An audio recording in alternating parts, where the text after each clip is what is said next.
The bustling, narrow streets of 11th century Jerusalem hummed with the incessant movement of Christian pilgrims. Their faces, etched by countless trials, bore silent testimony to months of arduous travel across often perilous territories. For the city's Muslim residents, these foreign visitors presented a multifaceted reality, simultaneously offering economic prospects and the potential for unsettling disruption. For the pilgrims themselves, the very act of reaching the holy city represented the profound culmination of a spiritual odyssey that had relentlessly tested their unwavering faith, mercilessly drained their financial resources, and, in many instances, broken their physical beings. Many arrived in a state of profound distress, sick, injured, or utterly destitute, having succumbed to the ravages of banditry, the insidious spread of disease, or simply the brutal, unyielding hardships inherent in medieval travel. It was against this backdrop of profound and desperate human need that a visionary group of Italian merchants from Amalfi discerned not only a compelling moral imperative, but also a practical necessity. Around the year 1048, these astute Amalfitan traders laid the foundational stones for what would eventually evolve into the renowned Hospital of St. John. Initially, it was a modest hospice, humbly dedicated to the compassionate care of Christian pilgrims. These merchants, who meticulously maintained regular and vital commercial ties with Jerusalem through their extensive Mediterranean trading networks, possessed an intimate understanding of the precarious and often perilous situation confronting their fellow Christians. The original establishment operated under the venerable authority of the Benedictine monastery of Santa Maria Latina, functioning primarily as a charitable institution unequivocally focused on dispensing fundamental medical care, providing sustenance, and offering refuge to those in dire need. Yet, the truly remarkable transformation of this unassuming hospice into an institution of far greater significance commenced with the arrival of Brother Gerard, a figure whose precise origins remain tantalizingly shrouded in the mists of historical uncertainty. While some historical accounts suggest he was a native son of Amalfi, others propose a different lineage, placing him from Provence, or even asserting his roots within the very confines of the Holy Land itself. What remains unequivocally clear, however, is that Gerard possessed an extraordinary blend of acute administrative acumen and an unwavering, profound commitment to selflessly serving the sick and the impoverished. Under his inspired leadership, the hospital began to dramatically expand its vital operations and meticulously develop a far more sophisticated and robust organizational structure. Gerard's innovative approach to charitable work diverged markedly from the traditional monastic models prevalent in his era. Rather than merely offering temporary succor, he ambitiously sought to forge a comprehensive system of care designed to meticulously address the full spectrum of a pilgrim's multifaceted needs. The hospital staff, initially a diverse collective composed of both clergy and lay individuals, gradually developed highly specialized roles. Some dedicated their efforts to medical treatment, meticulously attending to ailments and injuries.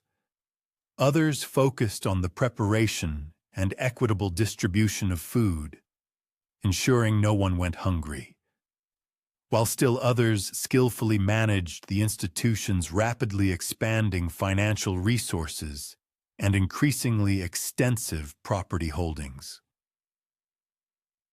This pragmatic and highly effective division of labor profoundly reflected Gerard's keen understanding that truly effective charity demanded systematic organization and meticulous planning. rather than merely relying on well-intentioned but often insufficient goodwill. The Hospitallers' burgeoning reputation for providing unparalleled quality care spread with astonishing rapidity throughout the entire Christian world, magnetizing both a growing influx of patients and a steady stream of generous benefactors. Affluent pilgrims and local nobility began to make substantial and impactful donations, endowing the institution with valuable landed property, significant monetary gifts, and crucial legal privileges. These invaluable contributions empowered Girard to dramatically expand the hospital's physical infrastructure, facilitating the construction of additional wards, larger kitchens, and more extensive storage areas to comfortably accommodate the ever-increasing number of patients. The institution's undeniable success also attracted a dedicated cadre of individuals who wished to commit their lives entirely to serving the sick, gradually forming a cohesive community of brothers bound together by a shared, noble purpose, even if not yet by formal religious vows. The intricate political landscape of 11th century Palestine presented both burgeoning opportunities and formidable challenges for Girard's rapidly expanding humanitarian operation. The Fatimid Caliphate's dominion over Jerusalem grew increasingly tenuous, with various Muslim factions fiercely competing for influence, while Byzantine and Western Christian interests exerted relentless pressure from the north and west. This pervasive instability created a complex and often volatile environment in which religious institutions could, at times, skillfully negotiate favorable arrangements with multiple authorities. However, it also meant that their security and hard-won privileges remained perpetually uncertain, hanging by a thread in the ever-shifting political winds. Girard, with remarkable foresight, demonstrated considerable diplomatic skill in expertly navigating these treacherous waters. He meticulously maintained cordial and productive relations with Jerusalem's Muslim authorities, while simultaneously cultivating crucial support from Christian merchants, pilgrims, and clergy. This delicate balancing act demanded careful attention to local sensitivities and a thorough, nuanced understanding of the diverse political currents swirling through the region. The Hospitallers' remarkable success in maintaining uninterrupted operations during this extraordinarily turbulent period stands as a testament to Girard's astute political acumen, as much as it does to his profound and unwavering charitable dedication. The arrival of the First Crusade in 1099 marked an undeniable watershed moment in the hospital's unfolding development, a turning point that would irrevocably alter its destiny. As Godfrey of Bouillon's formidable forces inexorably advanced towards Jerusalem, the city's inhabitants braced themselves for the inevitable siege and the chilling prospect of a devastating massacre. Girard and his devoted brothers confronted a critical and agonizing decision. They could endeavor to maintain their precarious, neutral, charitable stance, or they could openly and unequivocally throw their support behind the Christian conquest of the city. The monumental choice they ultimately made would fundamentally reshape the institution's character and define its future trajectory for centuries to come. When the Crusaders finally breached Jerusalem's ancient walls on that fateful day of July 15th, 1099, the ensuing slaughter spared neither Muslim nor Jewish inhabitants, leaving a trail of unimaginable devastation. Amidst this horrifying chaos, Girard and his brothers courageously provided aid to the wounded Crusaders, powerfully demonstrating their steadfast commitment to the Christian cause, while never abandoning their primary, sacred mission of caring for the sick and injured. This pivotal decision proved to be strategically astute, as it immediately solidified the hospital's invaluable worth to the new Crusader leadership, all while meticulously preserving its cherished reputation for compassionate charitable work. The subsequent establishment of the Kingdom of Jerusalem, initially under Godfrey of Bouillon and later under his brother Baldwin, forged new and significant opportunities for profound institutional development. The Crusader nobility, acutely aware of their precarious and isolated position in a largely hostile environment, instinctively recognized the immense value of organizations capable of providing both essential charitable services and, crucially, potential military support. Gerard swiftly cultivated strong relationships with key figures within the nascent kingdom, securing vital papal recognition and robust protection for his burgeoning institution. Pope Pascal II's pivotal bull of 1113, Pi Postulatio Voluntatis, formally recognized the Hospital of St.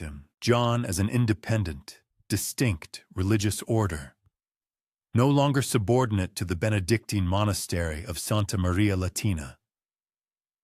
This momentous papal recognition endowed the brothers with unprecedented autonomy and crucial protection, empowering them to meticulously develop their own distinct rule and organizational structure without external interference or constraint.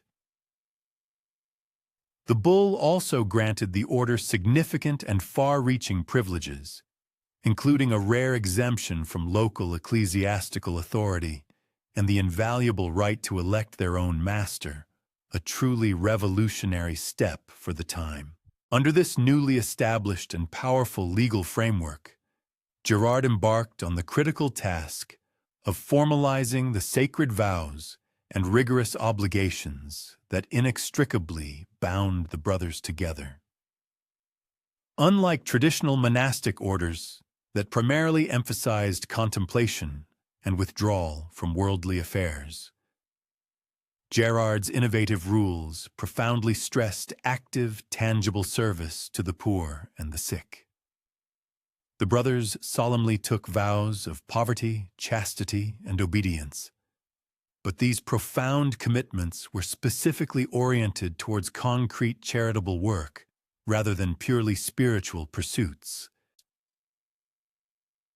This intensely practical focus vividly reflected Gerard's deep-seated conviction that true Christian virtue manifested itself most powerfully through tangible acts of mercy, rather than through abstract theological contemplation. The sophisticated organizational structure that emerged during this transformative period established enduring patterns that would persist throughout the order's remarkably long and illustrious history. At its apex stood the master, initially Gerard himself, who wielded ultimate authority over all facets of the institution's extensive operations. Below him, a carefully delineated hierarchy of officers skillfully managed specific functions. The prior meticulously supervised religious observances and internal discipline. The treasurer adroitly handled all financial matters. The hospitaller diligently oversaw patient care, ensuring the highest standards, and the marshal expertly coordinated security and logistics. This precise and effective division of responsibilities enabled the order to manage increasingly complex and widespread operations while rigorously maintaining unified command and an unwavering sense of shared purpose. The brothers themselves hailed from remarkably diverse backgrounds, vividly reflecting the order's pragmatic and inclusive approach to recruitment.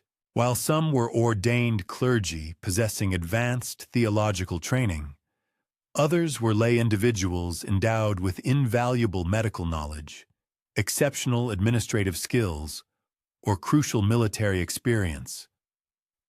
This rich diversity fostered a truly unique institutional culture that profoundly valued competence and unwavering dedication above traditional markers of religious status.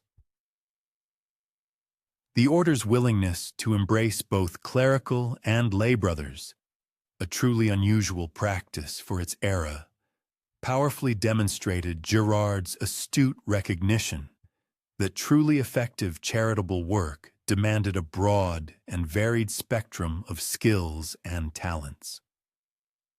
The rule that meticulously governed the brothers' daily lives emphatically emphasized discipline, profound humility, and selfless service.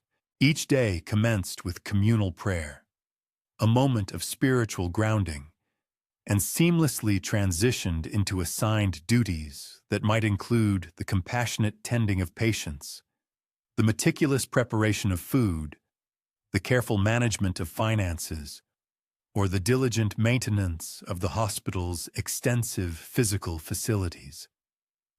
The brothers partook in simple meals, wore unadorned clothing, and resided in modest quarters, all faithfully reflecting their solemn vow of poverty.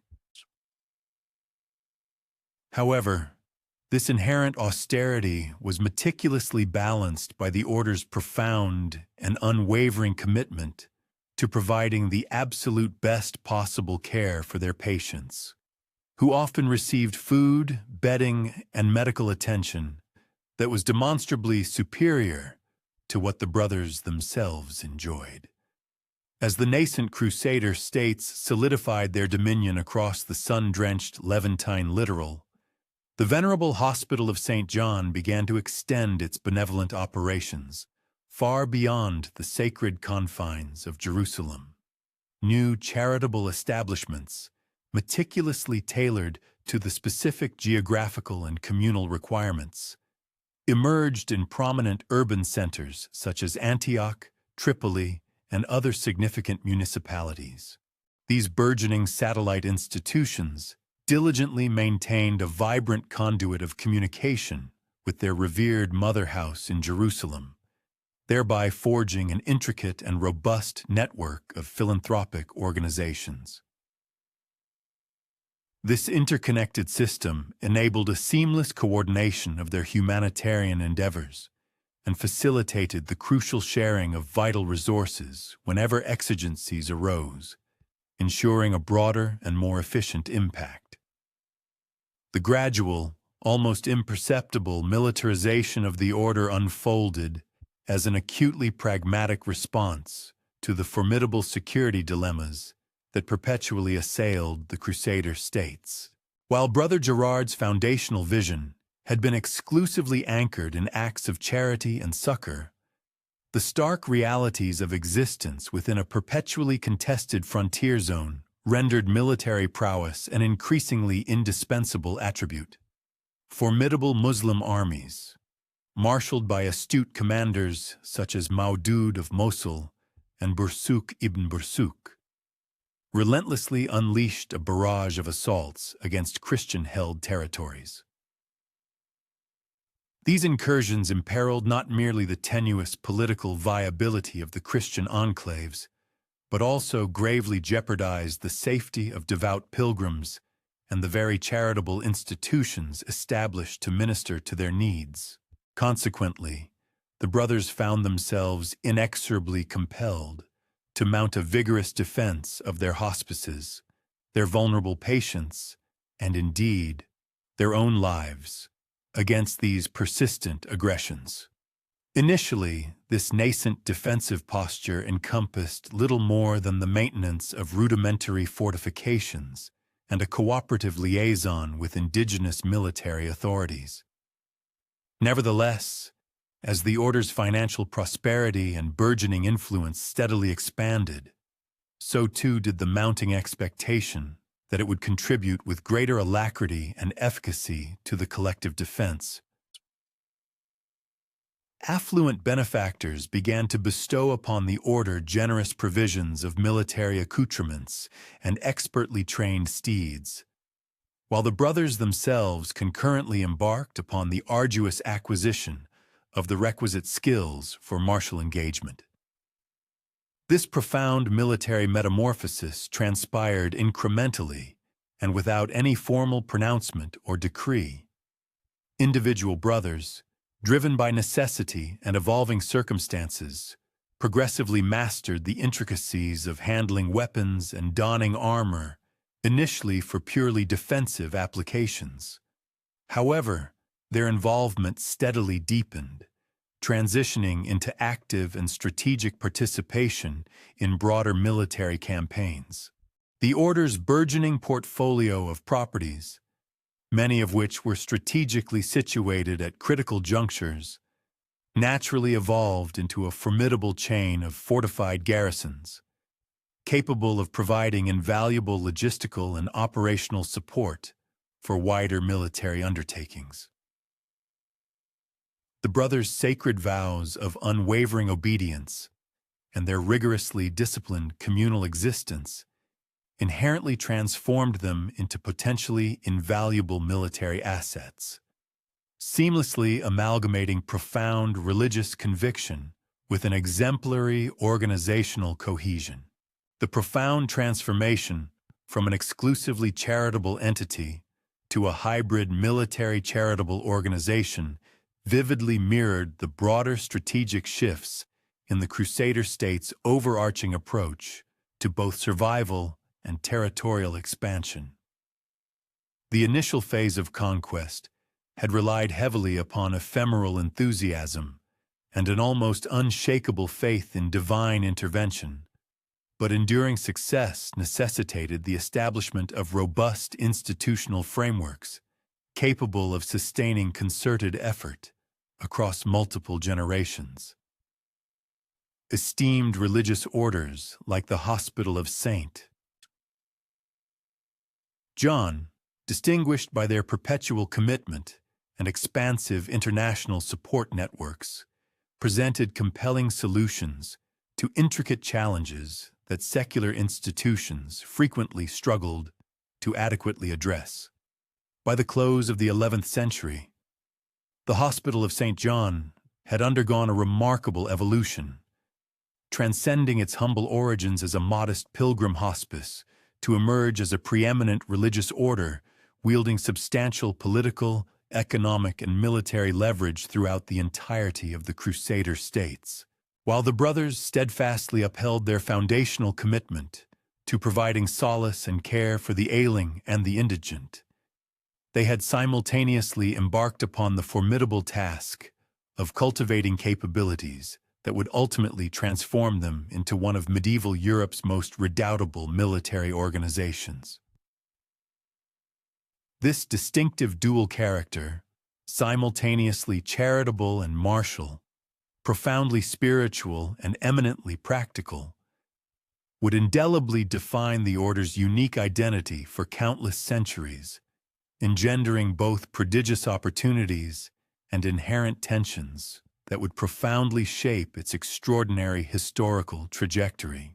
The passing of Brother Gerard in the year 1120 signaled the definitive conclusion of the hospital's exclusively charitable epoch, although very few at that precise moment could have possibly foreseen the dramatic and far-reaching metamorphosis that was destined to follow.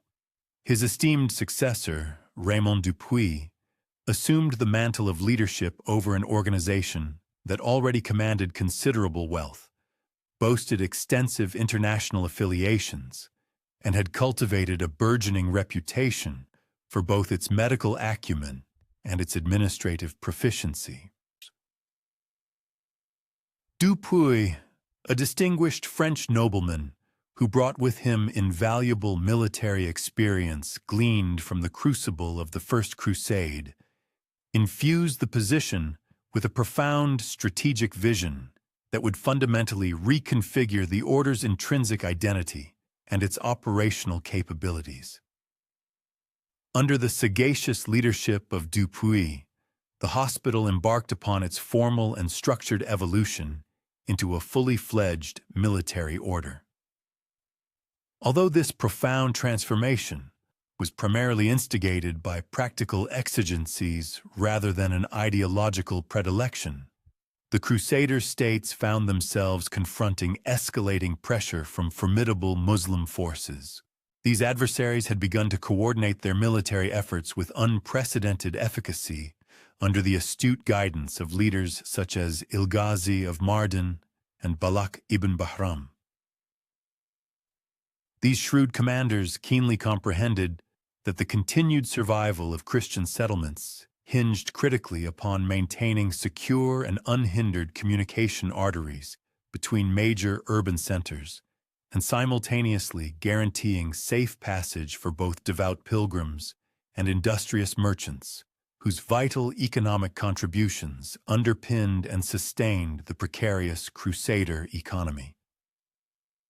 The systematic process of militarization commenced with Dupuis' decisive establishment of formalized military ranks within the order's established hierarchy. The esteemed position of marshal, which had hitherto been primarily concerned with the intricacies of logistics and the procurement of supplies, was significantly expanded to encompass critical responsibilities such as tactical planning and direct combat leadership. Brothers who possessed prior military experience from their pre-monastic lives found themselves actively engaged in the rigorous training of newer recruits, imparting essential skills in weapons proficiency, expert horsemanship, and disciplined battlefield formations. Concurrently, the Order's extensive network of properties, particularly those strategically positioned along vital trade routes or adjacent to volatile frontier zones, began to undergo systematic fortification enhancements, transforming once simple hospices into formidable and defensible strongholds. The distinctive and immediately recognizable appearance of Hospitaller Knights materialized during this pivotal period, serving both as a practical necessity and a potent symbolic declaration. The imposing black surcoat, worn conspicuously over their gleaming chainmail hauberks, afforded several tangible advantages beyond mere identification. The dark fabric proved adept at absorbing less heat than lighter hues under the searing intensity of the Middle Eastern sun, while its somber aesthetic simultaneously reinforced the Order's profound religious character and conspicuously differentiated it from the purely secular knightly fraternities. The prominent white eight-pointed cross emblazoned upon the chest carried a deep and resonant symbolic meaning. Each of its 8 points eloquently represented one of the 8 Beatitudes articulated in Christ's Sermon on the Mount, while the cross itself served as an unequivocal proclamation of the brothers' unwavering commitment to Christian service and ultimate sacrifice.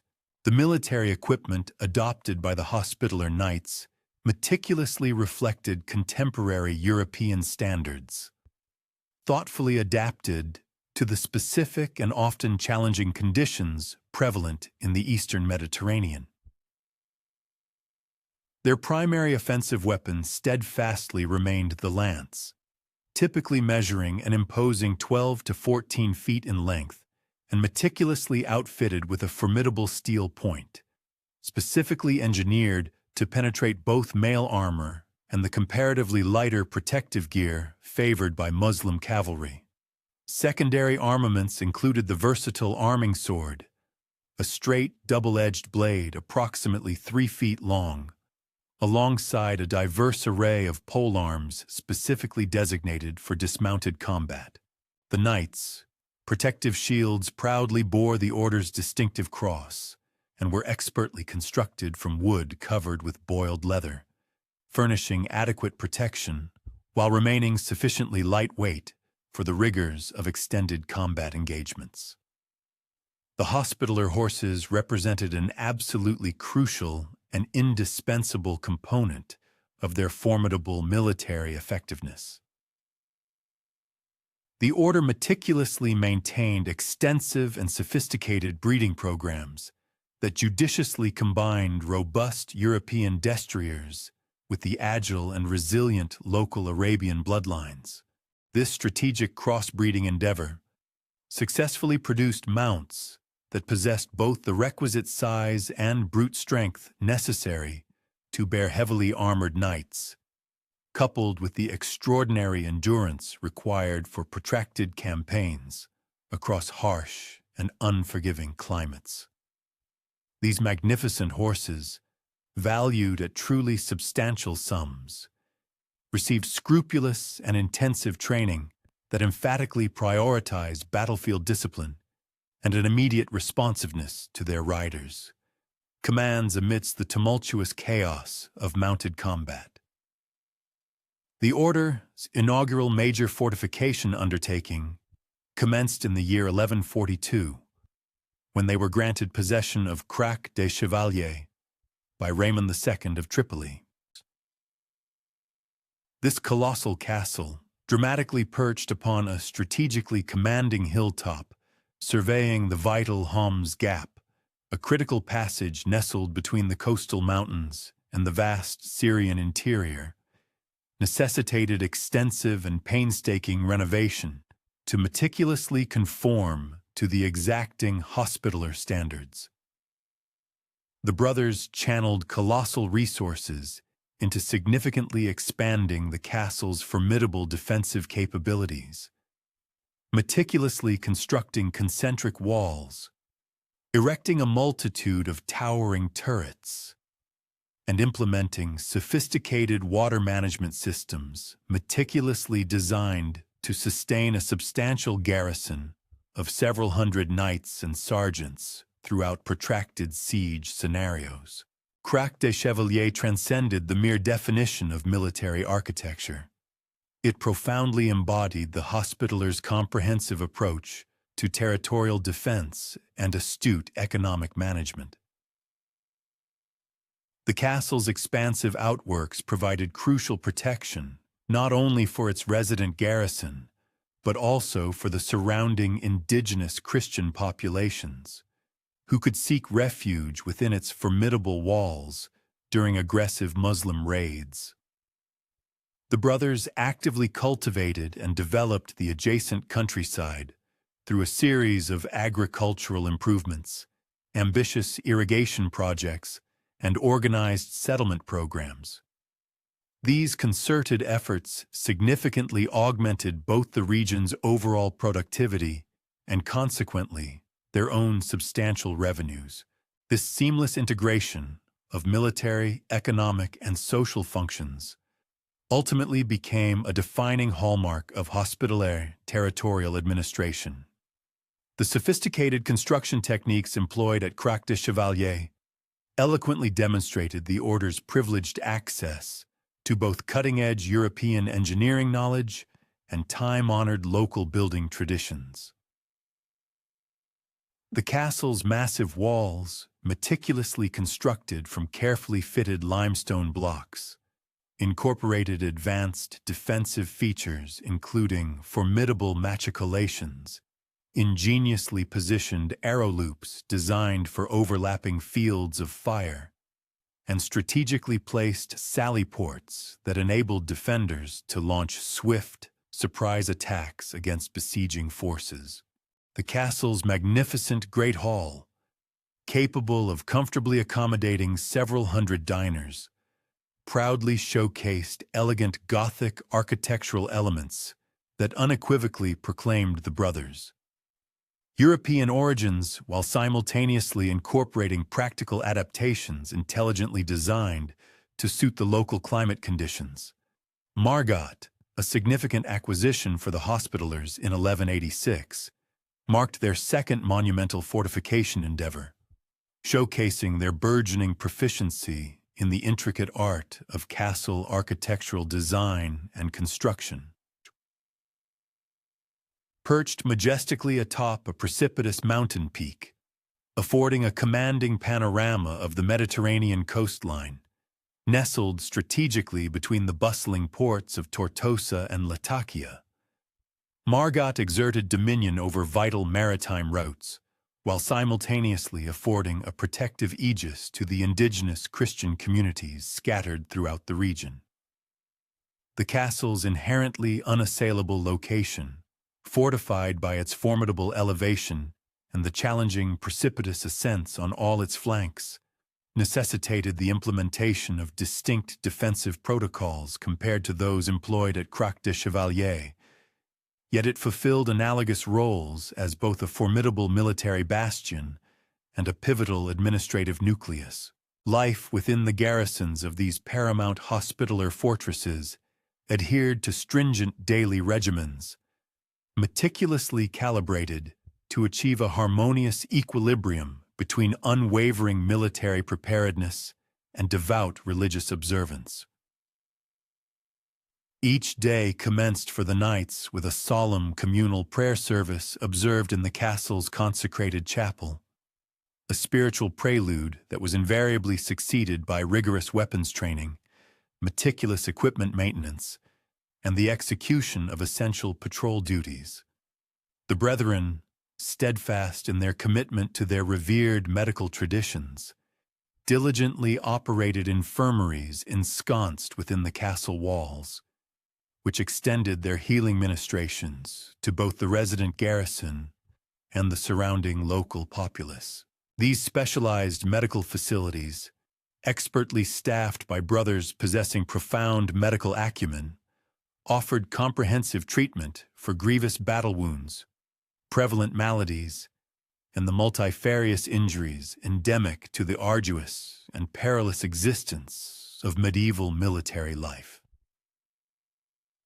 The Hospitallers' martial strategies underwent a continuous process of refinement and evolution, forged in the crucible of ceaseless conflict with Muslim adversaries, who, unlike their European counterparts, employed vastly different tactical approaches and military accoutrements.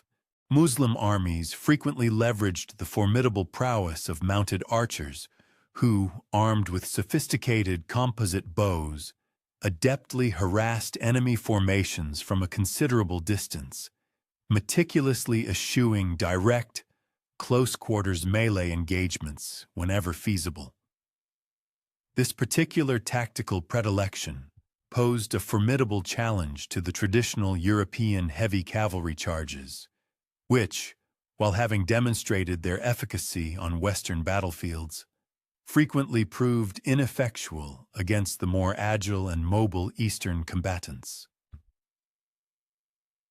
In response, Hospitaller commanders meticulously devised counter-tactics that placed a premium on rigid disciplinary formations, precisely synchronized movements, and the judicious timing of their charges to maximize their devastating impact.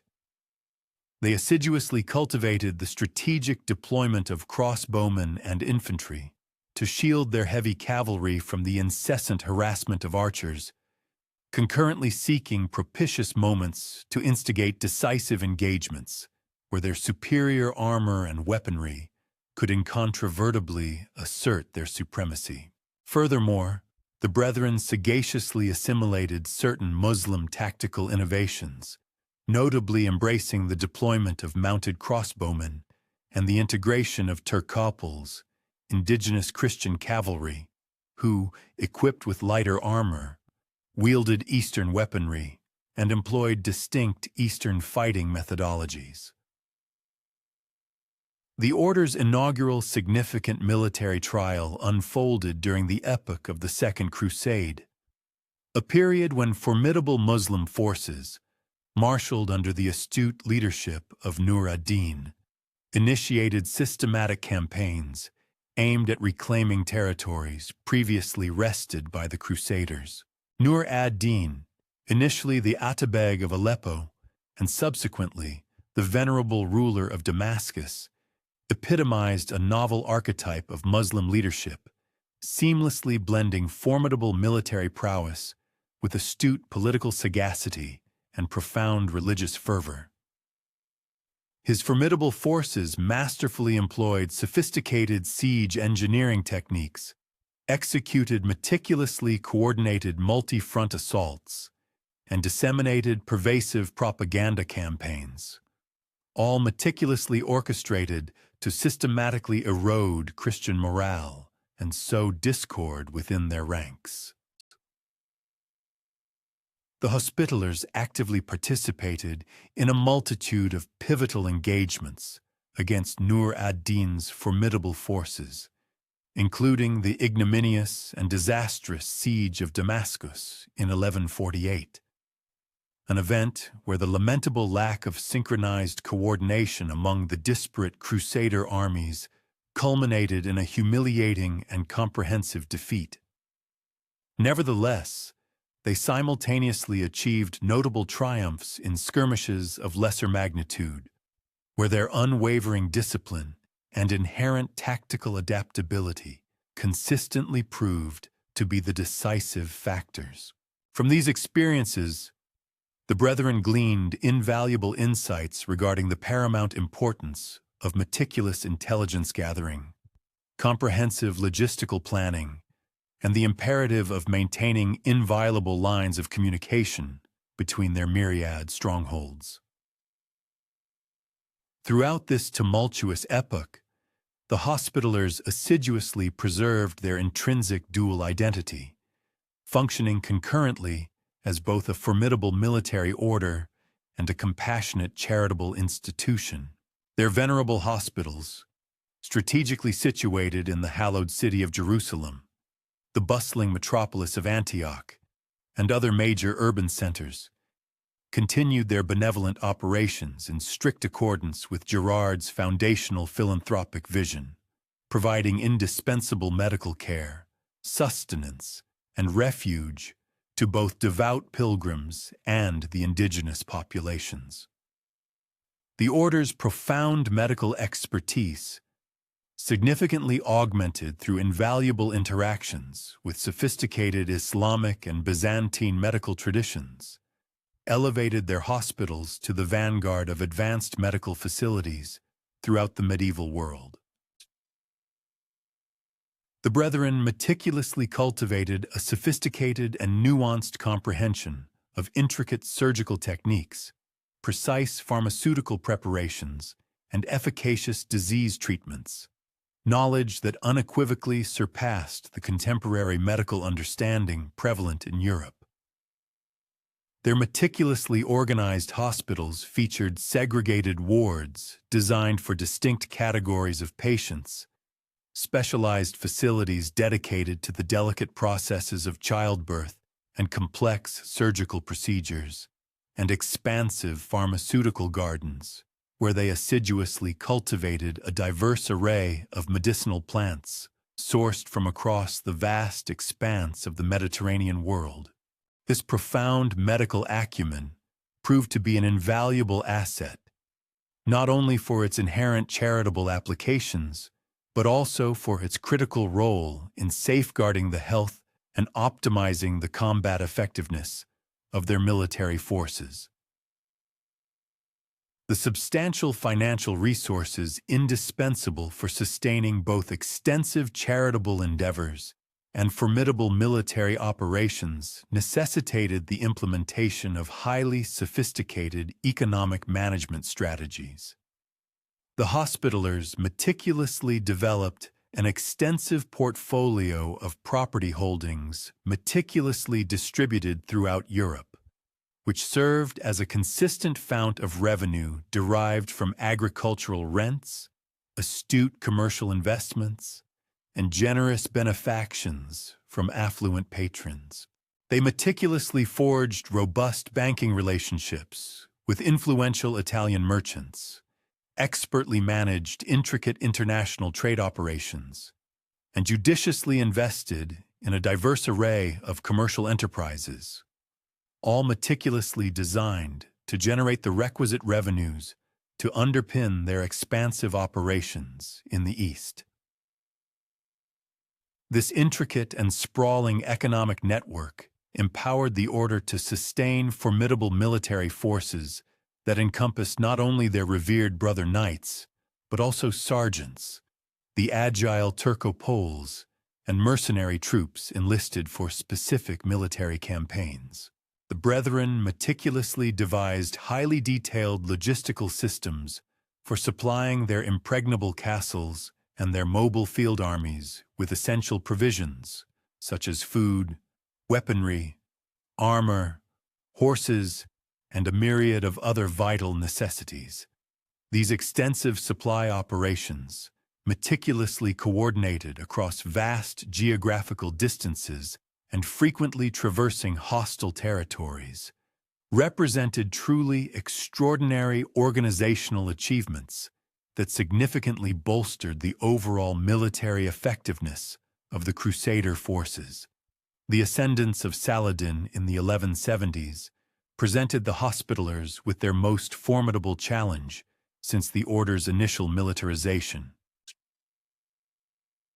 Saladin, having successfully unified Egypt and Syria under his singular dominion, possessed both the prodigious resources and the astute strategic foresight indispensable for launching sustained and relentless campaigns against the beleaguered Crusader states. His formidable forces seamlessly integrated the inherent mobility and unparalleled archery skills characteristic of traditional Muslim armies with markedly improved siege engineering techniques and disciplined infantry formations, which were now capable of directly challenging European heavy cavalry in direct combat. The Hospitallers found themselves not only valiantly defending their own territorial holdings, but also serving as an indispensable and critical component of the Kingdom of Jerusalem's military apparatus. Their intrepid knights participated in a multitude of engagements against Saladin's relentlessly advancing armies, including the pivotal Battle of Montgisard in 1177, where a comparatively diminutive Crusader force achieved a breathtaking victory against overwhelming numerical superiority. Nevertheless, they also endured profound defeats that unequivocally underscored the burgeoning effectiveness of Muslim military organization and their continually evolving tactical methodologies. The order's military evolution during this period mirrored broader transformative shifts occurring within medieval warfare, as commanders on both sides meticulously adapted to the advent of new weapons, revised tactical approaches, and novel strategic impediments. The Hospitallers' remarkable metamorphosis from a predominantly charitable institution to a formidable military order stands as one of the most triumphantly successful institutional adaptations of the entire crusading era, culminating in the creation of an organization supremely capable of sustaining protracted military efforts while steadfastly upholding its foundational humanitarian mandate. This inherent dual character would indelibly define the order's identity throughout its long and illustrious history. The searing July heat of 1187 shimmered with an almost palpable intensity across the arid, desolate hills near the humble village of Hattin, a fateful locale where the largest Crusader army ever amassed in the Holy Land confronted the chilling specter of absolute annihilation.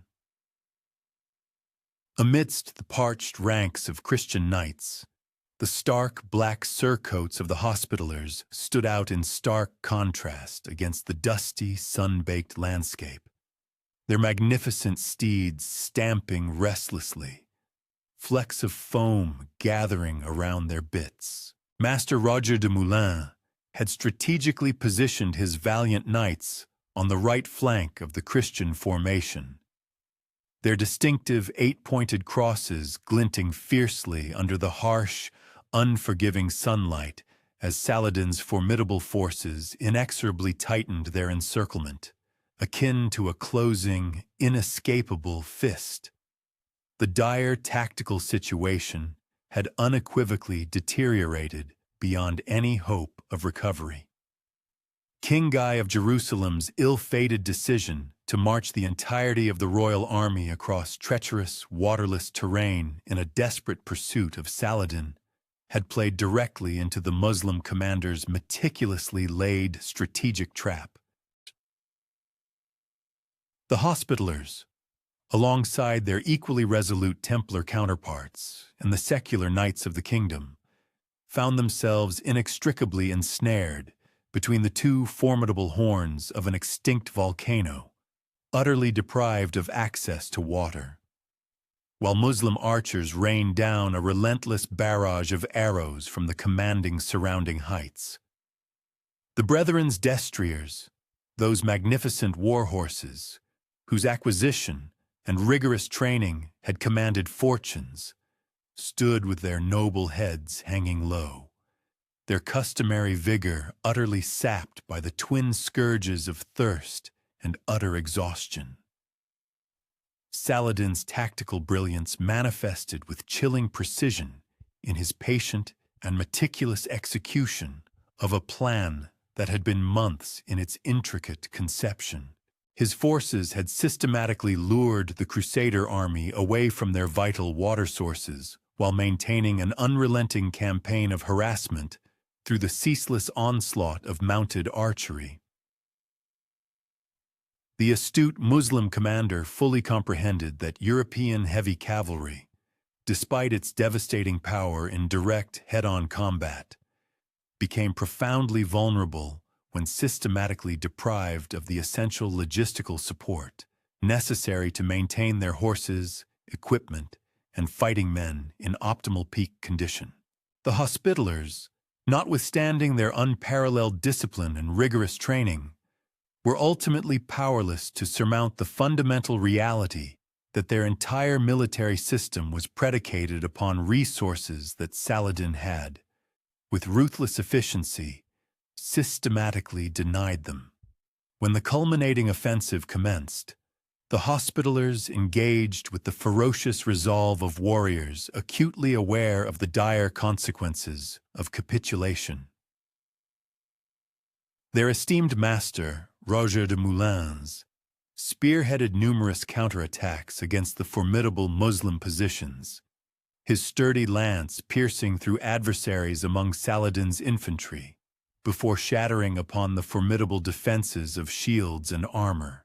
The warrior monks maintained a compact phalanx, their exemplary discipline evident in the synchronized maneuvers that preserved their cohesive lines, even as individual knights succumbed to the relentless barrage of arrows, spears, and curved swords. Nevertheless, their mounts faltered across the treacherous terrain, enfeebled by an acute lack of water, and consequently incapable of sustaining the impetus that typically lent devastating impact to their mounted assaults. The decisive turning point manifested abruptly when King Guy's tent, which served as the crucial nexus of Christian defiance, succumbed irrevocably to the Muslim assault. The disheartening spectacle of the royal standard being engulfed by a surging tide of enemy soldiers shattered the already fragile spirits of knights who had persevered through relentless hours of brutal engagement under insurmountable adversities. Master Roger de Moulins perished amidst the climactic hand-to-hand struggle, his remains subsequently discovered encircled by a ring of fallen Hospitaller knights who had executed their ultimate defiant posture around their venerated commander. The venerated True Cross, the paramount holy artifact of the Crusader states, passed into the dominion of Islamic forces along with the realm's principal martial command. The consequences of Hattin unfolded with an even greater calamitous impact than the battle itself. Saladin's relentless subjugation of Crusader strongholds proceeded with unwavering precision and effectiveness as disheartened defenders capitulated bastions that possessed the inherent capability to endure prolonged months of siege under alternative strategic conditions. The Hospitallers observed with profound powerlessness as their intricately established infrastructure of castles and hospitals succumbed sequentially. Crac des Chevaliers, the Order's most formidable bastion, maintained its defiance for an extended duration compared to most, Yet even its imposing ramparts and seasoned defenders could not perpetually withstand the synergistic application of martial coercion and mental attrition that Saladin masterfully employed. Jerusalem's capitulation in October 1187 dealt a grievous blow to the very core of the Hospitaller ethos. The hallowed city where Brother Gerard had first established his humble infirmary almost a century and a half prior, now observed the total withdrawal of the order's presence. The venerable Hospital of St. John, progressively enlarged and refined through successive eras of meticulous stewardship, transferred to Islamic control as Saladin exhibited a commendable generosity of spirit that had rendered him revered even by his adversaries. The brethren who had dedicated their service within Jerusalem's hospital were transformed into displaced persons, their decades of dedicated service forsaken as they merged with the exodus of Christian populace seeking sanctuary in the last vestiges of maritime fortifications. The order's leadership, catastrophically reduced at Hattin and during the ensuing blockades, confronted the formidable challenge of reconstituting their venerable institution under unfathomable depths of adversity. The new master, Garnier de Nablus, took the helm of an order that had suffered the annihilation of the vast majority of its warrior monks, the preponderance of its landed estates, and the fundamental wellspring of its ethos and raison d'être. The remaining brethren convened in Tripoli and Acre, the final significant crusader bastions still resisting Saladin's relentless incursions, where they endeavored to uphold their bipartite mandate of martial duties and philanthropic endeavors despite drastically diminished means. The commencement of the Third Crusade's deployment in 1189 presented the Hospitallers with their initial prospect for commencing a resurgence from the calamitous aftermath of Hattin. This colossal military undertaking, led by the preeminent sovereigns in Western Europe, furnished not merely martial augmentation, but also pecuniary assets and nascent combatants that empowered the order to reconstitute its martial prowess. King Richard, the Lionheart of England, Holy Roman Emperor Frederick Barbarossa, and King Philip II of France each brought considerable contingents and the requisite diplomatic leverage necessary to orchestrate successful martial engagements against Saladin's unified dominion. The Siege of Acre emerged as the central nexus of Crusader efforts to re-establish a secure presence in the Holy Land. The Hospitallers engaged robustly in the arduous 2-year investment, their sapper specialists furnishing their technical acumen in fortification reduction tactics, while their warrior monks engaged in incessant minor engagements and direct attacks that defined the protracted military endeavor. The brothers erected temporary medical facilities within the Crusader encampment, administering care for injuries sustained from Saracen projectiles and blades, and for the epidemics that afflicted numerous medieval forces operating in unhygienic environments distant from their native lands. Master Garnier de Nablus exhibited the strategic adaptability that had consistently defined the martial command of the Hospitallers by modifying the order's combat protocols to the demands of protracted sieges. Rather than exclusively employing mounted shock assaults, the brothers mastered the art of engaging efficiently as foot soldiers, deploying arbalests, hafted weapons, and engineering apparatus to storm Acre's imposing defensive structures. This strategic metamorphosis mirrored wider transformations in warfare of the Middle Ages as martial architects devised advanced methods for breaching and fortifying strongholds. The capitulation of Acre in July 1191 marked the Third Crusade's pivotal triumph and furnished the Hospitallers with an emergent operational headquarters. The brothers swiftly commenced the foundation of an infirmary within the newly seized metropolis, leveraging their extensive repository of therapeutic expertise to attend to both martial wounded and the general populace. However, the order's diminished financial standing meant that their Acre Hospital, while skillfully administered, failed to attain the grandeur and advanced capabilities of their erstwhile Jerusalem institution. King Richard's martial campaigns along the Palestinian coast illuminated both the potential scope and inherent constraints of any resurgence of Crusader martial power.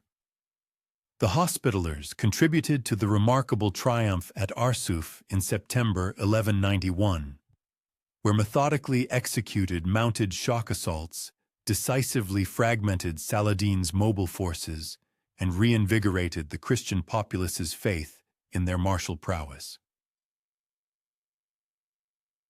Master Garnier de Nablus spearheaded his warrior monks in the pivotal offensive that dismantled Saracen opposition, their somber tunics adorned with candid crosses, creating an unmistakable battle array that Islamic analysts recounted with reluctant admiration. Nevertheless, the Third Crusade's eventual inability to reclaim the holy city of Jerusalem underscored the profound alterations that had occurred in the geopolitical equilibrium between Christian and Muslim forces.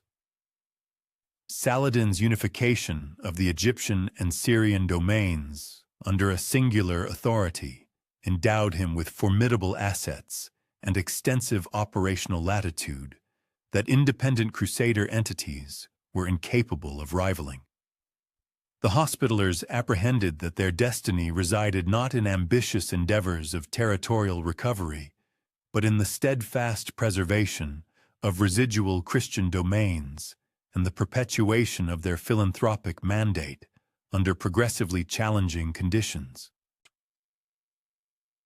The Order's adjustment to these emergent geopolitical paradigms necessitated substantial structural modifications that mirrored their diminished land possessions and martial capacities. The brothers funneled their dwindling assets into safeguarding the paramount strategic locales, while systematically relinquishing more vulnerable forward stations. Crac des Chevaliers persisted under Hospitaller dominion. Its colossal defensive works and commanding geographical placement rendering it indispensable for capitulation absent the deployment of irresistible military might. The cultivation of novel financial streams proved indispensable for the Order's continued existence, as they forfeited the vast agrarian estates that had historically sustained their endeavors. The Hospitallers augmented their European patrimony, inaugurating novel administrative centers in France, England, Spain, and other kingdoms, where they could accrue revenue via agrarian leaseholds, mercantile ventures, and philanthropic contributions from affluent benefactors. These Occidental assets formed the fiscal bedrock that empowered the Order to sustain its Levantine activities, notwithstanding the relinquishment of domains within the Holy Land. The Fourth Crusade's rerouting towards Constantinople in 1204 highlighted the widening divergence between Occidental European strategic imperatives and the pressing requirements of the extant Crusader polities. The Hospitallers, alongside other Eastern military orders, experienced augmented sequestration as European focus shifted towards alternative aims. The brothers preserved their standing through judicious diplomatic engagement with indigenous Islamic potentates, expedient confederations with fellow Christian combatants, and the progressive formulation of an increasingly protective martial doctrine. Throughout the 13th century, the Hospitallers contended with the perennial exigency of upholding martial efficacy while their geopolitical standing progressively eroded. The ascension of the Mamluk dominion in Egypt under commanders such as Baybars confronted them with adversaries who amalgamated the martial proficiencies of their forerunners with preponderant means and resolute dedication to eradicating the residual Christian enclaves in the Holy Land. Baybars comprehended the intricacies of siegecraft with the acumen of any Occidental sapper, and evinced the requisite perseverance necessary to dismantle crusader bastions through methodical military endeavors. The relinquishment of Crac des Chevaliers in 1271 signified a profound psychological watershed for the order. The magnificent fortress that had epitomized Hospitaller martial might for more than 100 years succumbed to Mamluk armies following a protracted investment that underscored the inefficacy of passive fortification when confronted by resolute adversaries possessing preponderant numerical strength and material assets. The warrior monks who had manned the stronghold contended with their customary valor, but their defiance merely postponed the inescapable, as opposed to averting its occurrence. The astute leadership of Master Hugues Revel throughout this era of incremental withdrawal profoundly showcased the order's inherent capacity to adjust to shifting geopolitical realities, all the while safeguarding their fundamental ethos and established objectives.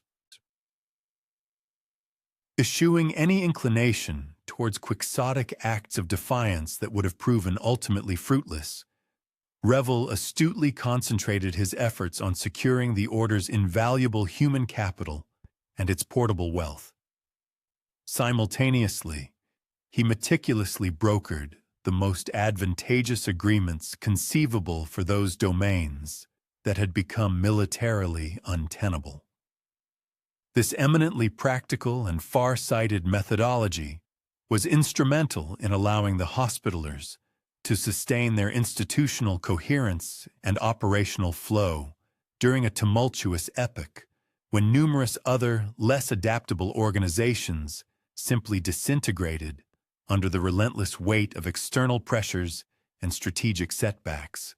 During their concluding decades within the sacred confines of the Holy Land, the valiant brothers found themselves primarily consolidated within the formidable city of Acre and a handful of other vital coastal strongholds. In these crucial enclaves, they diligently upheld their essential hospital services, simultaneously dedicating their formidable martial prowess to the collective defense of the dwindling Crusader territories that remained. The magnificent hospital in Acre, which had undergone significant reconstruction and impressive enlargement throughout the 13th century, emerged as a potent symbol of the order's unwavering devotion to its benevolent, charitable mission, persevering steadfastly even in the wake of severe military calamities that had progressively eroded vast portions of their once expansive territorial empire. The pivotal siege of Acre in 1291 indelibly marked the definitive conclusion of the Hospitallers' profound and protracted involvement in the Holy Land. Sultan al-Ashraf, Khalil's colossal military force, furnished with the most sophisticated and destructive siege engines available in that tumultuous epoch, relentlessly and systematically eroded the city's formidable defensive perimeters. Concurrently, the beleaguered Christian garrison valiantly resisted with the profound desperation characteristic of warriors who fully grasped the gravity of their predicament, that they were making their ultimate valiant stand. Master Jean de Villiers, a figure of unwavering courage, personally spearheaded the Hospitaller contingent in this climactic defense, his intrepid knights fiercely engaging the enemy from the precarious vantage points of the city's walls and towering bastions, even as the relentless barrage from Muslim siege engines reduced the venerable fortifications to fragmented debris. The lamentable fall of Acre on May 18, 1291, unequivocally signified the cessation of 2 continuous centuries of the Hospitallers' dedicated presence within the Holy Land. Those courageous brothers who managed to endure the ferocious final assault subsequently integrated themselves into the widespread evacuation of Christian civilians and military personnel, reluctantly forsaking the numerous hospitals, revered churches, and formidable fortifications that had profoundly shaped and defined their very identity since the foundational era of Brother Gerard. Master Jean de Villiers, himself grievously wounded during the protracted siege, embarked upon a vessel that carried him away from the embattled Palestinian coast, bearing the heavy realization that an entire momentous chapter of the Venerable Order's illustrious history had, with heartbreaking finality, drawn to an irrevocable close.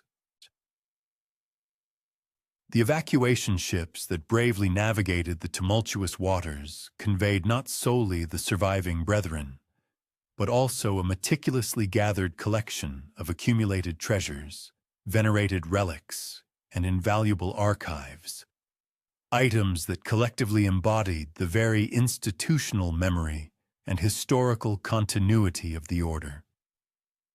These precious materials, having been scrupulously preserved amidst the pervasive chaos and urgency of the evacuation, were destined to furnish the essential foundation for the Hospitallers' subsequent phase of evolution.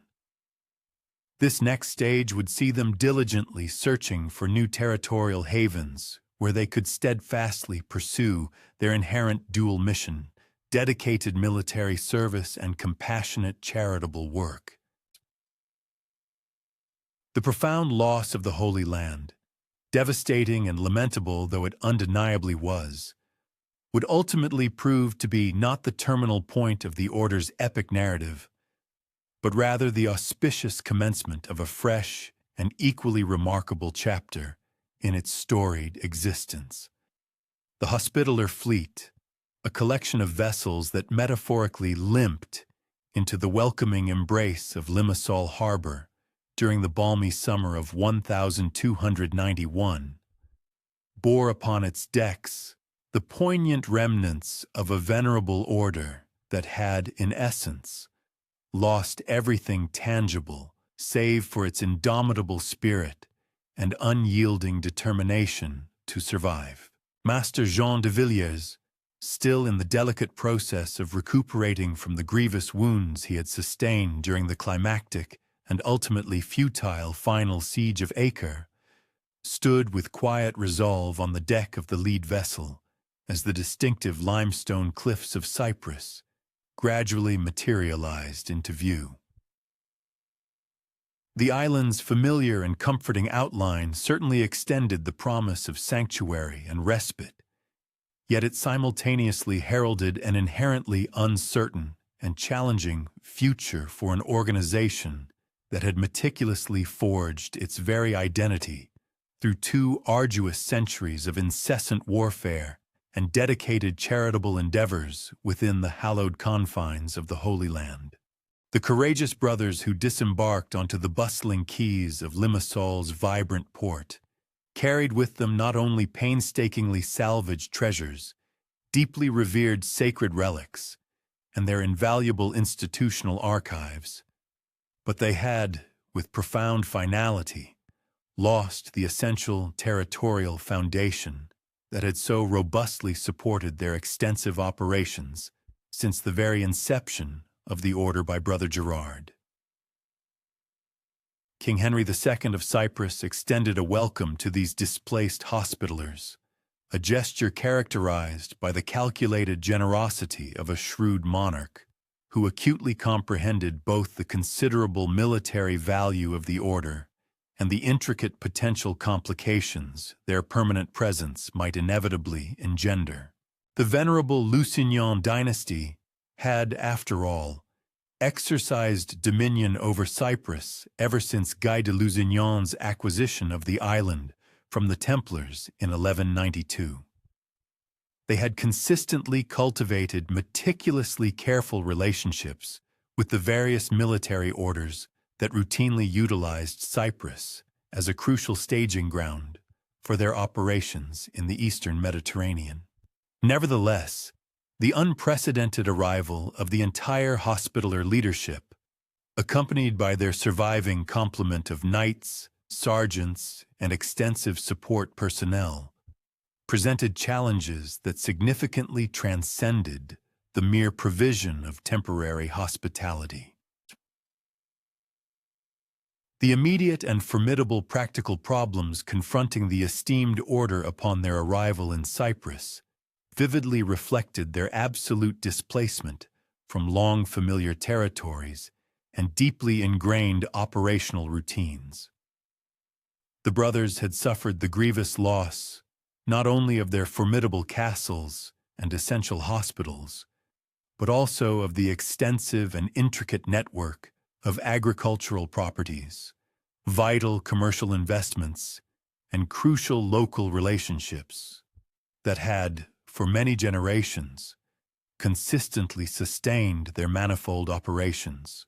Master de Villiers, now at the helm, found himself commanding an organization that, while fortunately possessing substantial liquid assets meticulously salvaged from the fall of Acre, critically lacked the foundational territorial base unequivocally necessary to generate ongoing, reliable revenue or to effectively maintain their traditional and deeply cherished military and charitable activities. The swift establishment of temporary quarters within Limassol immediately brought into sharp relief the order's significantly reduced circumstances, yet simultaneously served as a powerful testament to their characteristic and renowned organizational efficiency. The resourceful brothers swiftly secured and rented various buildings throughout the bustling city to adequately house their considerable personnel and essential equipment. With remarkable adaptability, they ingeniously transformed capacious merchant warehouses into functional makeshift hospitals and skillfully converted residential compounds into efficient administrative centers. The reassuring and familiar sight of knights, clad in their distinctive black surcoats, moving purposefully through Limassol's narrow, winding streets, provided a palpable sense of solace and security to the local Christian populations, while simultaneously serving as an unmistakable declaration to potential adversaries that the Hospitallers, notwithstanding their profound territorial losses, undeniably remained a formidable and potent military force. The order's initial and most profound challenge upon relocating to Cyprus centered unequivocally on the necessity of profoundly redefining their institutional purpose, particularly in the absence of direct access to the revered Holy Land pilgrimage routes that had, from their very inception, fundamentally justified their existence. Brother Gerard's foundational vision of providing compassionate care and succor to Christian pilgrims journeying to the holy city of Jerusalem had historically furnished a clear and unwavering directive for the order's extensive charitable activities. Concurrently, the imperative defense of the embattled Crusader territories had bestowed profound military meaning and strategic imperative upon their martial evolution. Cyprus, however, presented neither a significant influx of pilgrims nor immediate frontiers demanding urgent military protection, thereby compelling the brothers to deeply reconsider fundamental, existential questions regarding their core identity and ultimate mission. Master de Villiers, with strategic foresight, directly confronted these pressing challenges by resolutely emphasizing the order's enduring commitment to actively combating Islam wherever and whenever suitable opportunities might present themselves. Simultaneously, he underscored their unwavering dedication to maintaining their crucial charitable obligations towards Christian populations dispersed throughout the expansive eastern Mediterranean region. Consequently, The resourceful brothers established a new hospital within Limassol, a vital facility that diligently served both the resident local populace and the continuous, often desperate stream of refugees who were fleeing the relentless Mamluk advances occurring in Syria and Palestine. This new institution, though necessarily of a more modest scale than their magnificent former hospital in Jerusalem, nevertheless powerfully demonstrated the sophisticated medical knowledge and practical expertise meticulously accumulated over 2 centuries of assiduously treating battle wounds, prevalent diseases, and various injuries common to the rigors of medieval military life. The rigorous financial management indispensable for sustaining the order's extensive operations in Cyprus, now entirely bereft of direct territorial revenues, unequivocally necessitated significant and sweeping organizational reforms. The astute brothers proactively developed far more systematic and centralized approaches to meticulously managing their diverse European properties. This involved establishing regular and efficient channels of communication with their numerous commanderies situated across France, England, Spain, and various other kingdoms, regions where the order maintained substantial and valuable holdings. These Western estates, which had historically been regarded primarily as convenient sources of fresh recruits and essential supplies for their Eastern operations, now fundamentally transformed to become the indispensable primary foundation for the order's immediate survival and its ambitious future expansion. The sophisticated administrative structure that gradually emerged and solidified during the pivotal Cyprus period profoundly reflected both compelling practical necessities and the order's progressively evolving international character.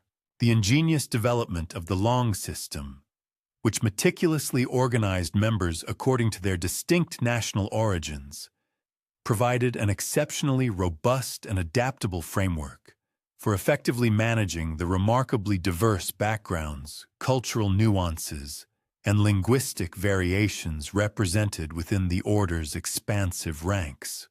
The French langue, accurately reflecting the order's historical origins and the significant predominance of French nobles among its senior leadership, consistently maintained a ceremonial precedence in matters of protocol, yet it judiciously shared practical and executive authority with the Italian, German, English, Spanish, Aragonese, and Provençal langues.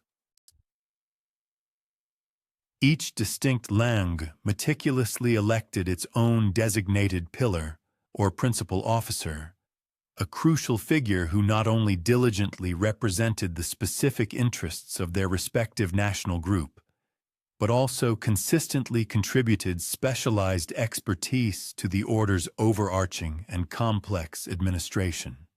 Illustratively, the French pillar assumed the highly esteemed role of Grand Hospitalier, thereby meticulously upholding the order's venerable medical traditions and overseeing its extensive charitable activities.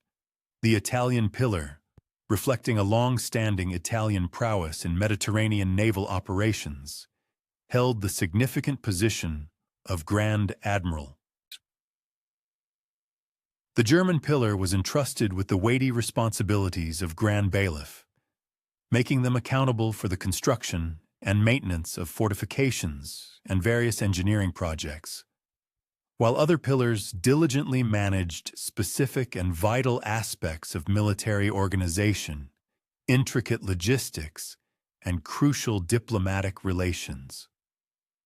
This remarkably innovative national organization system proved instrumental in empowering the Hospitallers to effectively harness the extraordinarily diverse skills, specialized knowledge, and rich resources of their extensive international membership, all while assiduously maintaining a unified command structure and a singular, overarching purpose.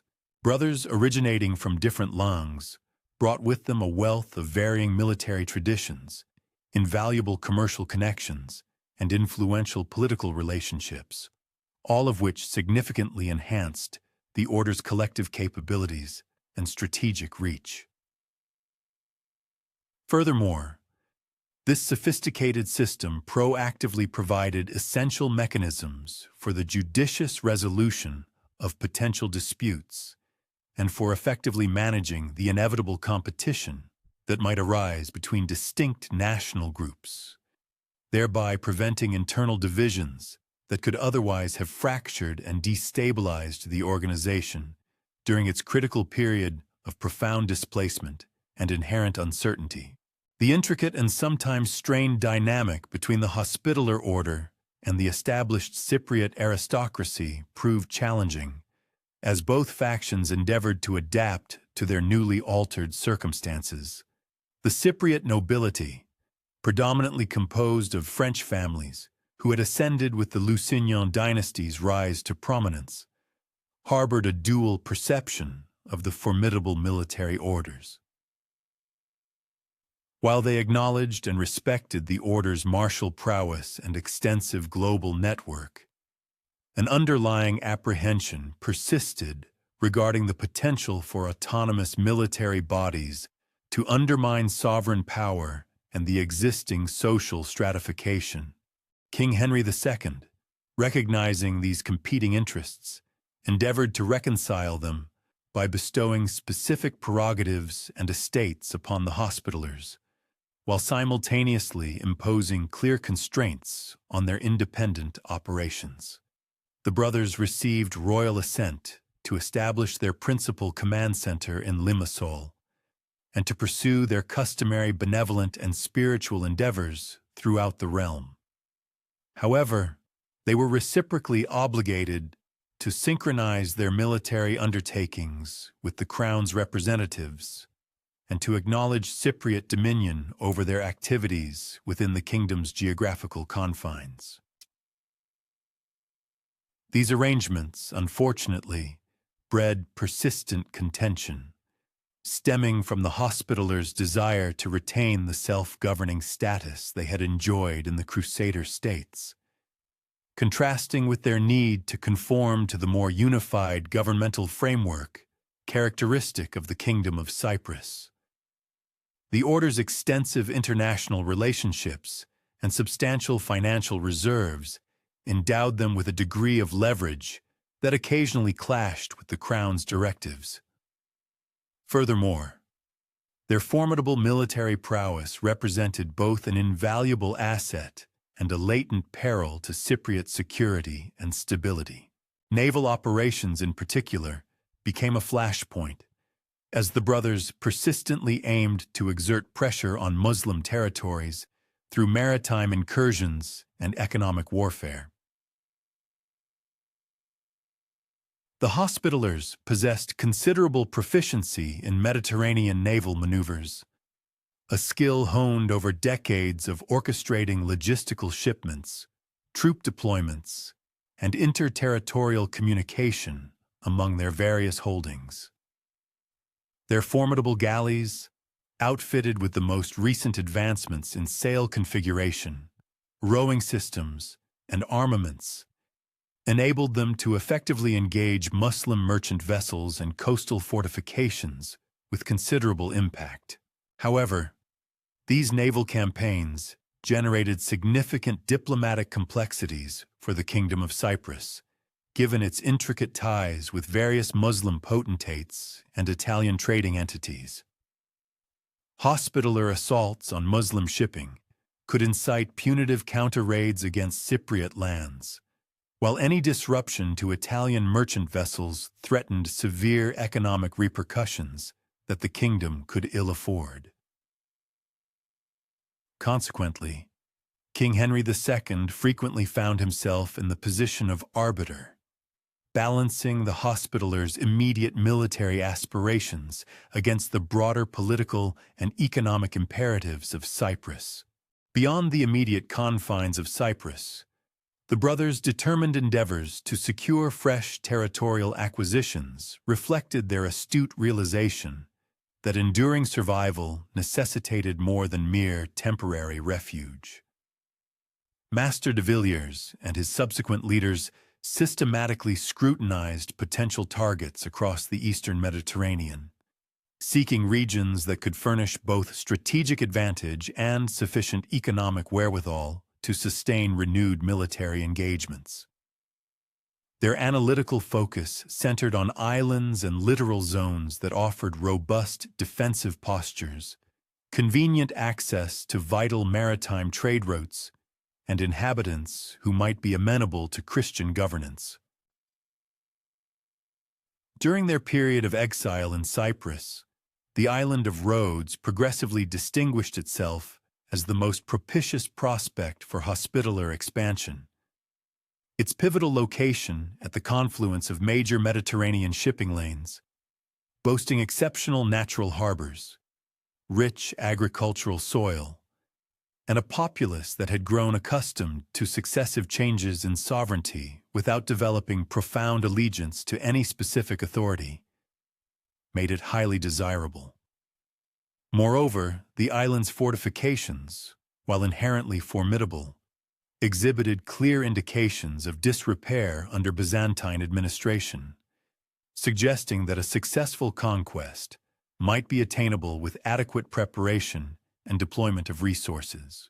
The meticulous strategic assessment culminating in the decision regarding Rhodes underscored the sophisticated military and political acumen that had enabled the Hospitallers to persevere through 2 centuries of conflict in the Holy Land. The brothers grasped the profound understanding that their future trajectory did not involve an attempt to reconstruct their former territorial empire. Instead, it focused on establishing a more concentrated and readily defensible operational base, designed to uphold their dual mandate, engaging in military actions against Islamic forces and providing benevolent service to Christian communities. The rigorous planning process for the Rhodes conquest encompassed exhaustive intelligence gathering, intricate diplomatic groundwork, and meticulous logistical synchronization. This entire undertaking drew extensively upon the Order's accumulated proficiency in military operations. Brothers possessing intimate knowledge of Rhodes's defenses, political climate, and economic resources furnished crucial information, enabling Master Guillaume de Villaret, who had assumed leadership after Jean de Villiers in 1296, to formulate pragmatic operational strategies. Furthermore, the Order's expansive international network facilitated access to the vessels, provisions, and military personnel essential for successful amphibious assaults. The financial groundwork for the Rhodes campaign necessitated astute management of the Order's European income streams, alongside the strategic liquidation of assets that could not be readily transported or sustained during prolonged military endeavors. To acquire the fluid capital required to adequately equip and provision an expedition capable of both conquering and subsequently holding a heavily fortified island against potential counterattacks from various adversaries, the brothers divested properties, demanded repayment of outstanding debts, and secured loans. The recruitment strategy for the Rhodes campaign underscored the Order's refined comprehension of the varied expertise indispensable for successful territorial acquisition and governance.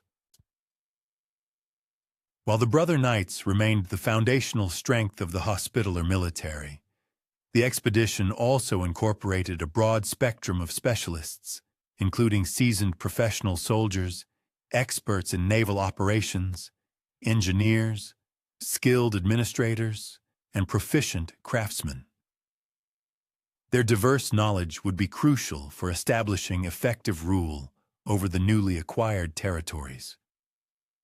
This heterogeneous force exemplified the Order's profound metamorphosis from a primarily spiritual body into a sophisticated military and political power, fully capable of autonomous territorial management. The commencement of the Hospitallers' metamorphosis from displaced individuals to sovereign rulers was initiated by a meticulously planned act of subterfuge, destined to have profound consequences for the Eastern Mediterranean's political landscape.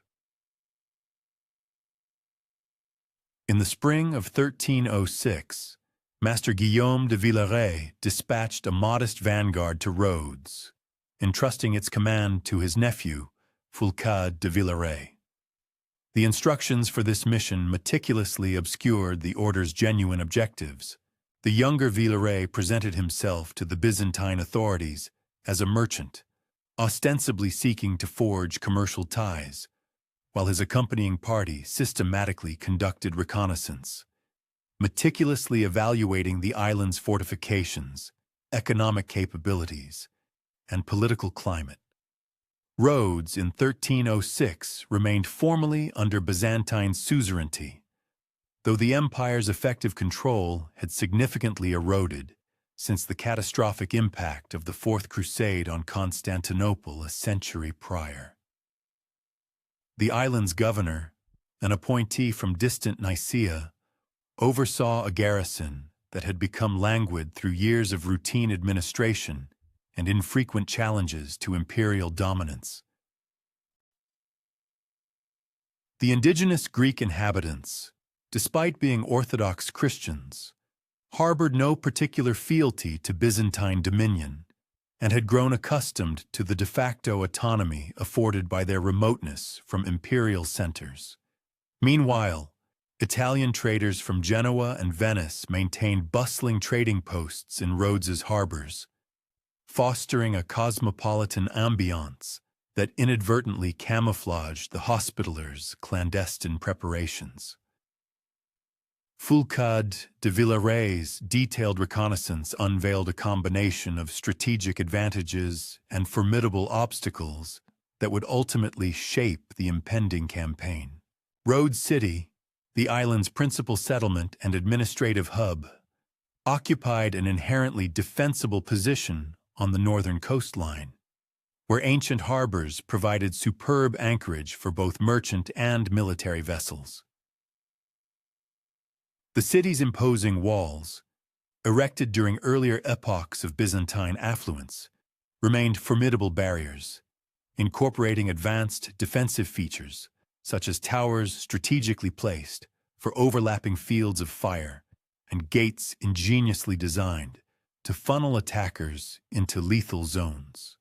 However, these fortifications displayed unequivocal signs of dilapidation, with sections of the ramparts requiring urgent repair and defensive equipment that had clearly not received proper maintenance. In contrast, the island's rural expanses presented a distinct set of considerations for any prospective conquerors. Rhodes boasted fertile agricultural terrain capable of sustaining substantial populations, alongside valuable natural resources, including timber well-suited for shipbuilding and stone quarries that could supply materials for construction endeavors. The dispersed villages and agricultural encampments scattered across the countryside were only lightly fortified, primarily depending on Rhodes City's garrison for protection against external incursions. This particular configuration of population centers and resources strongly indicated that a successful subjugation of the main city would, in effect, guarantee control over the entirety of the island. The strategic insights gleaned from the extensive reconnaissance operations empowered Master Guillaume de Villeray to meticulously craft a comprehensive operational blueprint. This elaborate scheme was designed to address not only the immediate tactical exigencies of the island's subjugation, but also the intricate long-term requirements for its enduring territorial administration. The sagacious master recognized with profound clarity that the Hospitallers' destiny transcended the mere capture of Rhodes. It hinged upon the establishment of a robust and sustainable system of governance, one capable of consistently generating essential revenues, maintaining formidable defenses, and providing unwavering support for the order's incessant military endeavors against the various Islamic polities. The meticulous assembly of forces for the pivotal Rhodes Campaign unequivocally showcased the order's extraordinary logistical prowess and its remarkable capacity to synchronize vital resources across immense geographical expanses and numerous autonomous political jurisdictions. Brother Knights, hailing from commanderies dispersed throughout the entirety of Western Europe, converged upon the staging grounds, bringing with them not merely their personal armaments and accompanying retinues, but also substantial financial contributions. These vital monetary injections were instrumental in defraying the considerable expenditures associated with the expedition's colossal undertaking. The French langue, in particular, furnished the most substantial contingent, an allegiance that underscored both France's enduring preeminence within the order's hierarchy and the kingdom's unwavering dedication to Eastern military operations, notwithstanding the earlier devastating loss of the Crusader states. The contribution tendered by the Italian langue proved to be of particularly indispensable value, primarily owing to their unparalleled expertise in complex Mediterranean naval operations and their extensive commercial networks. These connections facilitated crucial liaisons with influential merchants, capable of supplying a diverse array of ships, provisions, and invaluable intelligence pertaining to the intricate regional political developments. Genoese and Pisan vessels, chartered through the extensive web of Italian hospitaller contacts, furnished the requisite transportation capacity, enabling the seamless movement of substantial military forces across the sea, while simultaneously ensuring a continuous flow of adequate supplies for protracted engagements. These formidable ships, boasting the latest advancements in sail configuration and innovative hull design, possessed the capability to transport both cavalry mounts and the heavy siege equipment, elements absolutely essential for the triumphant execution of amphibious assault operations. Meanwhile, the German and English langues contributed a distinctive and crucial array of specialized military expertise, a direct reflection of their members' extensive backgrounds in the unique methodologies of Northern European warfare. German brothers brought forth a profound understanding of advanced siege techniques and exceptional engineering skills, which would prove absolutely critical for both the aggressive assault on fortified positions and the subsequent systematic enhancement of defensive capabilities. English hospitallers, renowned for their formidable proficiency, provided unparalleled archery expertise and invaluable tactical knowledge, honed through their kingdom's relentless military campaigns in regions such as Wales, Scotland, and France, theaters where novel weaponry and innovative formations were perpetually subjected to rigorous testing and refinement. The expedition's momentous departure from Cyprus in the summer of 1306 signified a pivotal metamorphosis for the Hospitallers, transforming them from displaced refugees into formidable territorial conquerors. The awe-inspiring spectacle of Hospitaller galleys and chartered vessels majestically departing Limassol harbor, their distinctive black and white banners unfurling proudly in the Mediterranean breeze, conveyed an unequivocal message to the myriad rulers of the region. The venerable military order had not only recovered from the catastrophic reversals of 1291, but was now vigorously resuming active operations against its entrenched adversaries. The sheer scale of the fleet and the evident meticulousness of its preparation projected a formidable capability that demanded serious consideration from both potential allies and formidable adversaries alike. The initial, audacious assault on Rhodes served as a stark demonstration of the sophisticated amphibious warfare techniques meticulously developed by the Hospitallers over decades of coordinating complex military operations across challenging water barriers. Foulques de Villeray, at this juncture serving with distinction as field commander under the overarching authority of his esteemed uncle, adeptly directed the intricate landing operations. His leadership ensured the establishment of secure beachheads, while simultaneously maintaining vital communication links with the fleet and safeguarding the inherently vulnerable process of disembarking cavalry horses, essential equipment, and critical supplies. The brothers' extensive experience in combined arms operations, painstakingly acquired through countless engagements in the Holy Land, empowered them to synchronize cavalry, infantry, and naval elements with truly remarkable and devastating efficiency.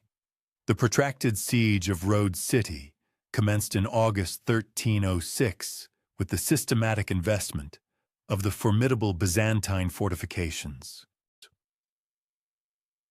Hospitaller engineers, drawing upon a vast reservoir of knowledge painstakingly accumulated over 2 centuries of relentless siege warfare, strategically established positions that effectively severed the city from any external support, thereby initiating the methodical process of progressively eroding its defensive capabilities.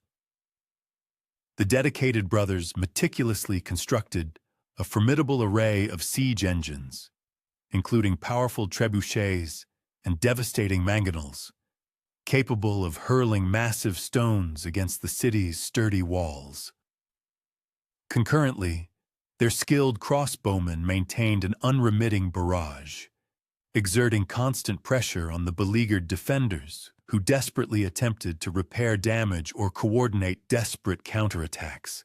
The Byzantine garrison's resistance, though characterized by undeniable determination, was ultimately plagued by inherent vulnerabilities that became glaringly apparent as the siege relentlessly progressed. The defenders suffered from a severe paucity of adequate supplies for any extended operations, having never realistically anticipated confronting a professional military force capable of sustaining systematic siege operations for such a duration. Their equipment, poorly maintained during years of relatively peaceful administration, proved woefully inadequate for the rigorous demands of intensive combat against a meticulously well-equipped and highly trained attacking force. Most critically, they harbored no realistic expectation of relief from external sources, as the Byzantine Empire, in its weakened state, possessed neither the requisite naval capabilities nor the necessary military resources to mount effective assistance operations. The intangible psychological aspects of the siege proved to be as profoundly influential as its tangible physical elements in ultimately determining the outcome. The Hospitallers' formidable reputation for military competence and their palpable, unwavering commitment to the operation convinced a significant number of the beleaguered defenders that continued resistance was, in the final analysis, utterly futile. The brothers' exemplary disciplined conduct and their demonstrable willingness to negotiate reasonable surrender terms presented a stark and favorable contrast to the often harsh treatment that Byzantine territories had occasionally endured from other conquerors, thereby actively encouraging a pragmatic accommodation rather than a desperate last-ditch resistance. The capitulation of Rhodes City in November 1306, following a relentless siege that endured for approximately 3 months, heralded the dawn of Hospitaller territorial sovereignty, a dominion that would majestically endure for more than 2 centuries. Foulques de Villeray's solemn entry into the newly conquered city served as a clear declaration of the order's profound intention to establish permanent and stable governance, rather than merely conducting a fleeting, destructive raid.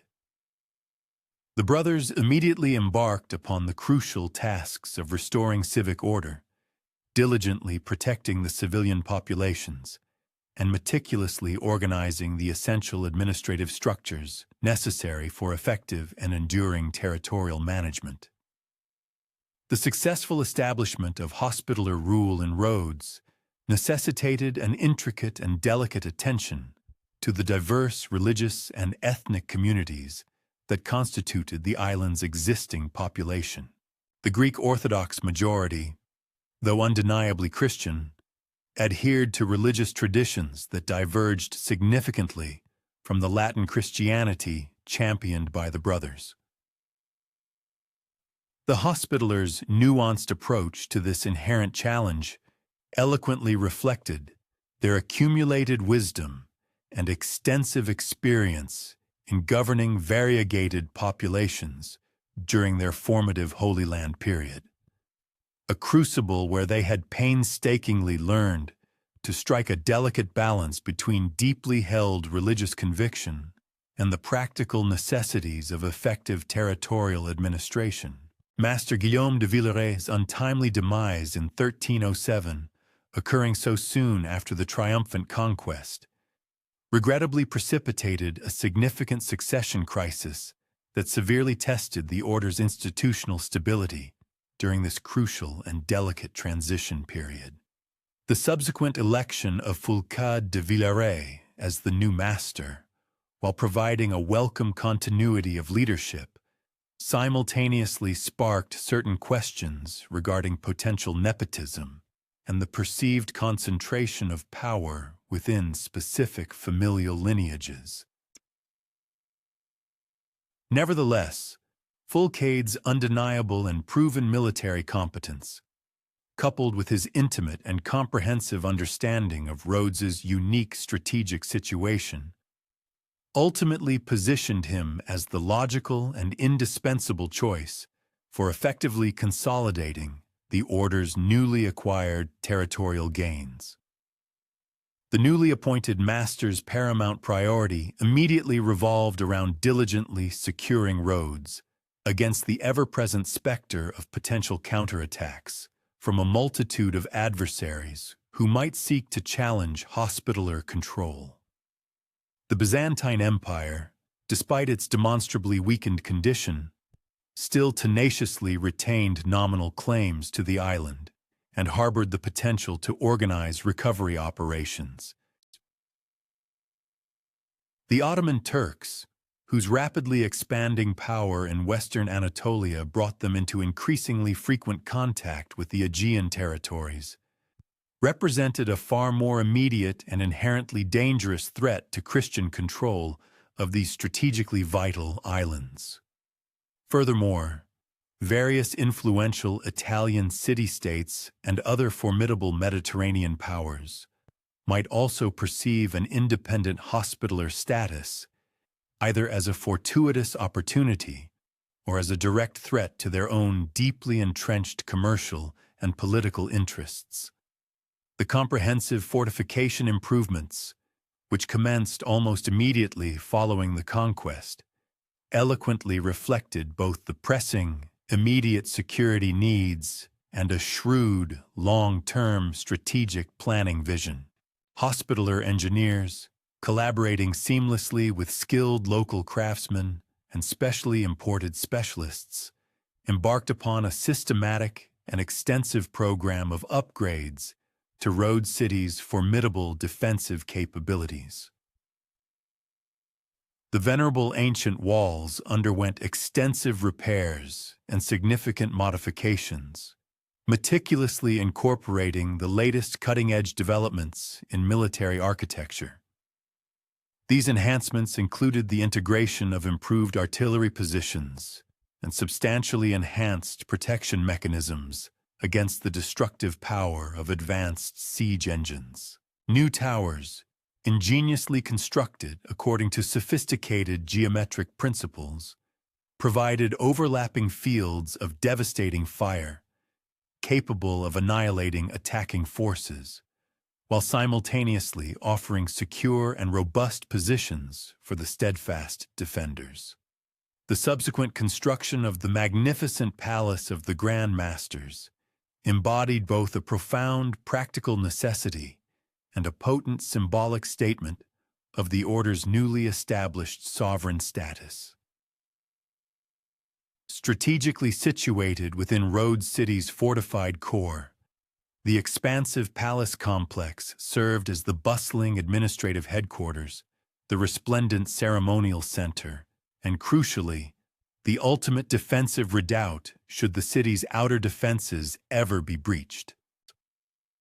The building's distinctive architecture showcased a harmonious fusion of elegant European Gothic elements with rich local Byzantine and Islamic influences, thereby creating a truly unique and distinctive style that eloquently mirrored the Order's international character and their remarkable adaptation to the complex conditions of the Eastern Mediterranean.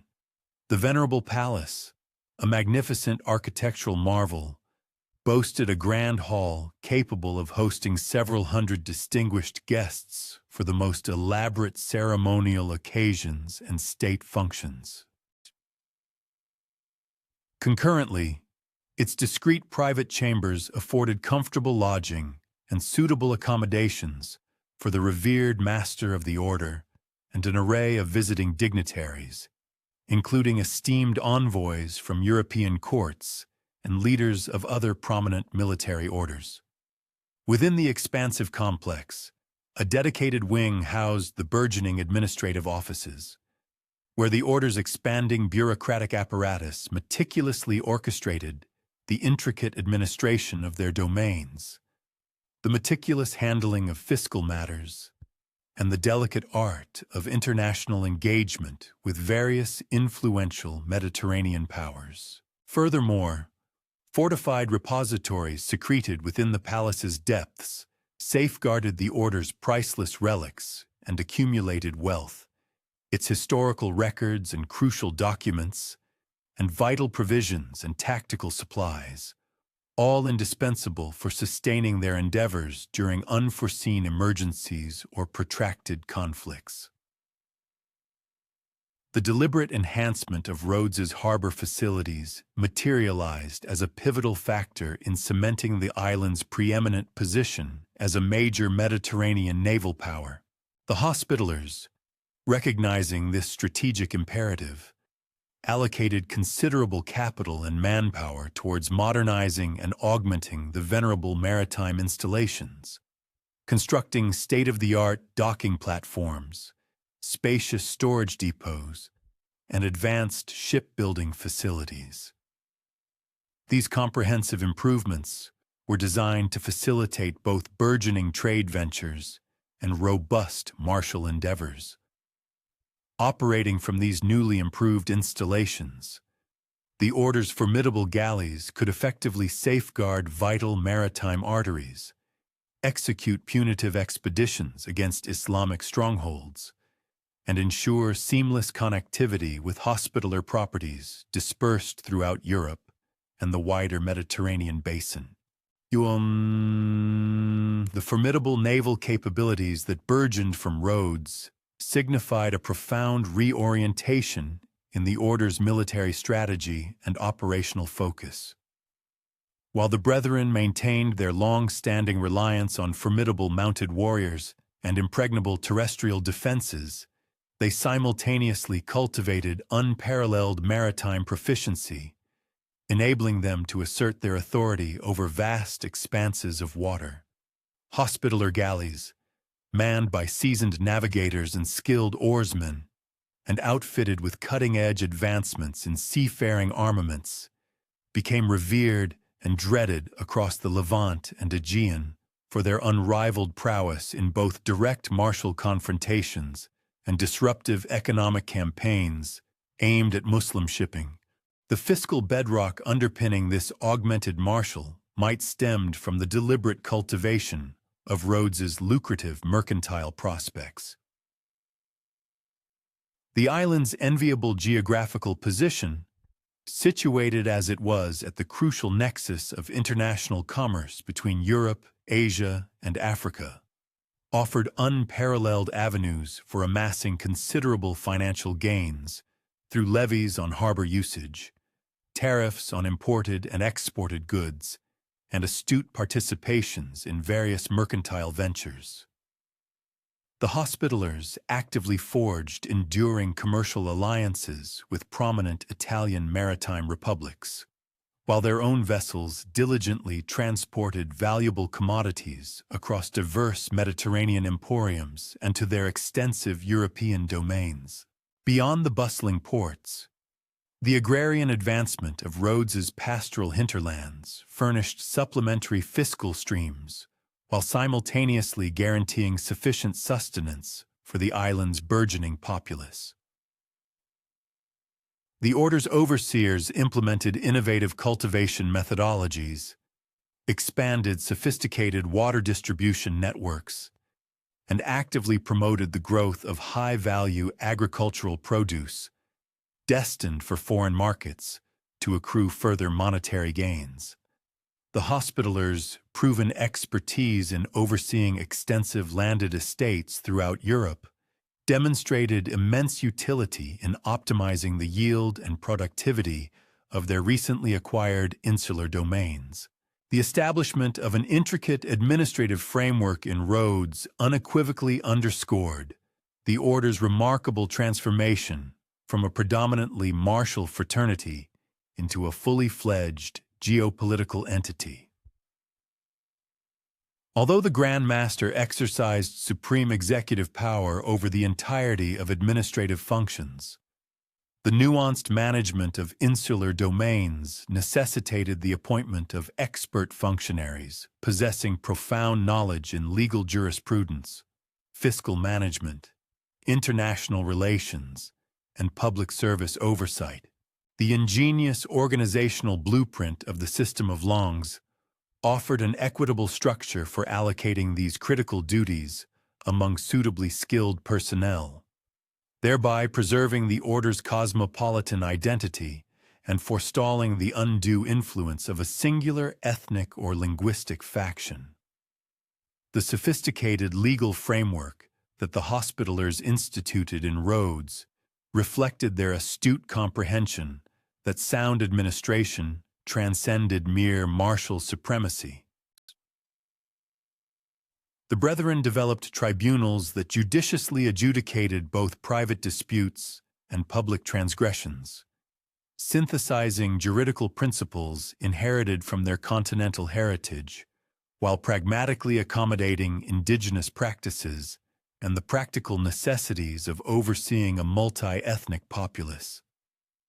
The Grand Master's tribunal presided over capital offenses and contentious issues pertaining to the Order's prerogatives, while subordinate judiciaries arbitrated everyday civilian grievances, mercantile disagreements, and petty infractions. Crucially, the Hellenic Orthodox priesthood maintained ecclesiastical purview over matrimonial unions, testamentary successions, and other affairs historically regulated by spiritual decrees, thereby establishing a concurrent legal structure that recognized the inhabitants' confessional independence while upholding the overarching suzerainty of the Hospitallers. The metamorphosis of Rhodes into a formidable maritime force commenced with a methodical enhancement of the island's nautical construction capacities. Hospitaller strategists astutely discerned that prolonged maritime campaigns necessitated indigenous fabrication and upkeep infrastructure, in lieu of relying on external dockyards potentially inaccessible during hostilities. Consequently, they erected sophisticated naval arsenals within Rhodes's natural anchorages, capable of fabricating swift-oared vessels adhering to the most contemporary Mediterranean blueprints. These designs integrated advancements in structural integrity, canvas deployment, and propulsive mechanisms, thereby optimizing both swiftness and martial efficacy. These cutting-edge facilities engaged master artisans drawn from the esteemed naval hubs of Venice, Genoa, and other preeminent seafaring metropolises, fostering a repository of expertise that facilitated perpetual advancements in maritime engineering. The galleys that emerged from Rhodes's shipyards represented the pinnacle of maritime military engineering in the 14th century. These formidable vessels, customarily spanning an impressive 120 to 140 feet from stem to stern, accommodated a formidable complement of 150 to 200 individuals. This crew comprised tireless oarsmen, disciplined fighting marines, and dedicated technicians adept at deploying the diverse armaments. The ships boasted formidable bronze artillery pieces positioned strategically in their foresections and deployed substantial contingents of skilled arbalesters whose lethally precise steel-headed quarrels were capable of piercing the majority of prevailing protective plating at proximate distances. Furthermore, incendiary Greek fire apparatus, a formidable legacy bequeathed by centuries of Byzantine maritime heritage, furnished supplementary destructive capacities that demonstrated exceptional efficacy when deployed against timber-built hostile ships and vulnerable shore defenses. The rigorous preparatory curriculum for the Order's maritime forces meticulously integrated age-old nautical proficiency with bespoke martial methodologies, tailored expressly for the unique exigencies of the Mediterranean theater. The dedicated oarsmen, largely drawn from the indigenous populations of Rhodes and other Hellenic islands under the Order's suzerainty, mastered the art of synchronized propulsion over prolonged voyages, while retaining the capacity for swift bursts of speed during critical engagements. The elite Marines honed their skills in grappling and capturing enemy vessels, engaged in intensive hand-to-hand combat drills utilizing a diverse arsenal, and perfected the intricate coordination essential for daring shoreline incursions. Commissioned commanders, for their part, delved into advanced celestial navigation, sophisticated meteorological forecasting, and the strategic doctrines paramount for achieving decisive victories within the intricate and often constricted waterways of the Aegean Sea. The judicious allocation of this naval force evinced the Order's profound grasp of their position within the intricate tapestry of geopolitical alliances and lucrative mercantile exchanges across the Mediterranean basin. The island's enviable geographical placement empowered their swift galleys to interdict crucial maritime arteries linking the imperial city of Constantinople with the bustling port of Alexandria, thereby severely hampering Islamic trade ventures and simultaneously amassing considerable wealth through the appropriation of precious merchandise. The Brethren cultivated highly advanced espionage apparatuses that furnished timely foreknowledge of mercantile flotillas, hostile military incursions, and significant political shifts that could potentially impact their strategic endeavors. This critical intelligence, meticulously amassed via a synergy of remunerated agents, diplomatic overtures, and dedicated scouting sorties, allowed them to optimize the operational impact of their finite maritime assets.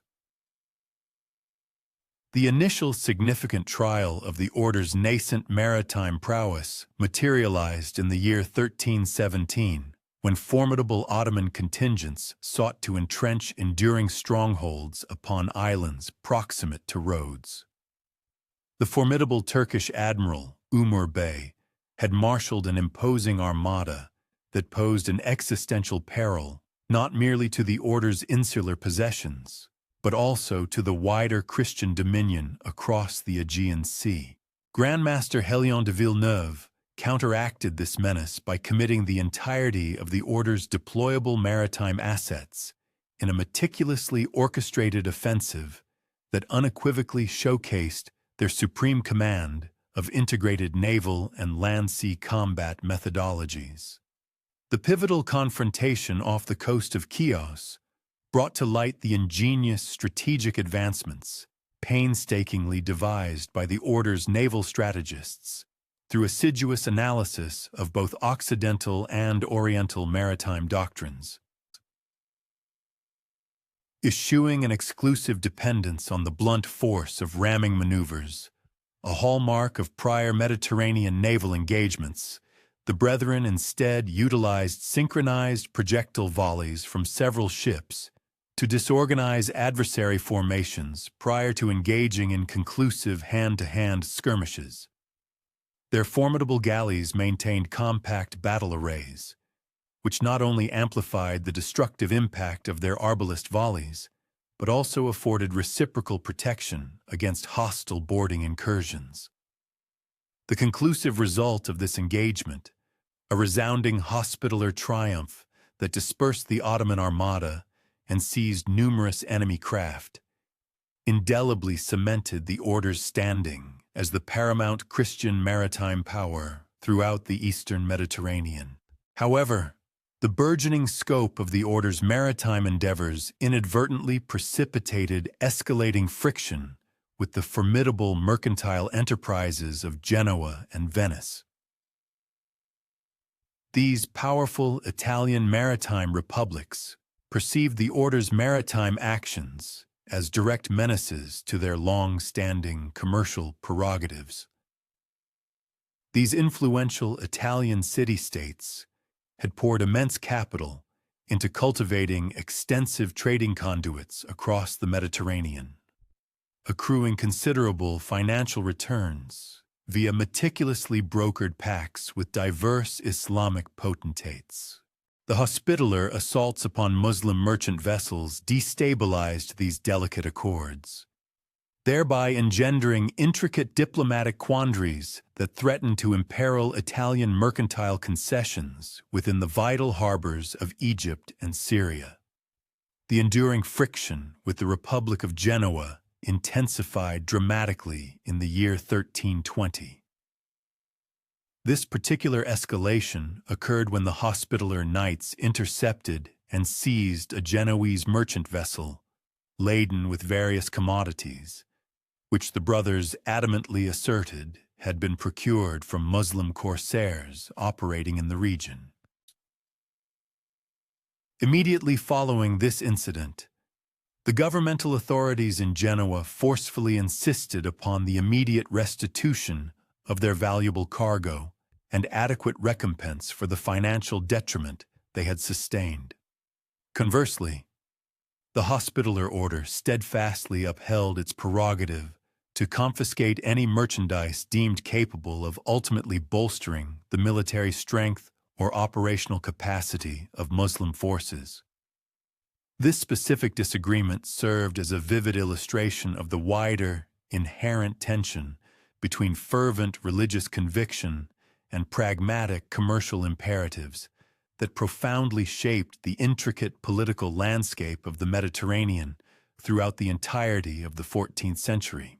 The intricate diplomatic discussions that eventually brought this particular contention to a close served as compelling evidence of the highly refined political acumen and strategic capabilities that the Hospitaller leadership had assiduously cultivated over many decades. Their experience stemmed from navigating and orchestrating complex relationships with a diverse array of European kingdoms and Mediterranean potentates. Notably, Master Hélion de Villeneuve, with his keen foresight, clearly apprehended that the enduring viability and continued existence of the Order necessitated a pragmatic conciliation with the substantial commercial enterprises emanating from Italy, all while rigorously upholding their fundamental dedication to incessant military engagement against Islamic powers. The resulting conciliatory accord, painstakingly forged through these extensive negotiations, meticulously delineated specific guidelines and procedures designed to differentiate between bona fide commercial endeavors and those financial dealings or exchanges that unequivocally provided direct material or logistical aid to Muslim military operations. This newly instituted framework effectively mitigated the potential for subsequent altercations, simultaneously safeguarding the fundamental objectives and vital concerns of both the Hospitallers and the Genoese Republic. The dynamic between the Hospitaller Order and the Republic of Venice presented an even greater degree of intricacy and challenge. This heightened complexity arose primarily from Venice's expansive and deeply entrenched commercial ties with numerous Muslim-controlled territories, coupled with its highly developed diplomatic customs that consistently prioritized practical compromise and strategic coexistence above any inclination towards religious antagonism. Venetian mercantile agents operated and sustained a network of bustling trading outposts scattered across the entire eastern Mediterranean basin. These vital facilities included significant establishments in prominent cities such as Alexandria, the imperial capital of Constantinople, and numerous key ports along the Syrian coastline. From these lucrative hubs, immense financial gains were consistently realized through the brisk interchange of European-produced manufactured articles for highly coveted Eastern commodities like exotic spices, sumptuous silks, and a plethora of other opulent luxury goods. Such profound commercial interdependencies compelled Venice to meticulously uphold a posture of scrupulous neutrality whenever conflicts erupted between Christian and Muslim polities, a stance that inherently generated unavoidable friction and deep-seated tensions with the Hospitallers' unyielding and militantly anti-Islamic ideological position. The successful amelioration of the profound strains between Venetian and Hospitaller interests necessitated direct intervention from the highest echelons of the Church, specifically through papal authority, and the meticulous crafting of highly intricate agreements. These accords were painstakingly designed to judiciously weigh and reconcile diverse religious imperatives, pressing commercial exigencies, and overarching political calculations. The persistent diplomatic endeavors spearheaded by Pope John XXII ultimately culminated in the establishment of specific operational guidelines and understandings. These protocols expressly sanctioned the Hospitaller Order's naval campaigns and aggressive maneuvers when directed solely against Muslim military objectives, concurrently guaranteeing the inviolability of Venetian commercial shipping and extensive overseas installations from any form of assault. While these crucial agreements were undeniably put to the test on numerous occasions by isolated incidents and the fluctuating currents of geopolitical realities, they nonetheless furnished a vital conceptual structure for mutual cohabitation, allowing both formidable entities to zealously advance their core interests without being perpetually embroiled in open hostilities. Undeniably, the gravest and most formidable military threat confronting the Hospitaller Knights throughout this epoch originated from the Mamluk Sultanate. This powerful Islamic empire was engaged in a concerted and systematic drive aimed at eradicating the vestiges of Christian dominion and influence that still persisted within the eastern Mediterranean region. Sultan al-Nasir Muhammad, who commanded the vast territories of Egypt and Syria with undisputed authority from 1310 until 1341, was uniquely endowed with both the extensive military wherewithal and the profound strategic acumen indispensable for orchestrating and prosecuting protracted, relentless campaigns against Christian-held territories. Indeed, His formidable armies had already successfully concluded the definitive subjugation of the last remaining Crusader states, and were, at this juncture, actively embarking upon the expansion of Mamluk suzerainty and geopolitical sway into the regions of Anatolia and the numerous islands scattered across the Aegean Sea. The momentous 1444 Siege of Rhodes emerged as the definitive zenith of the Mamluk Sultanate's persistent endeavors to utterly dismantle Hospitaller authority and definitively neutralize the existential menace they posed to Muslim maritime commerce and vulnerable coastal domains. Sultan Jakmak meticulously marshaled an immense expeditionary force, comprising in excess of 180 maritime vessels that transported an estimated 18,000 seasoned troops. This formidable armada was additionally provisioned with an extensive array of formidable siege weaponry, abundant logistical supplies, and the highly specialized human resources indispensable for executing intricate amphibious assaults. The Mamluk naval contingent, under the expert command of veteran admirals who had assiduously analyzed and comprehended the intricacies of Hospitaller defensive infrastructure, advanced upon Rhodes armed with meticulously conceived strategies for systematically overwhelming the island's formidable fortifications through synchronized offensives launched from both land and sea. The exhaustive preparations undertaken by Master Jean de Lastic in anticipation of the impending siege vividly underscored the profound defensive proficiency that the Hospitaller knights had painstakingly amassed over many decades of relentless military engagement, both within the hallowed confines of the Holy Land and on their island stronghold of Rhodes.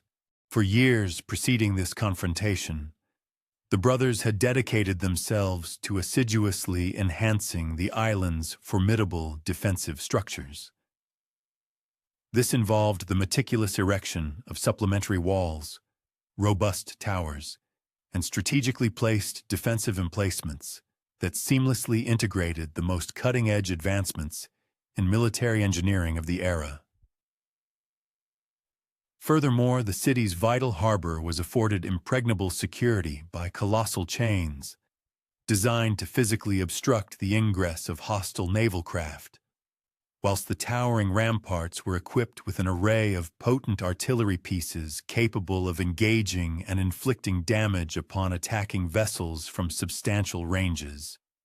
The full-scale siege commenced in July of 1444. With Mamluk military contingents expeditiously securing strategic positions along the island's southern littoral, concurrently as their formidable naval fleet endeavored to impose a suffocating blockade upon Rhodes's crucial harbors. The initial thrust of the Mamluk offensive was concentrated with unyielding intensity upon the city's formidable landward fortifications.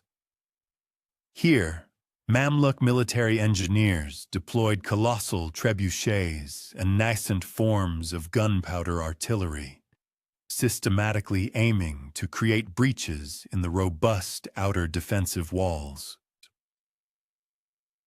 In resolute opposition, the Hospitaller defenders retaliated fiercely with their own barrage of artillery fire, complementing this with meticulously coordinated sallies and swift counterattacks. These daring sorties were strategically conceived to disorganize and impede the enemy's siege operations, simultaneously inflicting significant casualties upon the exposed Mamluk assailants. The valiant and successful defense of Rhodes served as an unequivocal testament to the formidable efficacy of the architectural enhancements and strategic modifications that the Hospitallers had meticulously implemented in medieval fortification design. The island's innovative concentric wall system proved particularly daunting, compelling attacking forces to systematically surmount a succession of formidable defensive perimeters. Each of these lines was vigilantly safeguarded by strategically positioned towers, which in turn afforded mutually supporting and overlapping fields of fire, creating a deadly crossfire for any advancing foe. The chivalric brothers had ingeniously engineered subterranean passages, facilitating the covert movement of defenders between disparate sections of the fortifications, entirely shielded from enemy projectiles. Concurrently, securely designed sally ports permitted the execution of swift, unexpected counteroffensives against the besieging armies. Furthermore, comprehensive internal water systems and ample provisions in food storage facilities within the fortified enceinte ensured the sustenance of both the military garrison and the civilian populace for protracted durations. The Mamluks' direct assault upon the harbor entrance brought to light the extraordinary ingenuity and advanced nature of the Hospitallers' naval defensive arrangements. The Knights had strategically emplaced powerful artillery batteries on opposing sides of the harbor's mouth, enabling them to unleash a concentrated, withering barrage of fire upon any hostile vessels audacious enough to attempt a forced entry. Beneath the water's surface, a cunning array of obstacles, encompassing sharpened stakes and artfully concealed rocky formations, presented supplementary perils for the attacking ships. These underwater impediments simultaneously served to funnel the enemy fleet into precisely designated killing zones.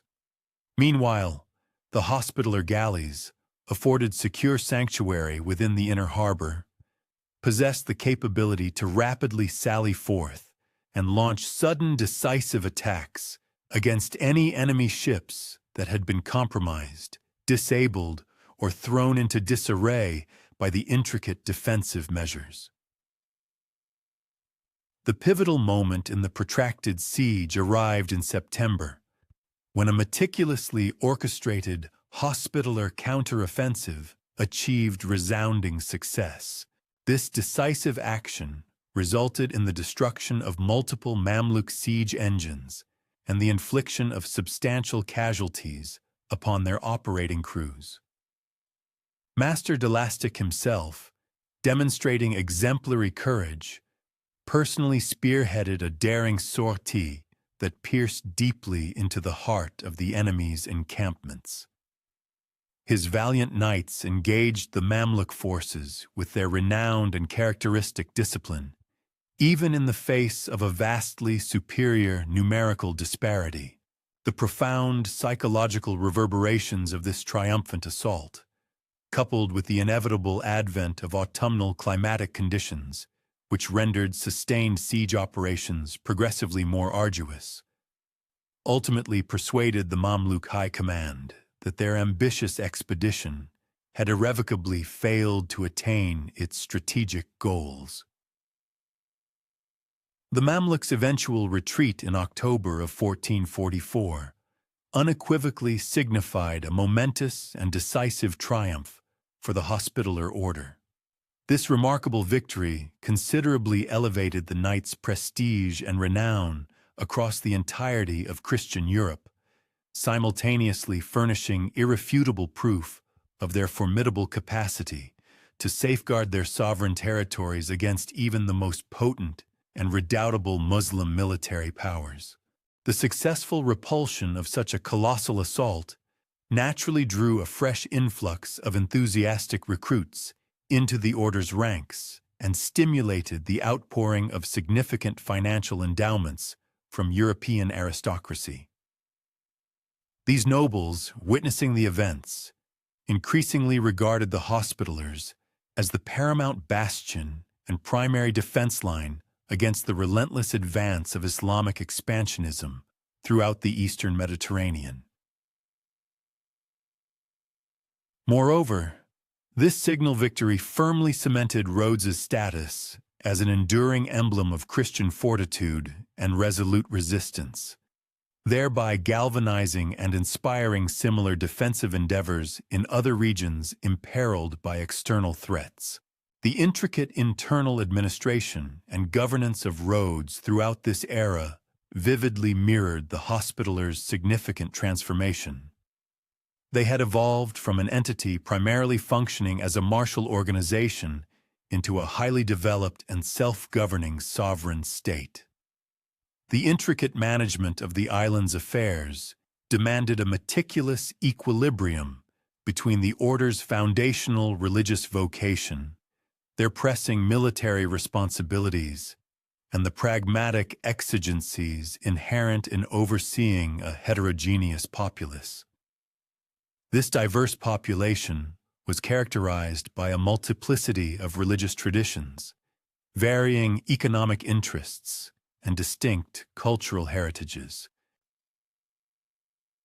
The substantial Greek Orthodox majority, whilst acquiescing to Hospitaller dominion, steadfastly preserved their ancestral religious observances and established communal frameworks. This was facilitated through specific arrangements that formally recognized their self-governance in ecclesiastical affairs, concurrently guaranteeing their allegiance to the overarching Christian cause.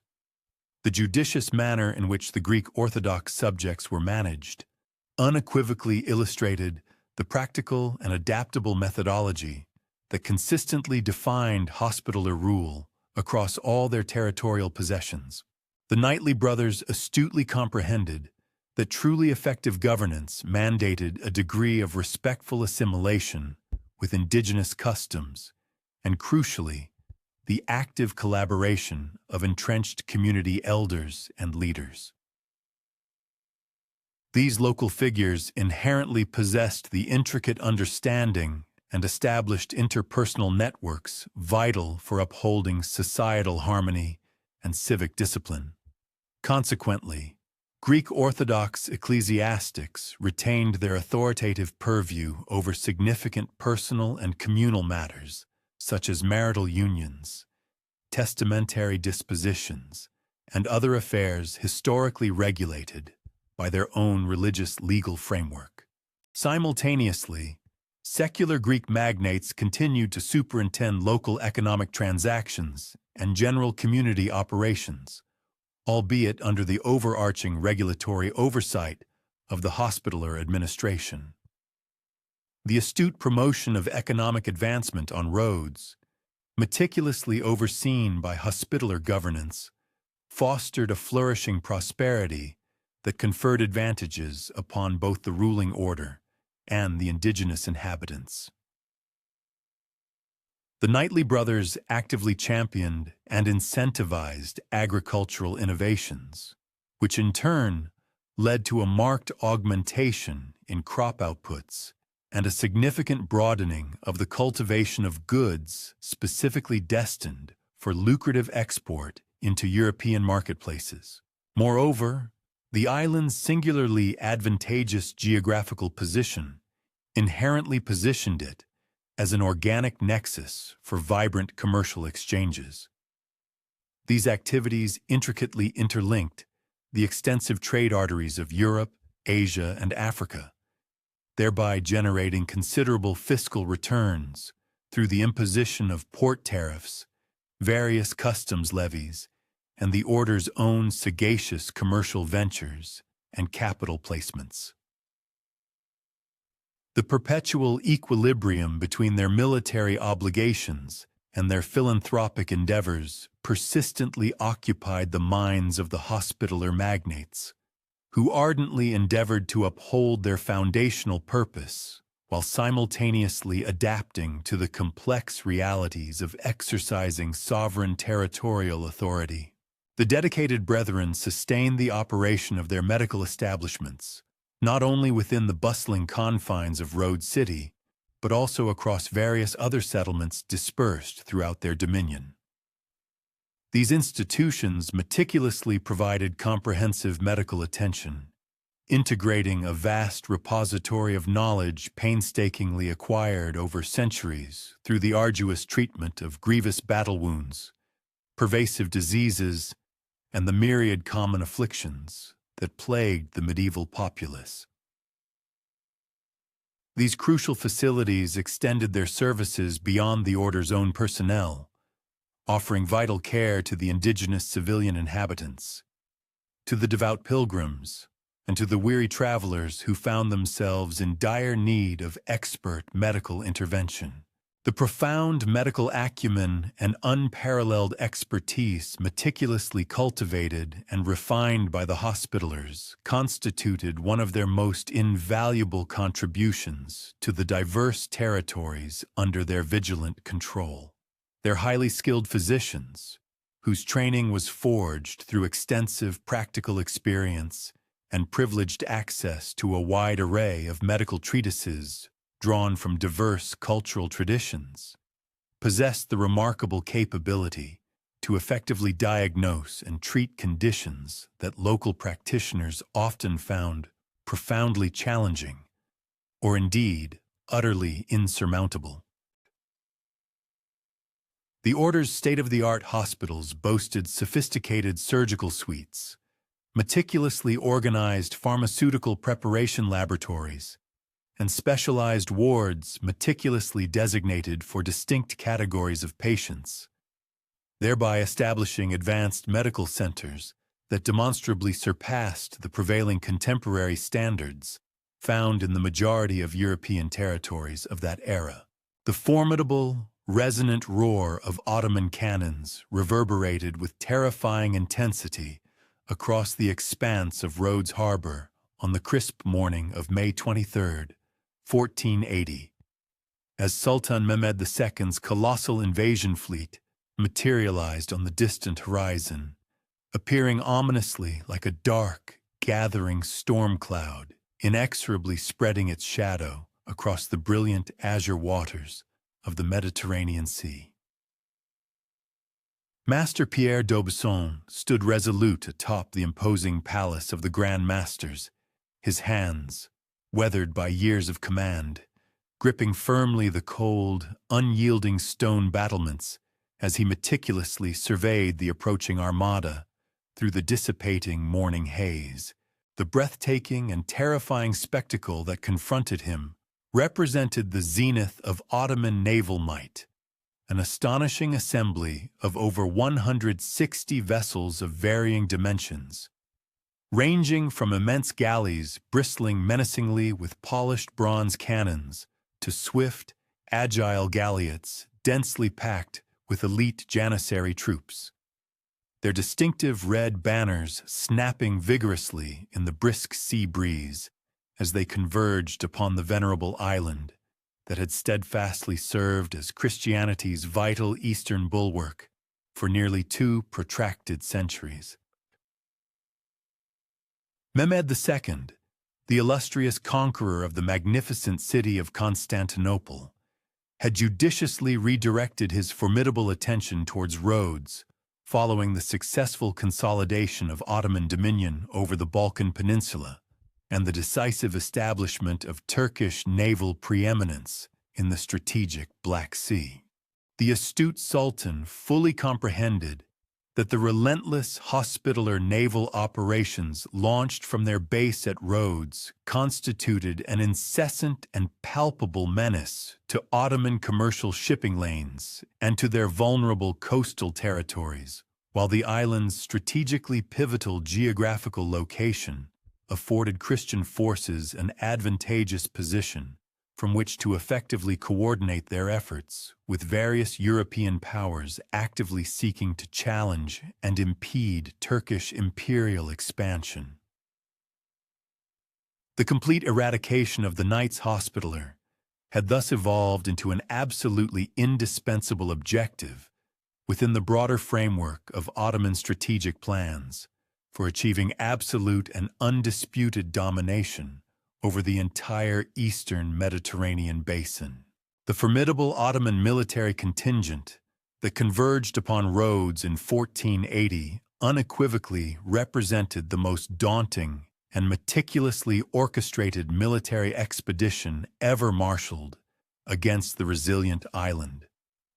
Messi Pasha, the highly experienced and sagacious commander of this momentous expedition, had dedicated many months to the painstaking preparation of extraordinarily detailed operational plans that rigorously incorporated invaluable lessons gleaned from preceding successful Turkish siege operations, alongside comprehensive intelligence meticulously gathered concerning the intricate hospitaller defensive capabilities. The immense Turkish army comprised approximately 70,000 highly disciplined troops.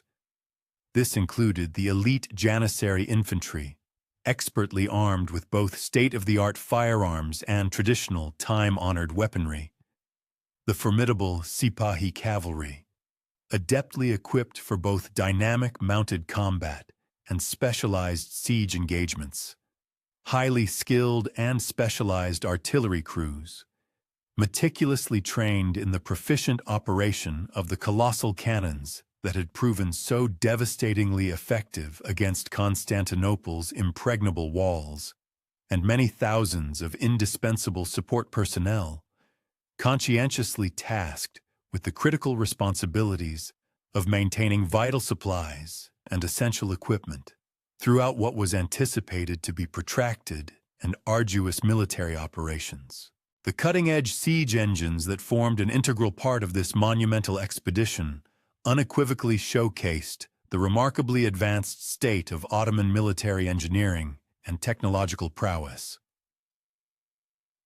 Turkish foundries, renowned for their exceptional metallurgical skills, had successfully manufactured cannons of unprecedented scale and destructive power, including several truly massive bombards capable of launching gargantuan stone projectiles, each weighing in excess of an astounding 600 pounds, with devastating force against heavily fortified walls.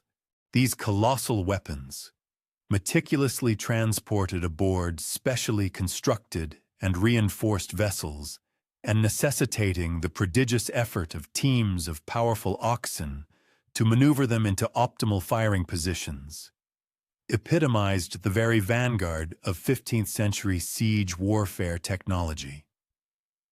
Complementing these behemoths, numerous smaller, yet still devastatingly effective, cannons could be strategically positioned to deliver sustained and concentrated bombardment upon specific defensive emplacements, all while remaining relatively shielded from the dangers of counter-battery fire. Master d'Aubusson comprehensive and prescient preparations for the impending siege unequivocally reflected both his profound personal military experience and the collective, invaluable defensive expertise that the Hospitallers had meticulously amassed through countless decades of relentless warfare. Born into an esteemed French noble lineage around the year 1423, d'Aubusson had entered the hallowed ranks of the order as a young man and had steadily ascended through its hierarchical structure by consistently demonstrating exceptional competence and unwavering dedication in both intricate military and complex administrative affairs. His pivotal election as master in 1476 had brought to this paramount position a leader who masterfully combined a profound strategic vision with the essential practical experience requisite for orchestrating and executing highly complex defensive operations. The formidable fortifications that d'Aubusson commanded represented the triumphant culmination of nearly 2 centuries of continuous refinement, meticulous enhancement, and astute adaptation to the perpetually evolving landscape of military technologies. The imposing walls of Rhodes City, whose original construction dated back to the Byzantine era, had been systematically upgraded and strengthened by successive Hospitaller administrations, integrating the most sophisticated defensive features available to the military engineers of the 15th century.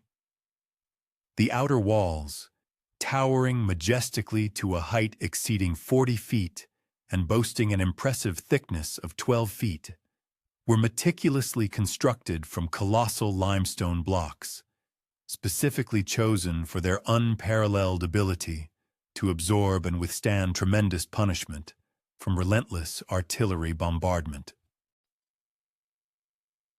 Strategically projecting towers, precisely positioned at regular intervals along the extensive length of the walls, provided overlapping fields of devastating fire that could effectively decimate attacking forces, while simultaneously offering secure and protected positions for the resolute defenders.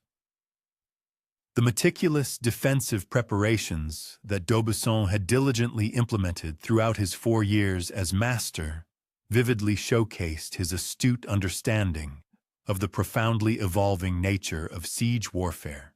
The revolutionary introduction of gunpowder artillery had fundamentally and irrevocably altered the delicate balance of power between attackers and defenders, thereby necessitating entirely novel approaches to both fortification design and defensive tactical methodologies. The sagacious master had personally overseen the extensive construction of additional earthworks, specifically engineered to absorb the concussive force of cannon fire far more effectively than traditional stone walls, while innovative new artillery positions strategically integrated within the fortifications empowered the defenders to engage enemy batteries at significantly extended ranges, thereby gaining a crucial tactical advantage. The invaluable human resources available to d'Aubusson for the arduous defense vividly reflected both the inherently international character of the order and the inherent logistical limitations imposed by their insular location. The valiant garrison comprised approximately 600 brother knights, proudly representing all the major longs, each contributing specialized skills and unique equipment derived from their respective European cultural and military backgrounds. The French knights, constituting the largest single contingent, provided formidable heavy cavalry capabilities and unparalleled expertise in siege warfare, honed through their kingdom's continuous and demanding military campaigns. The Italian brothers contributed invaluable naval expertise and a profound knowledge of advanced artillery techniques, meticulously developed within the highly competitive and innovative city-state environment of their homeland. The German and English knights brought specialized knowledge of precision crossbow tactics and sophisticated defensive engineering, skills that proved exceptionally valuable in preparing for what was anticipated to be prolonged and grueling siege operations. The civilian populace of Rhodes, numbering approximately 7,000 inhabitants, represented both a significant asset and a profound responsibility for the defending garrison. The Greek Orthodox majority, while steadfastly preserving their distinct religious traditions and cultural identity, had nevertheless developed a genuine and enduring loyalty to hospitaller rule, forged through decades of equitable governance and unwavering protection from myriad external threats. These resourceful civilians possessed an intimate and invaluable knowledge of the island's intricate geography, its vital resources, and its potential defensive positions, insights that could prove absolutely invaluable during extended siege operations. However, their very presence within the confines of the fortified city also presented substantial logistical challenges pertaining to efficient food distribution, comprehensive medical care, and the critical task of maintaining morale during what promised to be an exceptionally prolonged and perilous confrontation. The initial ferocious Ottoman assault commenced on July 28, 1480, with a meticulously coordinated bombardment launched from both land and sea positions, a demonstration of the sophisticated tactical planning that had consistently characterized Turkish military operations since the ascendancy of Mehmed II. The colossal cannons, strategically positioned on the commanding hills overlooking Rhodes City, initiated a systematic and relentless bombardment specifically designed to breach the formidable outer walls and to create practicable gaps through which infantry assaults could be launched. Simultaneously, Ottoman galleys, strategically arrayed in the harbor, unleashed their own devastating artillery attacks against the seaward fortifications, cunningly attempting to fragment the defenders' attention and to prevent them from concentrating their forces against any singular point of attack. The deafening cacophony of the bombardment, audible for many miles across the surrounding sea, created a continuous, thunderous roar that relentlessly tested the nerves of both the courageous defenders and the terrified civilians seeking shelter within the embattled city. The massive stone projectiles, hurled with immense force by the Ottoman cannons, struck the ancient walls with tremendous impact, sending vast clouds of pulverized limestone dust and fragmented debris cascading violently into the streets below. The profound psychological impact of this incessant and overwhelming bombardment, specifically intended to erode defender morale and to compel an early surrender, instead seemed to paradoxically fortify Hospitaller resolve, as the steadfast brothers and their unwavering supporters collectively recognized that their very survival was inextricably dependent upon successful and unwavering resistance. Grand Master d'Aubusson's ingenious counter-strategy against the relentless Ottoman artillery barrage vividly showcased the advanced defensive innovations meticulously cultivated by the Hospitallers over centuries of arduous siege warfare. Rather than futilely endeavoring to shield every inch of the formidable fortifications from harm, the sagacious master strategically prioritized preserving the fundamental structural soundness of the main ramparts, simultaneously orchestrating the creation of robust, layered secondary defensive lines.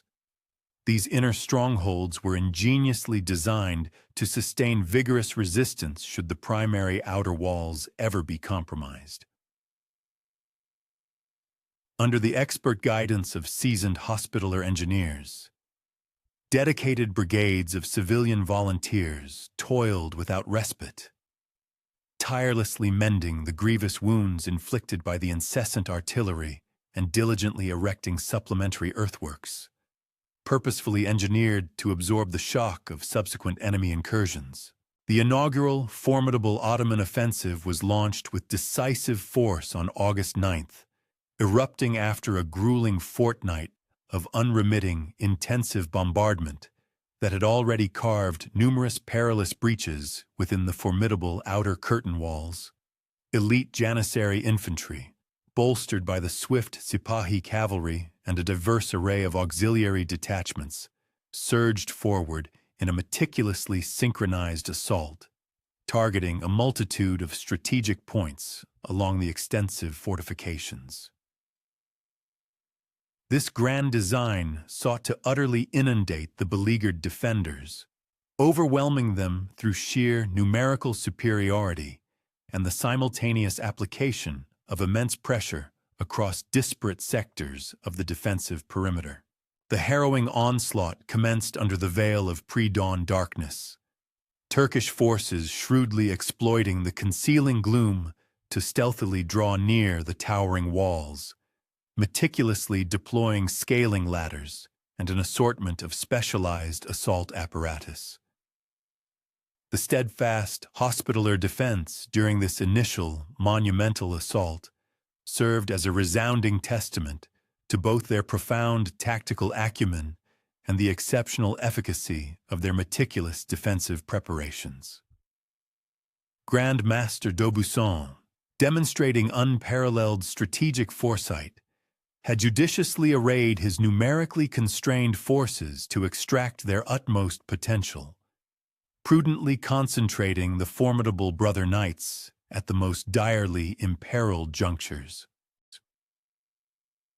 Concurrently, he shrewdly deployed civilian volunteers and auxiliary contingents to secure and hold the less critical secondary defensive emplacements.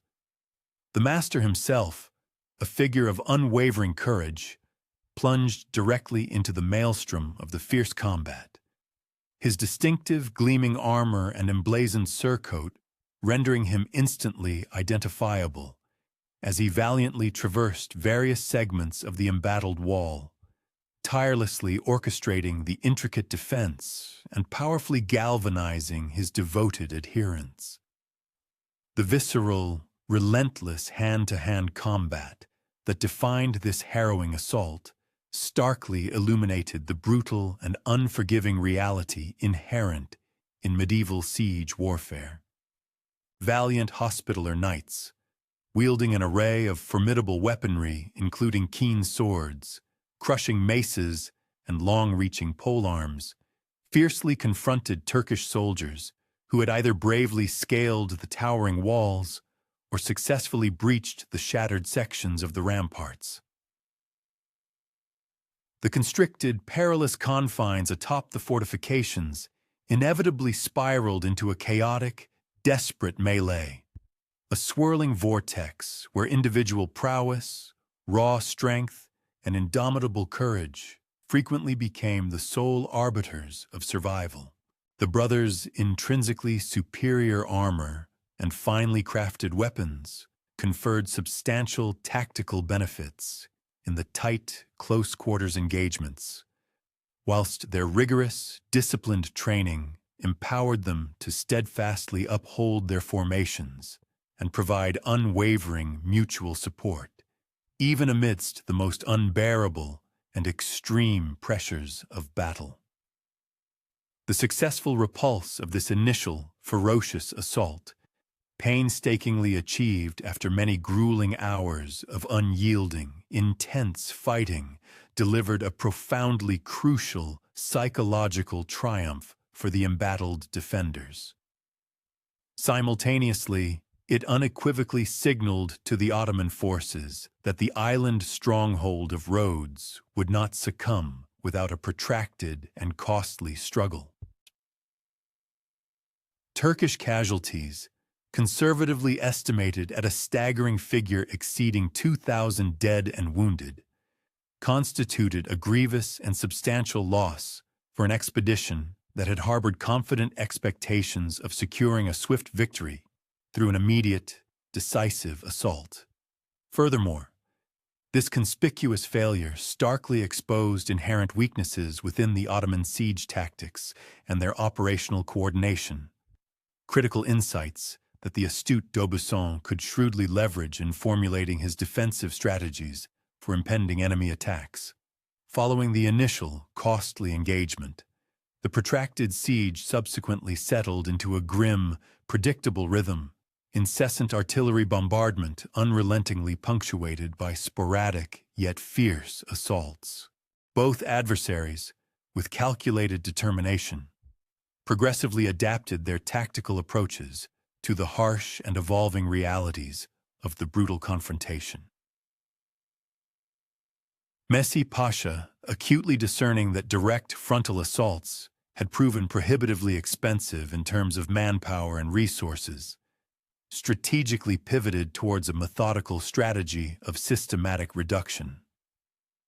This refined approach predominantly hinged upon sustained, overwhelming artillery bombardment, designed to incrementally erode the formidable fortifications and, crucially, to gradually diminish the morale of the steadfast defenders. Such a relentless campaign, however, necessitated colossal quantities of gunpowder and ammunition, placing immense and unprecedented strain upon Ottoman supply lines that laboriously snaked across hundreds of miles of often hostile or fiercely contested territories. The profound logistical predicaments confronting the formidable Ottoman expedition became progressively more pronounced and undeniably critical as the grueling siege wore on, stretching deep into the autumnal months. The immense Turkish army demanded staggering daily provisions of sustenance, potable water, vital ammunition, and a myriad of other essential supplies.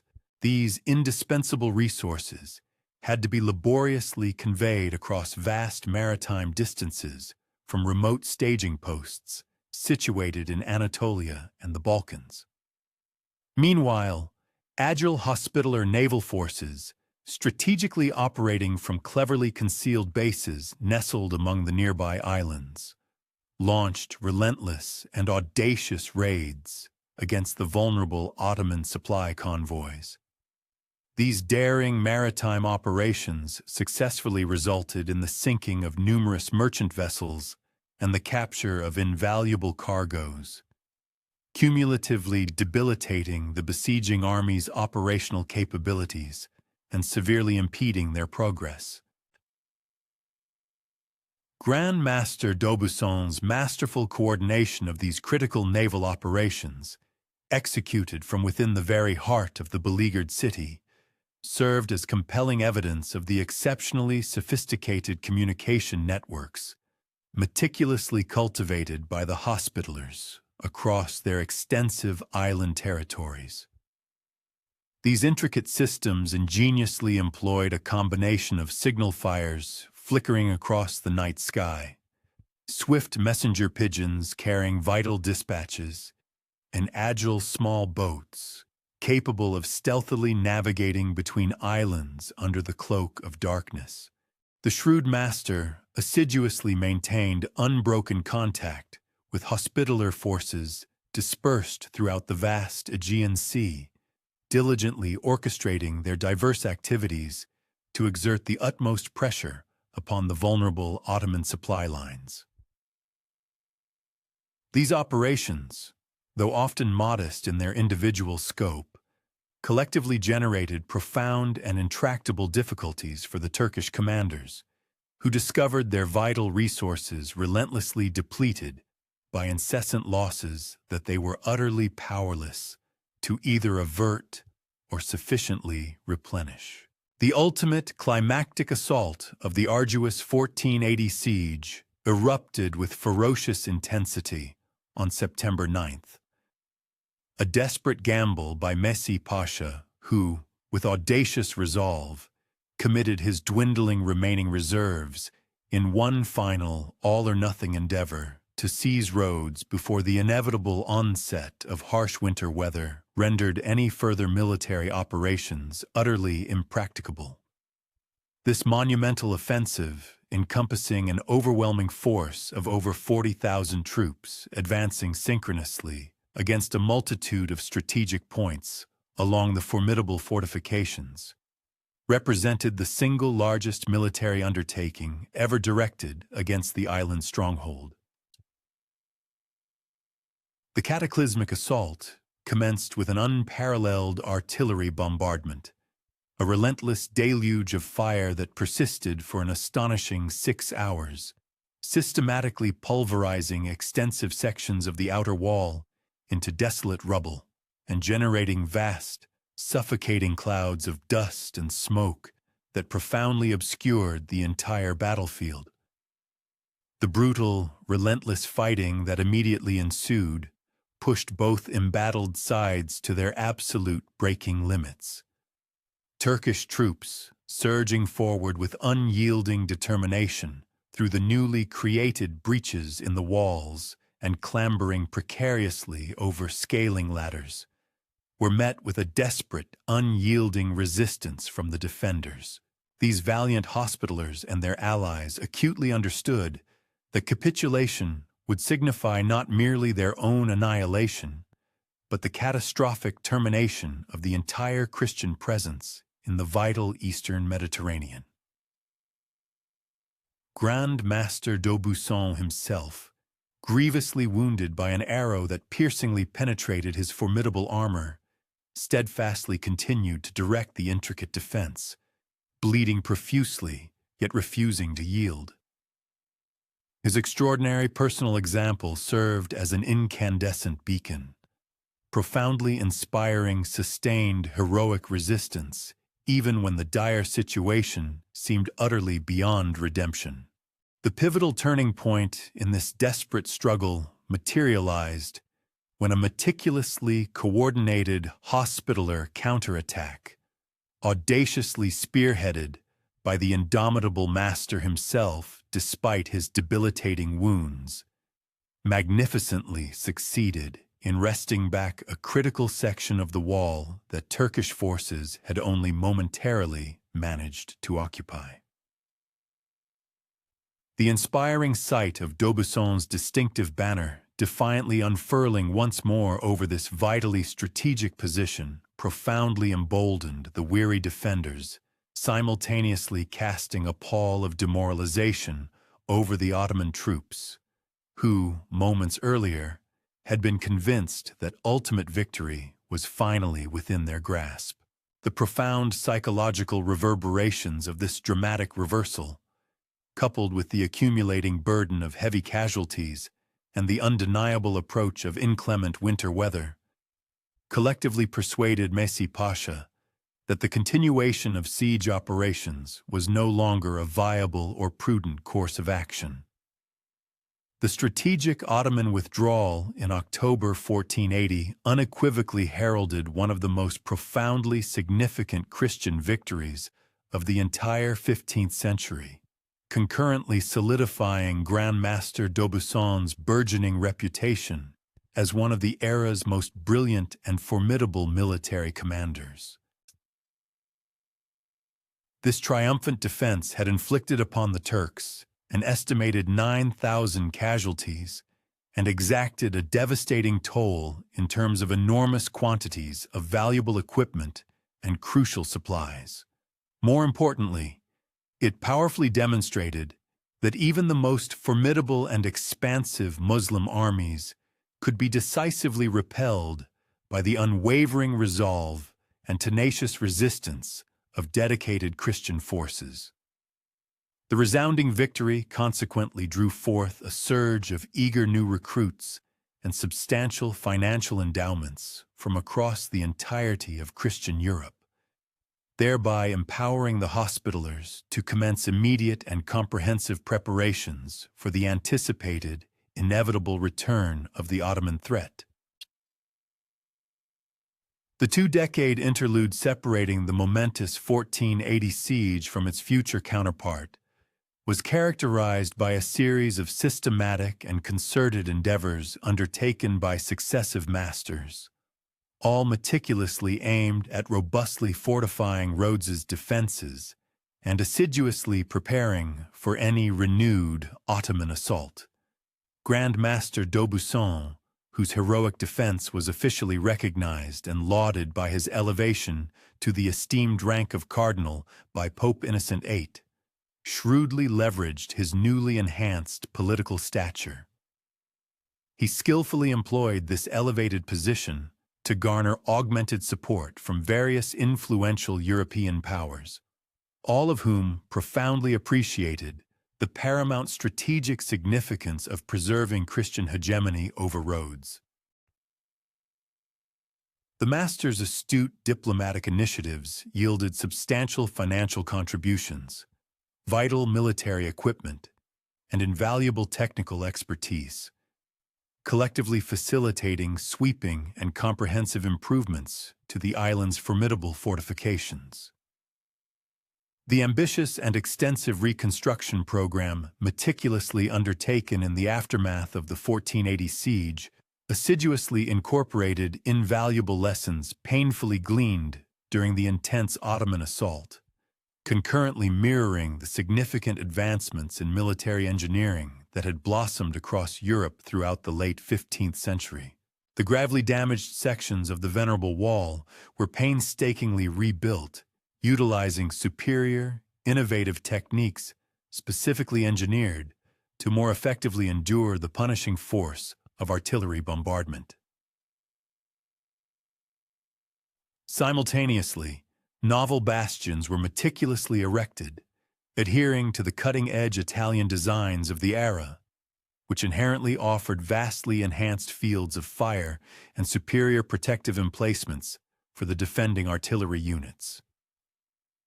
Furthermore, the crucial harbor defenses received exceptionally focused attention, with the installation of formidable new chain barriers and strategically positioned artillery emplacements, all designed to decisively thwart enemy vessels from encroaching upon the city's vulnerable seaward approaches. The profound evolution and significant augmentation of Rhodes's artillery capabilities throughout this critical period powerfully underscored the Hospitallers' acute understanding that a successful and resolute defense against any future Ottoman incursions would necessitate not only potent counter-battery fire, but also the crucial capacity to effectively engage hostile enemy ships from extended distances.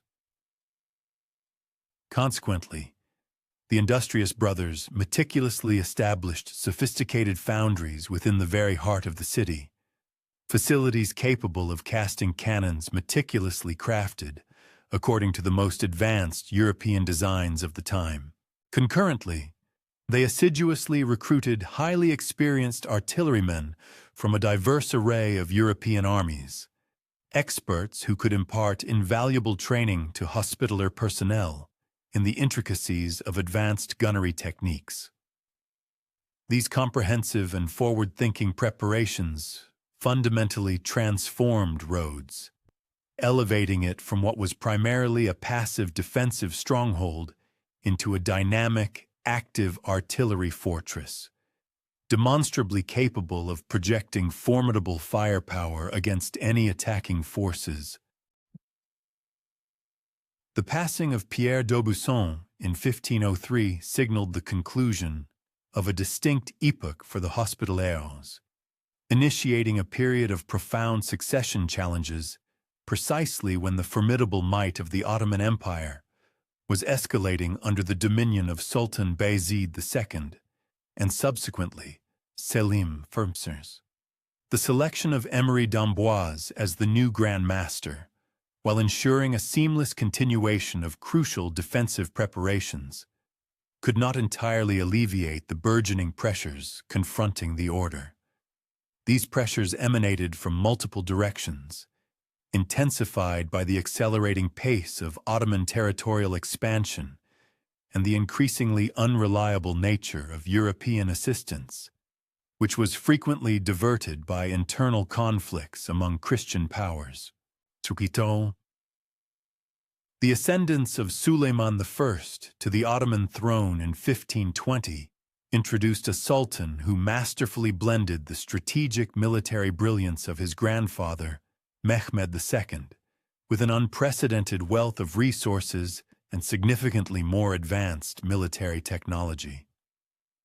Suleiman's initial military campaigns, particularly those waged in Hungary and across the Balkan territories, served as compelling demonstrations of his exceptional capacity to orchestrate intricate military operations over vast geographical distances.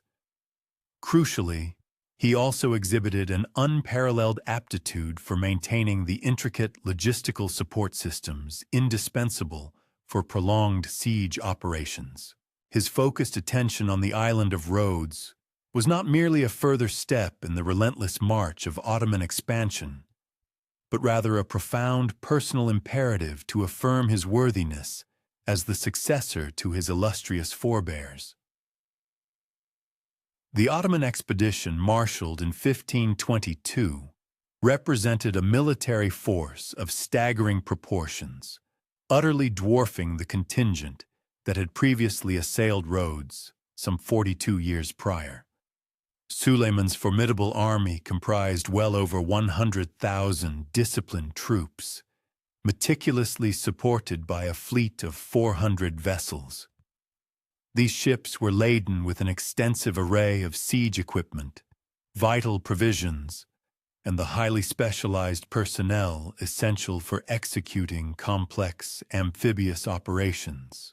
The Sultan, having meticulously analyzed the shortcomings of Messi Pasha's earlier failures, had developed and implemented far more sophisticated siege techniques, simultaneously ensuring an ample and uninterrupted flow of logistical support.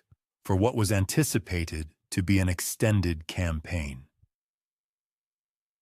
The artillery train accompanying this monumental expedition was particularly noteworthy, featuring cannons of a magnitude and number unprecedented in previous military endeavors, possessing the destructive capability to reduce even the most formidable fortifications through sustained and relentless bombardment.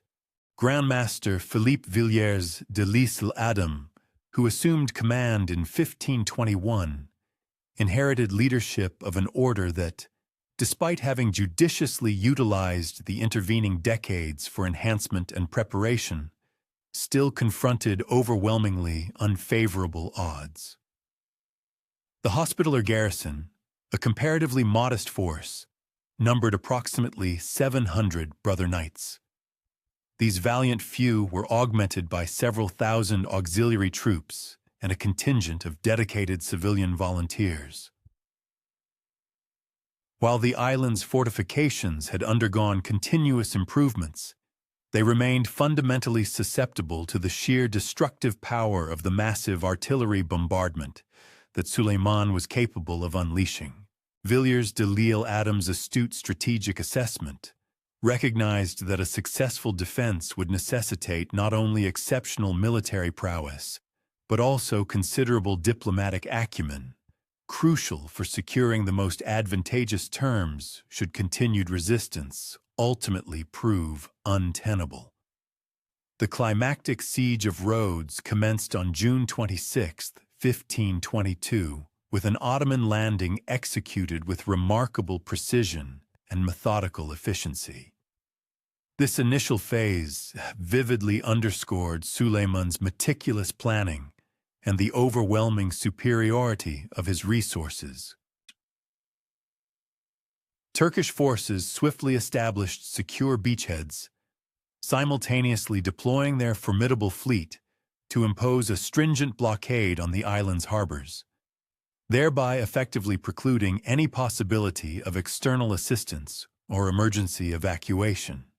The subsequent siege operations served as a stark testament to the significant evolution of Ottoman military capabilities since the engagement of 1480, incorporating refined artillery techniques, more sophisticated engineering methodologies, and vastly improved coordination among the diverse branches of their formidable military. The systematic and relentless bombardment that commenced on July 28, 1522, represented an escalation of destructive power unprecedented in the annals of Mediterranean warfare. Suleiman's artillery batteries, strategically positioned on meticulously prepared earthworks encircling Rhodes City, included colossal cannons capable of propelling projectiles weighing in excess of 800 pounds, with astonishing accuracy and devastating effect. The Sultan had assembled an elite corps of master gunners drawn from across the vast Ottoman Empire, among whom were Hungarian specialists captured during recent Balkan campaigns. These experts possessed an intimate and invaluable knowledge of European fortification design. Under their precise direction, the bombardment meticulously targeted specific structural weaknesses within the Hospitaller defenses, concentrating a torrent of fire on critical wall junctions, vulnerable gate approaches, and the foundational elements of towers where maximum structural damage could be inflicted. Grand Master de l'Isle Adam orchestrated the defense from his command post, strategically situated within the venerable palace of the Grand Masters. He maintained continuous communication with the various sectors of the fortifications through an intricate and efficient system of messengers and signal flags. The Master's daily regimen commenced before dawn, encompassing thorough inspections of the embattled walls, a meticulous assessment of damage sustained overnight, and the diligent coordination of repair efforts that persisted relentlessly despite the incessant artillery fire. Delisle Adams' leadership approach diverged notably from the heroic personal example set by his predecessor, d'Aubusson. Instead, his focus was firmly on systematic organization and the prudent management of resources, a strategy designed to sustain resistance over the extended duration that this monumental siege unequivocally demanded. The stark technological disparity between the opposing forces became painfully evident within the initial weeks of the bombardment.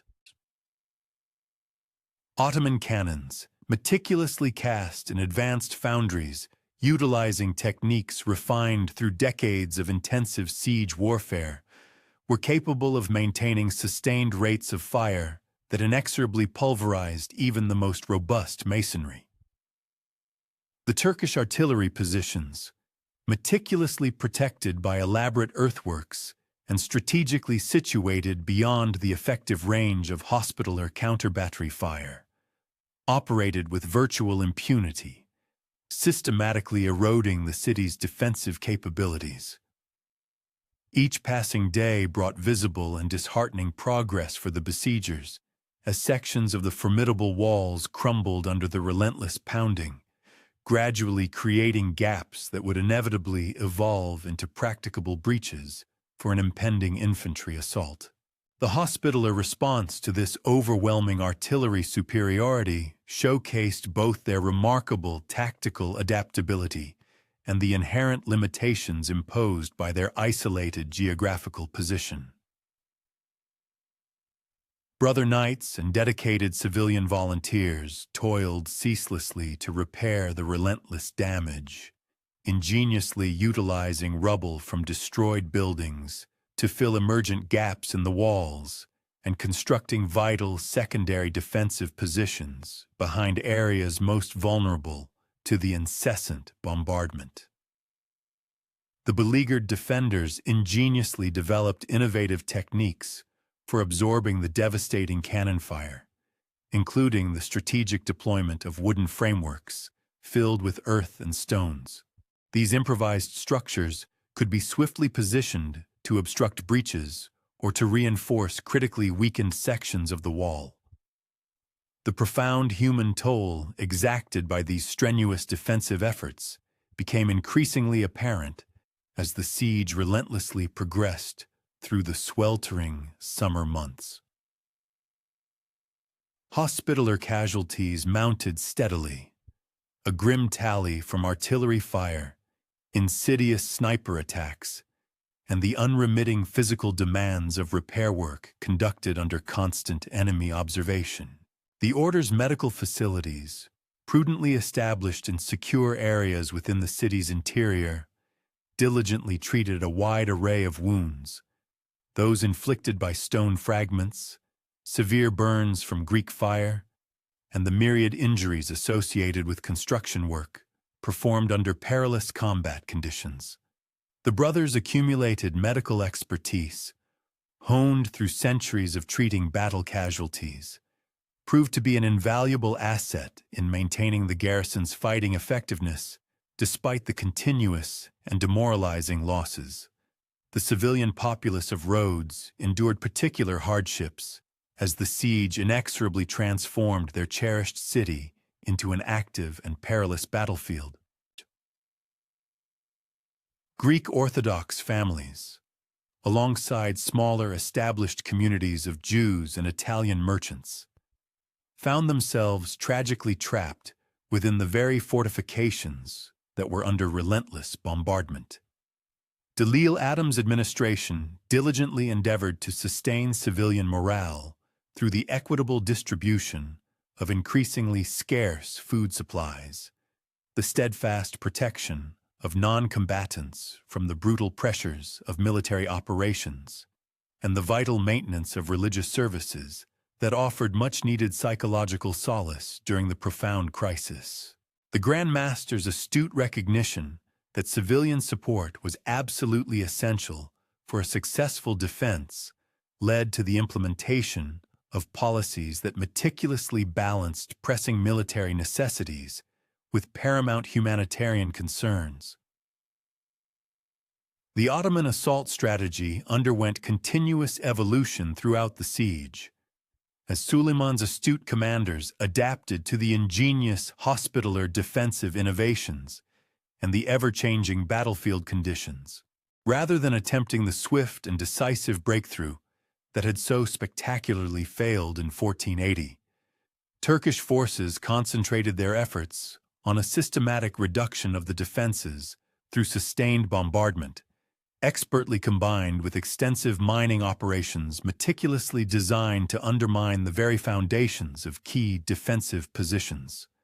Ottoman engineers, many of whom had been rigorously trained in the advanced siege techniques developed during recent European campaigns, painstakingly excavated tunnels beneath the formidable walls while simultaneously preparing powerful explosive charges capable of creating sudden and utterly devastating breaches.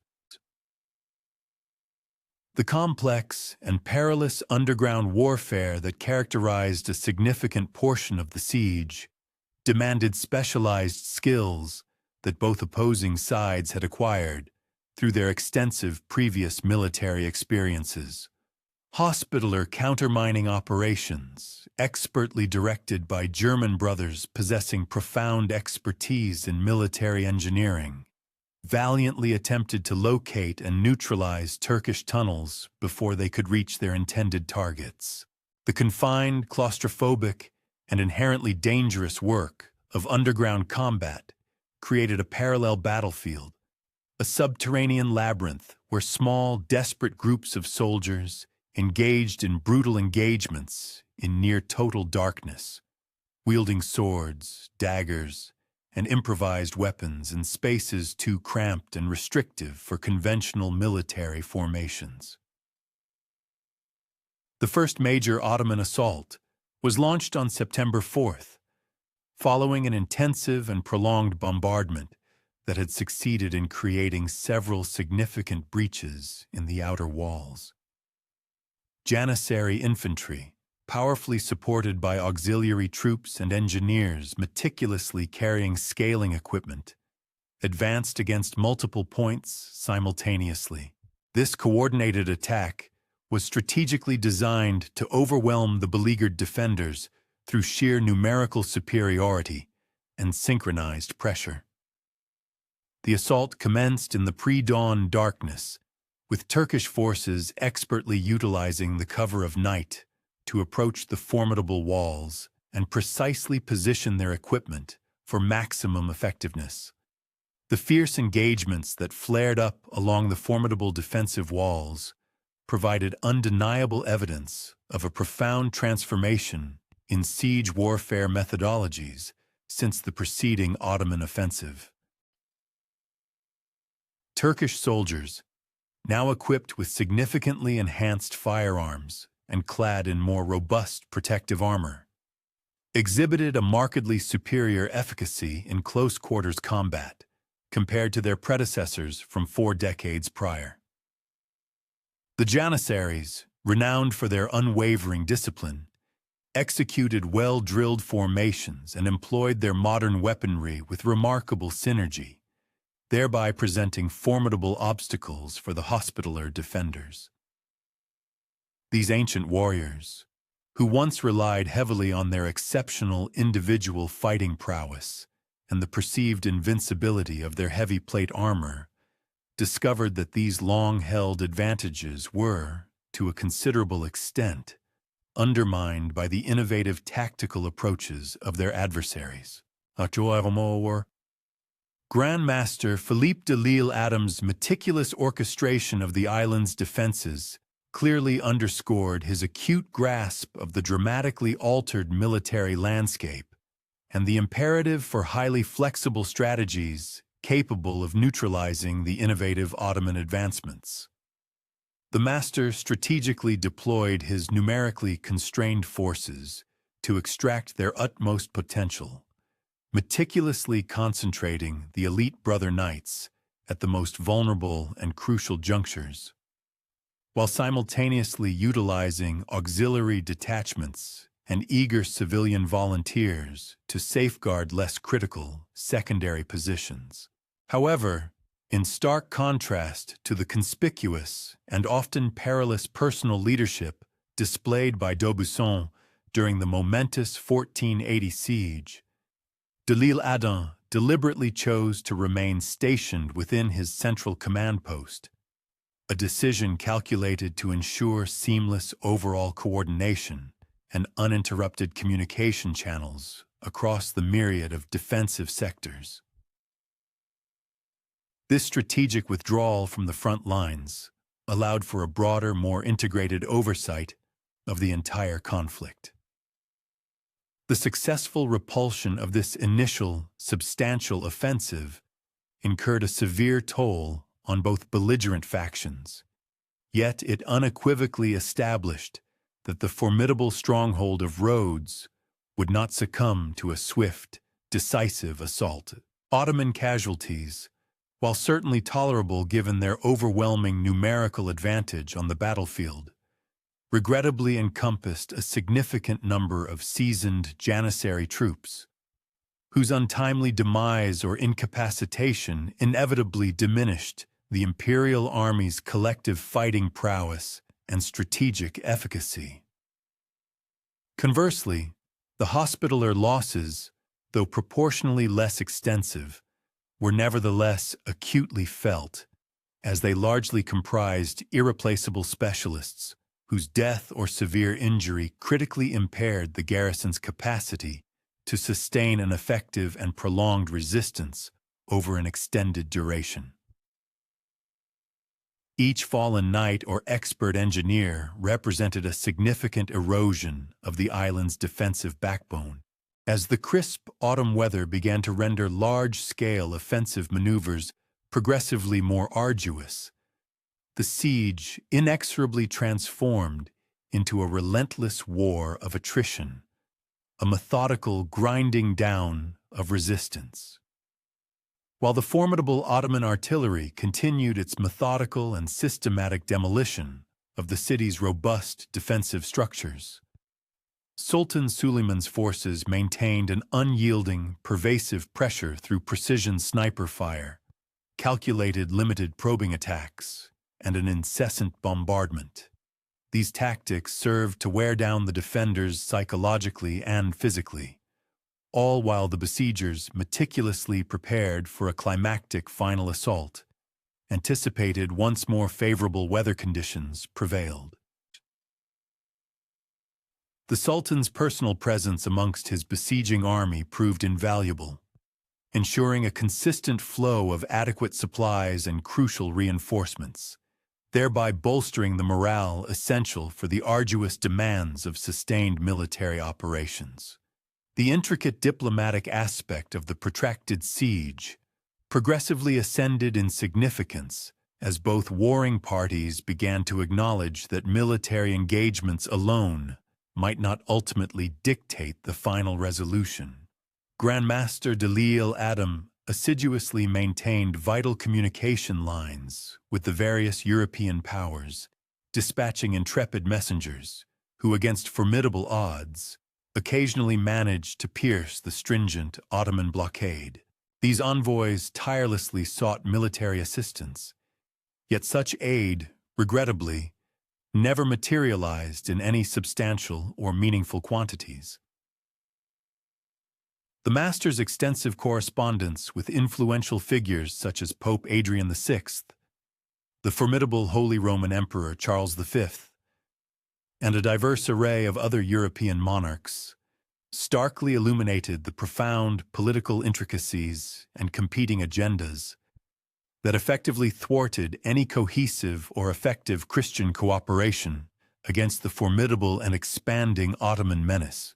The advent of the harsh winter months ushered in a fleeting period of reprieve from the intensity of large-scale combat operations, yet concurrently introduced an entirely new spectrum of formidable challenges pertaining to provisioning, providing adequate shelter, and sustaining the fragile morale throughout the prolonged siege.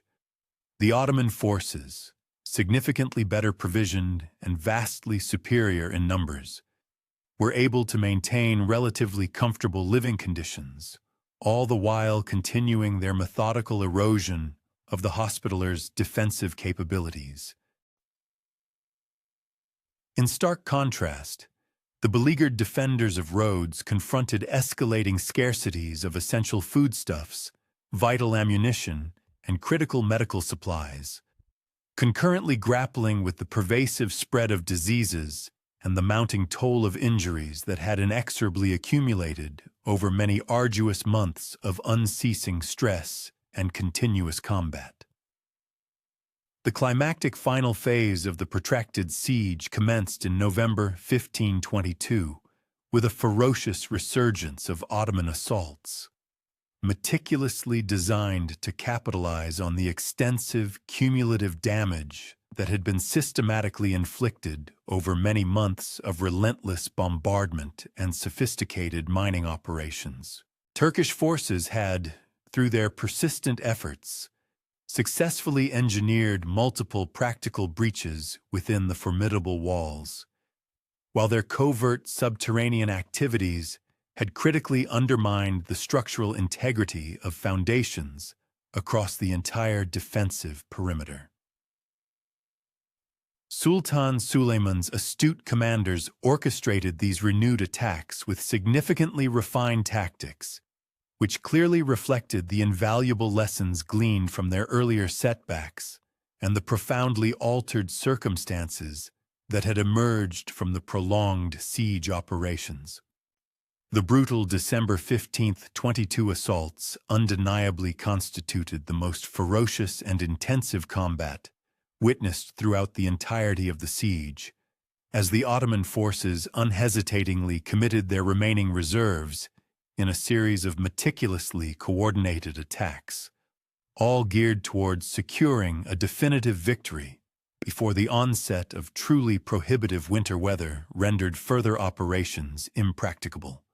Janissary troops, bolstered by relentless artillery fire and shielded by an extensive network of protective earthworks, surged forward through the gaping breaches in the walls, astonishingly maintaining their disciplined formations despite facing exceptionally fierce Hospitaller resistance. The ensuing close-quarters fighting pushed both combatants to their absolute physiological and psychological limits, as the ultimate outcome of 6 arduous months of siege operations was grimly determined through desperate hand-to-hand combat amidst the shattered ruins of Rhodes's ancient fortifications. Grand Master de Lisle Adams' sagacious recognition that continued military resistance had become utterly untenable strategically paved the way for negotiations, a process that eloquently showcased both his considerable diplomatic acumen and Sultan Sulayman's evident inclination to bring the protracted siege to a close with the fewest possible additional casualties. The master's sobering appraisal of the dire military predicament, unequivocally corroborated by his most senior commanders, clearly indicated that the beleaguered garrison was no longer capable of sustaining an effective defense of the extensively breached fortifications, while the tragic toll of civilian casualties was inexorably escalating to unacceptable levels. The pivotal decision to seek terms for surrender thus reflected not an act of cowardice, but rather a pragmatic and realistic evaluation of circumstances that rendered further resistance tragically futile instead of heroically defiant. The comprehensive surrender negotiations, which reached their conclusion in late December 1522, ultimately yielded terms that eloquently underscored both Sultan Sulayman's remarkable magnanimity and his profound respect for the formidable military prowess demonstrated by the Hospitallers. The Sultan, in an act of surprising grace, generously granted the surviving knights unmolested safe passage to any Christian territory of their choosing, allowing them to depart with all their personal possessions, invaluable archives, and revered sacred relics. Furthermore, the civilian populace received solemn guarantees of religious freedom and steadfast protection from any retaliatory actions, while those inhabitants who desired to relinquish their homes on Rhodes were permitted to do so without fear of persecution. These remarkably generous stipulations, particularly when viewed through the lens of contemporary warfare standards, clearly evinced Ottoman confidence in their dominion and Suleiman's deliberate ambition to showcase the enlightened and civilized nature of his imperial governance.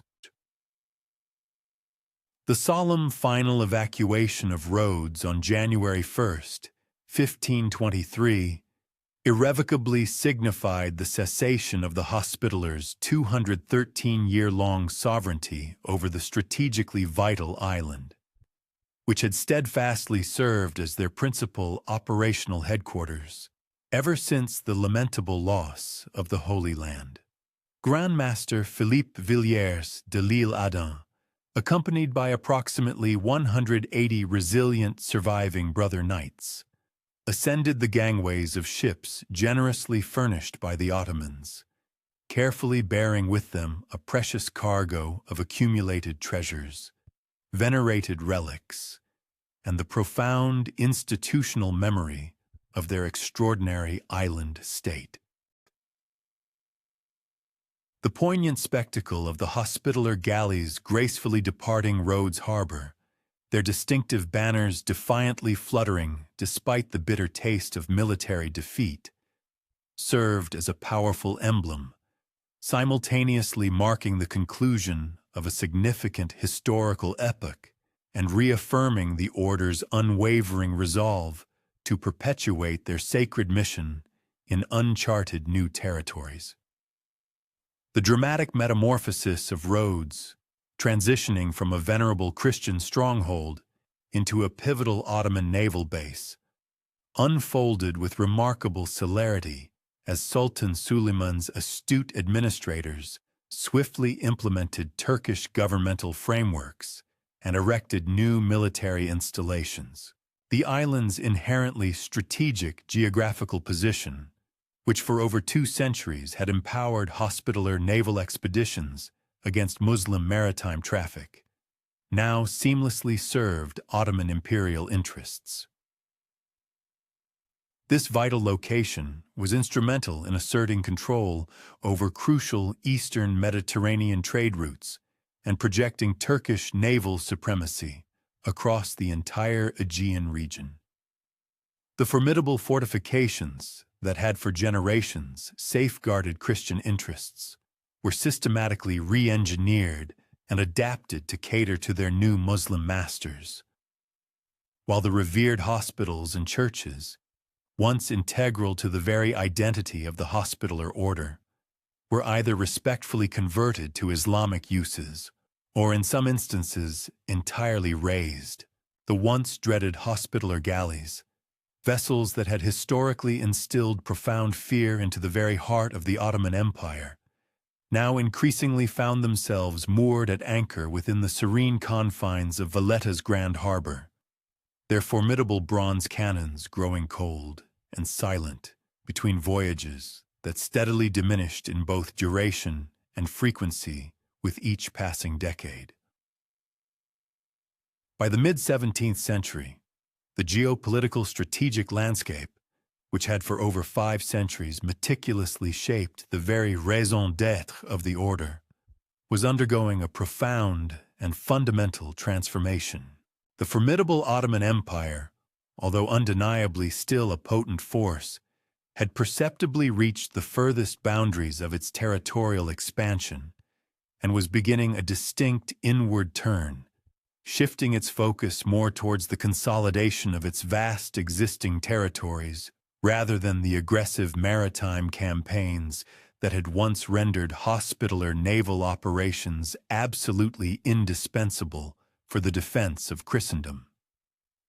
The momentous Peace of Karlowitz, signed in 1699, heralded a definitive and profound alteration in the intricate tapestry of European-Ottoman diplomatic relations meticulously establishing stable and recognized frontiers that significantly alleviated the incessant military pressure which had relentlessly defined the preceding 2 centuries.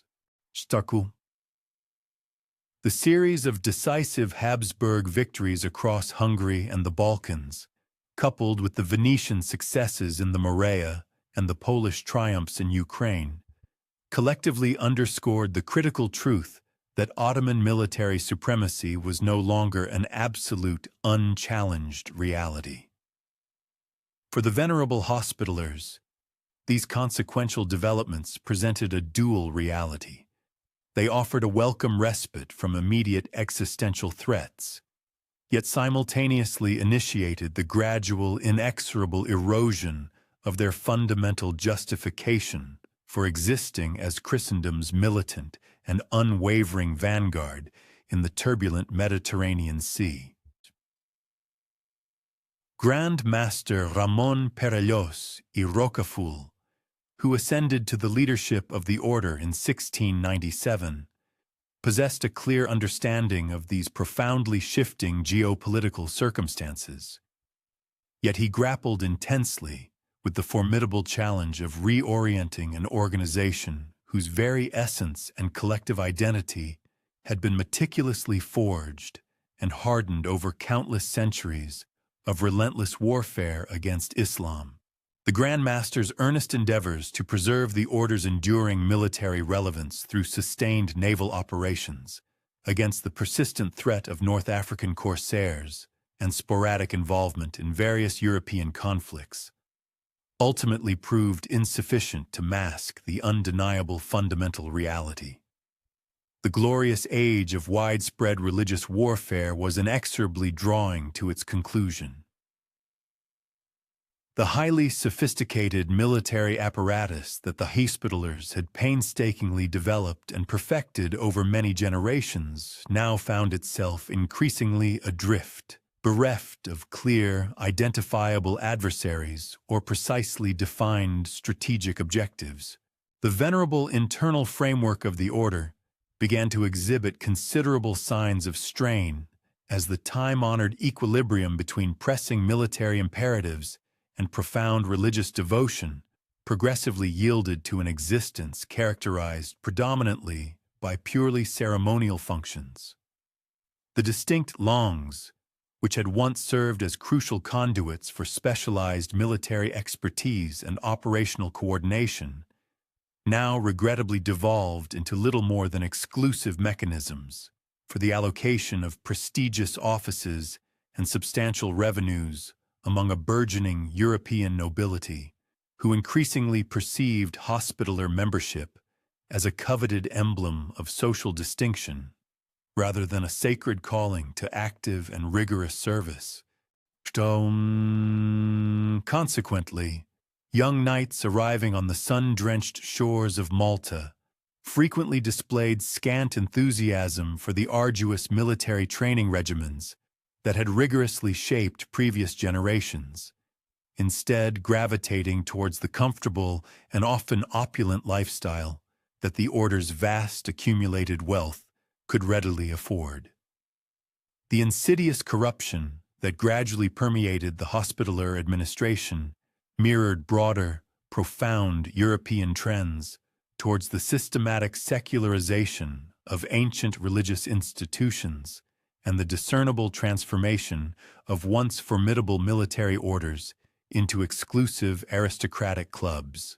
The solemn vow of poverty, previously upheld with unwavering strictness through a communal living arrangement and the equitable sharing of all resources, became progressively devoid of meaning as individual knights amassed private fortunes and maintained personal households, whose grandeur frequently rivaled those of powerful secular nobles. Furthermore, the stringent requirement for verifiable proof of noble ancestry, originally instituted to guarantee military competence and foster social cohesion within the ranks, regrettably mutated into an exclusionary system that unapologetically prioritized genealogical purity and inherited status over genuine merit or profound dedication to the order's foundational mission.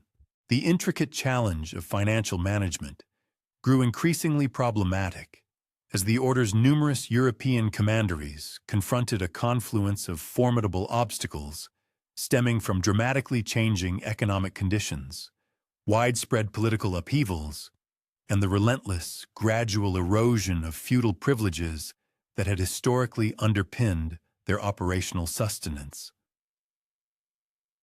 The immensely valuable French commanderies, which had traditionally contributed the lion's share of the order's substantial revenues, encountered mounting difficulties as burgeoning royal taxation imposed heavier burdens and traditional agricultural arrangements came under considerable pressure from the emergence of dynamic new commercial relationships. The English properties, brutally seized by Henry VIII during the tumultuous Reformation, and only partially and tenuously restored under the brief reign of Mary Tudor, never fully regained their erstwhile productivity or financial vigor, while the German holdings suffered repeatedly and devastatingly from the protracted devastation of the 30 Years' War and subsequent, equally ruinous conflicts. The immense administrative burden inherent in overseeing these widely scattered properties across a multitude of disparate political jurisdictions inevitably spawned deep-seated inefficiencies that consumed an ever-increasing proportion of the order's precious available resources. Lingering communication delays that traversed vast distances, volatile currency fluctuations across numerous sovereign states, and the labyrinthine complex legal arrangements mandated to maintain holdings in different kingdoms rendered effective and coherent financial planning virtually impossible. Local administrators, frequently drawn from the very same influential noble families that dominated the Longs, often shamelessly prioritized their personal interests and enrichment over the pressing needs of the order, leading to the systematic underreporting of revenues and the flagrant diversion of substantial funds for private, unauthorized use. Malta's profound transformation from a formidable fortress island into a thriving commercial emporium elegantly reflected both the order's astute adaptation to rapidly changing geopolitical circumstances and their burgeoning reliance on non-military sources of income. The magnificent harbor facilities, which had initially been conceived and constructed to serve primarily military objectives, were meticulously expanded and considerably improved to accommodate a burgeoning fleet of merchant vessels hailing from every corner of the Mediterranean basin. The order's uniquely strategic geographical position, acting as a pivotal nexus between the continents of Europe and North Africa, coupled with their deeply accumulated expertise in sophisticated maritime operations, empowered them to cultivate highly profitable relationships with influential trading companies that desperately required secure ports and impeccably reliable services for their extensive commercial activities. The ambitious construction projects that conspicuously characterized 18th-century Malta served as a dual testament to both the order's enduring wealth and their discernible shift away from purely military considerations. The splendid new auberge, meticulously erected for each Long during this period, unapologetically emphasized opulent comfort and refined elegance rather than robust defensibility, featuring elaborate Baroque decorations and exceedingly spacious living quarters that perfectly reflected their aristocratic inhabitants' elevated expectations and refined tastes. Similarly, the extensive renovation of the majestic Palace of the Grand Masters incorporated exquisite artistic elements and lavish luxury furnishings that would undoubtedly have scandalized earlier generations of knights who had deliberately embraced Spartan conditions and austere living while ceaselessly preparing for relentless and constant warfare. The vibrant cultural life that blossomed and flourished in the 18th century, Malta attracted a diverse array of European intellectuals, renowned artists, and intrepid travelers who increasingly viewed the island as an exotic and captivating destination where the rich tapestry of Eastern and Western influences seamlessly converged to create unique artistic and architectural traditions. The Order's meticulously curated library, significantly expanded through systematic acquisitions and generous donations from prominent European scholars, evolved into one of the Mediterranean's most vital and important repositories of invaluable manuscripts and rare books, encompassing an astonishing breadth of subjects ranging from cutting-edge military engineering to profound natural philosophy. Furthermore, the advanced hospitals that the Hospitallers continued to diligently operate thoughtfully incorporated groundbreaking medical knowledge gleaned from various European traditions while steadfastly maintaining their sterling reputation for providing a standard of care that consistently surpassed contemporary benchmarks in most other territories. However, this impressive cultural flowering regretfully unfolded alongside the gradual and insidious erosion of the stringent military discipline and profound religious commitment that had originally defined the very essence of Hospitaller identity. The meticulously structured daily routines that had once harmoniously balanced prayer, rigorous military training, and compassionate charitable work progressively gave way to more leisurely schedules that prominently emphasized social activities and personal pursuits.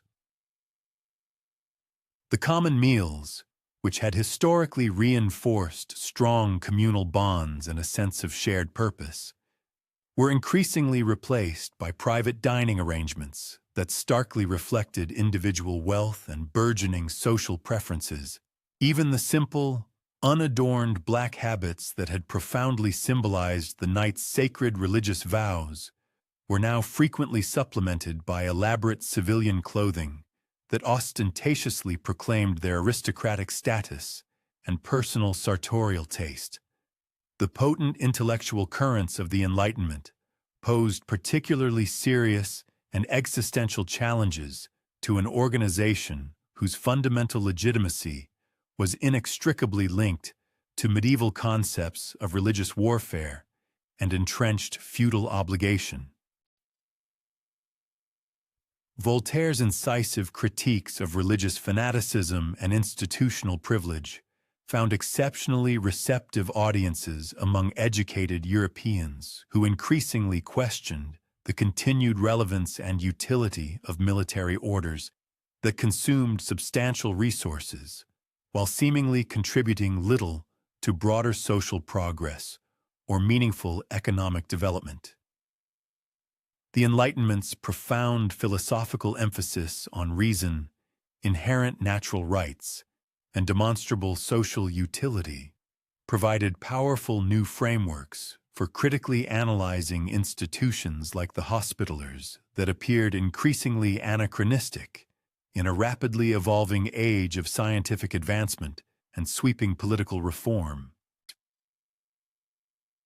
The groundbreaking economic theories meticulously developed by the physiocrats and pioneering early political economists fundamentally challenged the archaic feudal arrangements that continued to support the order's vast European properties, while simultaneously questioning the inherent social value of maintaining large numbers of individuals in what were increasingly perceived as unproductive religious or military roles. Adam Smith's seminal analysis of wealth creation and optimal resource allocation provocatively suggested that the enormous capital tied up in Hospitaller properties and the significant human resources devoted to their largely ceremonial functions could be far more effectively and productively employed in dynamic economic activities that would genuinely benefit broader populations, rather than solely supporting a privileged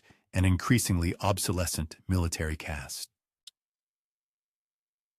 The revolutionary political philosophy of the Enlightenment, with its profound emphasis on popular sovereignty, representative government, and fundamental individual rights, inexorably undermined the theoretical foundations of institutions like the Hospitallers, that derived their authority from centuries-old papal grants and royal privileges, rather than from the burgeoning concept of popular consent.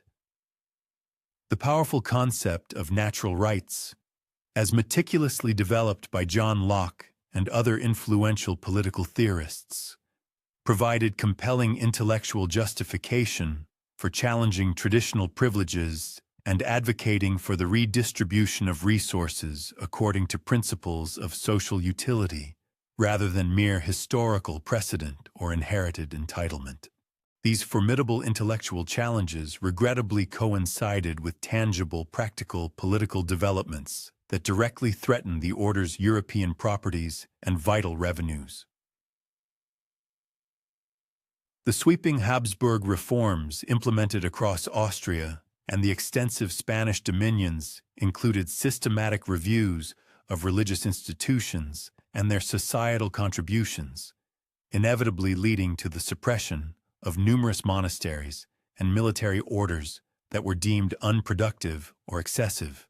The powerful Bourbon monarchs in France and Spain enacted similar policies that drastically reduced clerical privileges and systematically redirected substantial ecclesiastical revenues towards pressing state purposes, thereby creating formidable precedents that other European rulers were increasingly likely to emulate and follow. The French Revolution's brutal assault on entrenched feudal privileges and ancient religious institutions represented the cataclysmic culmination of Enlightenment critiques and provided stark, practical demonstrations of how traditional arrangements could be rapidly and violently dismantled. The infamous civil constitution of the clergy and the subsequent widespread suppression of religious orders eliminated many institutions that had existed for centuries, while the wholesale confiscation of vast church lands provided crucial resources for financing revolutionary governments and satisfying widespread popular demands for economic reform. These dramatic developments created potent models that other European movements could adapt to their own specific circumstances, while powerfully demonstrating the profound vulnerability of institutions that depended solely on traditional legitimacy rather than popular support and democratic mandate.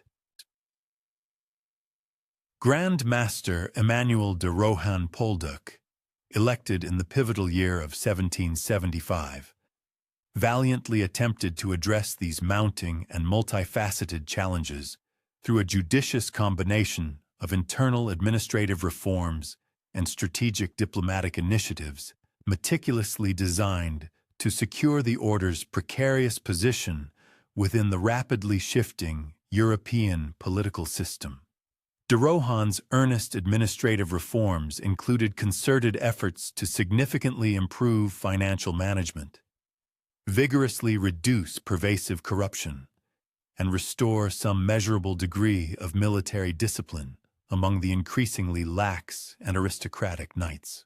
However, these well-intentioned initiatives faced formidable resistance from deeply entrenched interests within the powerful Langs, and ultimately proved insufficient to address the fundamental, systemic problems created by the order's increasingly anachronistic structure and its profoundly outdated mission. The Grand Master's extensive diplomatic endeavors were primarily directed toward forging alliances with European sovereigns, hoping to secure their patronage against burgeoning revolutionary forces and thus ensure the continued existence and stability of the ancient order. Grand Master de Rohan His voluminous correspondence with prominent figures like Louis XVI of France, Catherine the Great of Russia, and other influential rulers consistently underscored the Hospitallers' inherent capacity to serve as a bulwark of order and a vital stabilizing presence within the turbulent Mediterranean basin. These communications also reaffirmed their unwavering dedication to upholding established, legitimate authority against the rising tide of revolutionary insurrections. Regrettably, these earnest entreaties met with only limited success, largely because most European administrations were profoundly absorbed by their own pressing domestic challenges, and consequently regarded the venerable Hospitallers as a relatively insignificant entity in their broader, more complex geopolitical calculations. The eruption of the French Revolutionary Wars in 1792 posed an immediate and dire menace to the order's substantial French holdings, simultaneously exposing the profound fragility of the intricate traditional European political framework that had, for centuries, underpinned and facilitated their extensive operations. The newly established revolutionary government's relentless and systematic dismantling of feudal privileges and its aggressive suppression of religious institutions effectively eradicated the centuries-old legal underpinnings that had previously safeguarded Hospitaller properties. The wholesale confiscation of French commanderies critically depleted the order of vital income streams, which had historically accounted for approximately 40% of their total financial resources. This severe fiscal blow precipitated a deep financial crisis, compelling drastic cutbacks in both their military expenditures and their extensive charitable endeavors across Europe. The reverberations of these profound financial setbacks were further amplified by comparable political upheavals unfolding in various other European domains, where burgeoning revolutionary movements or progressively reform-minded governments actively challenged and sought to dismantle long-established traditional arrangements. Regions such as the Austrian Netherlands, numerous German states, and various Italian territories experienced significant political instability that directly imperiled Hospitaller properties and thoroughly disrupted the intricate administrative mechanisms that had meticulously managed these extensive holdings for generations. The order's concerted attempts to preserve their pan-European network through sophisticated diplomatic negotiations and arduous legal challenges proved largely ineffectual when confronted by governments that wielded both the resolute political conviction and the formidable military might necessary to enact sweeping, radical reforms. The discernible decline in the order's once formidable military capabilities became conspicuously evident as severe financial constraints necessitated painful reductions in their naval operations and the essential upkeep of their defensive installations. The magnificent galleys, which had once routinely patrolled the vast expanses of the Mediterranean Sea, were increasingly compelled to remain moored within their harbors, a consequence of the prohibitive costs associated with manning and provisioning them for extended maritime expeditions. Furthermore, the formidable fortifications of Malta, though still inherently robust, received only minimal maintenance and essential repairs, as scarce resources were continually diverted to address more immediate pressing needs, or were simply consumed by administrative overheads that had ballooned to disproportionately large levels. The recruitment of aspiring new knights experienced a precipitous drop, a phenomenon attributable to the fact that aristocratic European families were themselves contending with their own significant financial hardships. Concurrently, the allure of military service within traditional religious orders waned considerably, proving less attractive when juxtaposed with the burgeoning opportunities for careers in burgeoning national armies or increasingly diverse civilian professions. The venerable Langs found themselves struggling immensely to fulfill their customary quotas of active, dedicated members, while the caliber of those recruits who did join often fell markedly short of the lofty historical standards. Indeed, many younger individuals who chose to affiliate with the order frequently perceived their membership as a transient arrangement, offering potential social connections and temporary financial advantages rather than a profound, lifelong devotion to rigorous military and spiritual service. Grand Master Ferdinand von Hompesch zu Bolheim, whose election took place in 1797, thus inherited an organization that, despite outwardly preserving the superficial grandeur and ceremonial accoutrements of its illustrious past, fundamentally lacked the intrinsic power and substantial influence that had once rendered it a truly formidable military and political entity. Von Hompesch, a German knight possessing notably limited practical experience in the complex maritime and geopolitical affairs of the Mediterranean, ultimately proved ill-equipped to confront the monumental challenges that beset the order during what was undeniably one of the most tumultuous and transformative epochs in the annals of European history. His earnest, yet ultimately unsuccessful endeavors to skillfully navigate the intricate web of conflicting pressures exerted by various European powers, all while striving to uphold the order's precarious neutrality and cherished independence, starkly illuminated both the inherent complexity of the prevailing geopolitical landscape and his own significant personal limitations as a leader. The ascendance of Napoleon Bonaparte as the preeminent figure in French political and military spheres unleashed a torrent of novel threats that the already enfeebled order was profoundly unprepared to confront. Napoleon's expansive strategic vision encompassed the radical transformation of the Mediterranean into an exclusive French sphere of influence, predicated upon French hegemony over crucial islands and strategic coastal strongholds. These positions were intended to serve as vital logistical hubs, facilitating extensive naval operations and burgeoning commercial enterprises. Malta's undeniably advantageous strategic location and its magnificent, well-protected harbors rendered it an unequivocally obvious target for French imperial expansion, while the Hospitallers' significantly weakened state rendered them acutely susceptible to the kind of swift, decisive military actions that had become the hallmark of Napoleon's earlier, extraordinarily successful campaigns.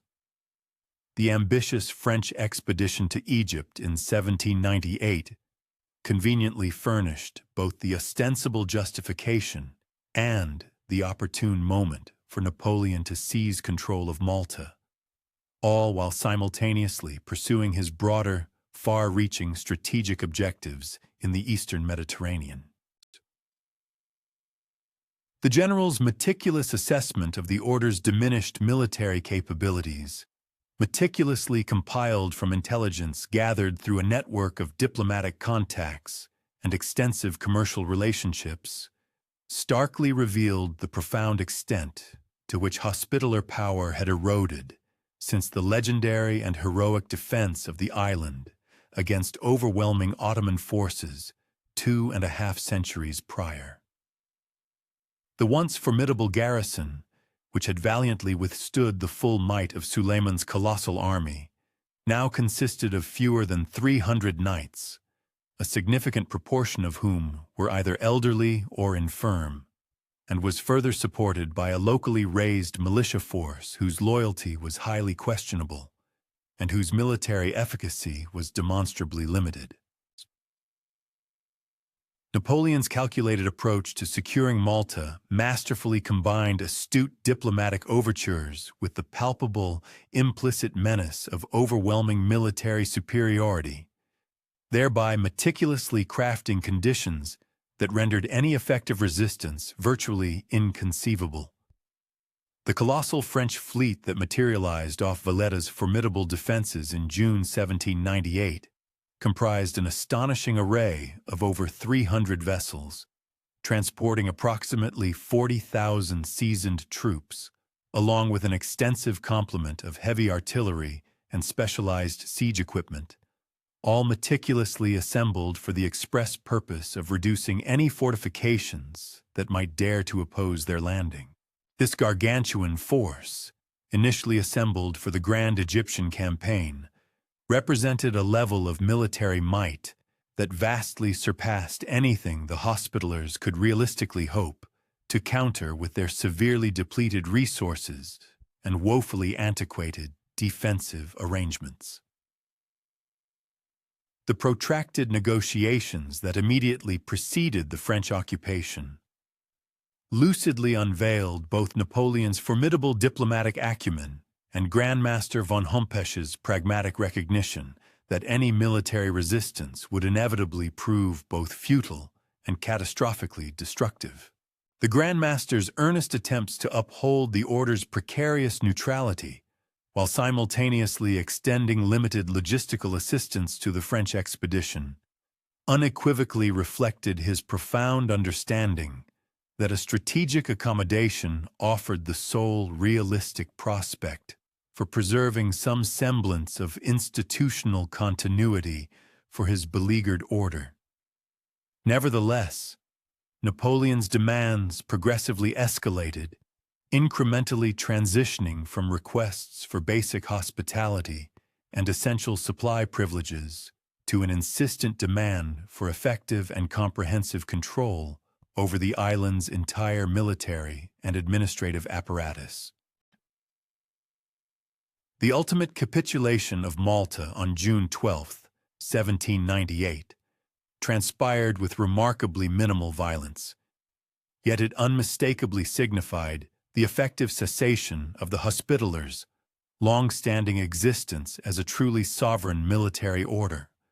Von Hompesch's acquiescence to French occupation offered in exchange for a vague promise of territorial compensation elsewhere, eloquently underscored both the order's truly desperate circumstances and Napoleon's uncanny ability to shrewdly exploit institutional vulnerabilities for his overarching strategic advantage. The poignant sight of French tricolor flags, majestically replacing the distinctive white eight-pointed cross of the Hospitallers upon Malta's ancient, battle-scarred fortifications, symbolized not merely a straightforward change of governmental authority, but rather the profound and conclusive termination of a remarkable historical epoch that had spanned an extraordinary 7 centuries.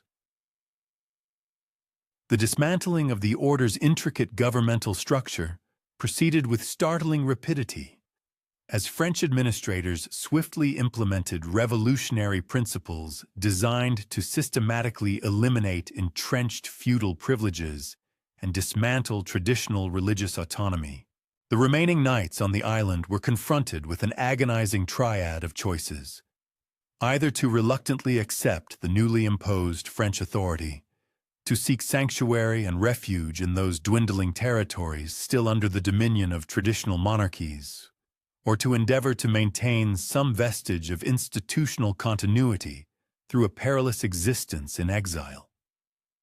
The vast majority ultimately opted for the latter, joining Grand Master von Hompesch in a peripatetic, wandering existence that would endure for many decades, as the ongoing and pervasive European political upheavals relentlessly thwarted any attempts to establish a new, permanent operational base for the beleaguered order. The widespread dispersal of the order's meticulously accumulated treasures, invaluable archives, and extensive artistic collections represented the definitive and final dissolution of institutional resources that had been painstakingly amassed over centuries of military triumphs and judicious administration. Napoleon's systematic and ruthless plundering of Malta's venerable churches, opulent palaces, and significant public buildings provided immediate and substantial financial resources for his ambitious Egyptian campaign, while simultaneously destroying invaluable cultural artifacts that had meticulously documented the order's truly remarkable and enduring history. The irreplaceable loss of these precious materials, exacerbated by the scattering of the surviving members across numerous disparate countries, rendered any future attempt to reconstruct the order's institutional memory an exceedingly formidable, if not impossible, undertaking. The scattered remnants of the Knights Hospitaller, who were compelled to flee Malta in the fateful year 1798, found themselves confronting an existential crisis of identity, one that gravely threatened to extinguish an venerable institution that had, with astonishing resilience, survived the traumatic fall of Jerusalem, the devastating loss of Rhodes, and countless other military calamities over an extraordinary span of 7 centuries. Grand Master Ferdinand von Hompesch, dutifully carrying the order's most sacred relics and what little remained of their precious archives, embarked on a somber peregrination between various European courts, desperately seeking sanctuary and official recognition from monarchs who were themselves precariously struggling against the relentless revolutionary tide that was sweeping across the entire continent. The traditional diplomatic relationships that had once reliably guaranteed Hospitaller privileges and meticulously safeguarded their extensive properties had irrevocably dissolved, collapsing alongside the very feudal system that had sustained them, thereby leaving the surviving knights as bewildered, anachronistic refugees, adrift in a rapidly modernizing and increasingly unfamiliar world. The nascent period following their expulsion starkly illuminated the profound degree to which the venerable order's very essence had become inextricably linked with both territorial dominion and martial responsibilities. Deprived of the formidable fortifications of Malta to safeguard, and without the crucial Mediterranean maritime routes to police and protect, the remaining, albeit resilient, knights found themselves grappling profoundly to articulate a new raison d'être and to uphold the organizational unity that had historically empowered their forebears to rebound from earlier calamities. A significant number of these esteemed members simply retreated to their ancestral family holdings across diverse European nations, thereby forsaking their sacred commitments and permitting their affiliation with the Brotherhood to gradually diminish into a mere historical footnote. Conversely, others preserved a superficial loyalty, concurrently embarking upon secular vocations within burgeoning national military forces or civilian sectors, which presented more tangible avenues for professional progression and fiscal stability. The demise of von Hompesch in 1805 triggered a profound succession crisis, a predicament that vividly underscored the order's precarious predicament and the divergent aspirations articulated by various internal factions concerning their prospective trajectory. The Russian Emperor Paul I, who had previously been elevated to the esteemed position of Grand Master by a contingent of knights in 1798, notwithstanding his marital status and adherence to the Orthodox faith rather than Catholicism, epitomized a conceivable route towards resurgence via assimilation within the prevailing European geopolitical frameworks.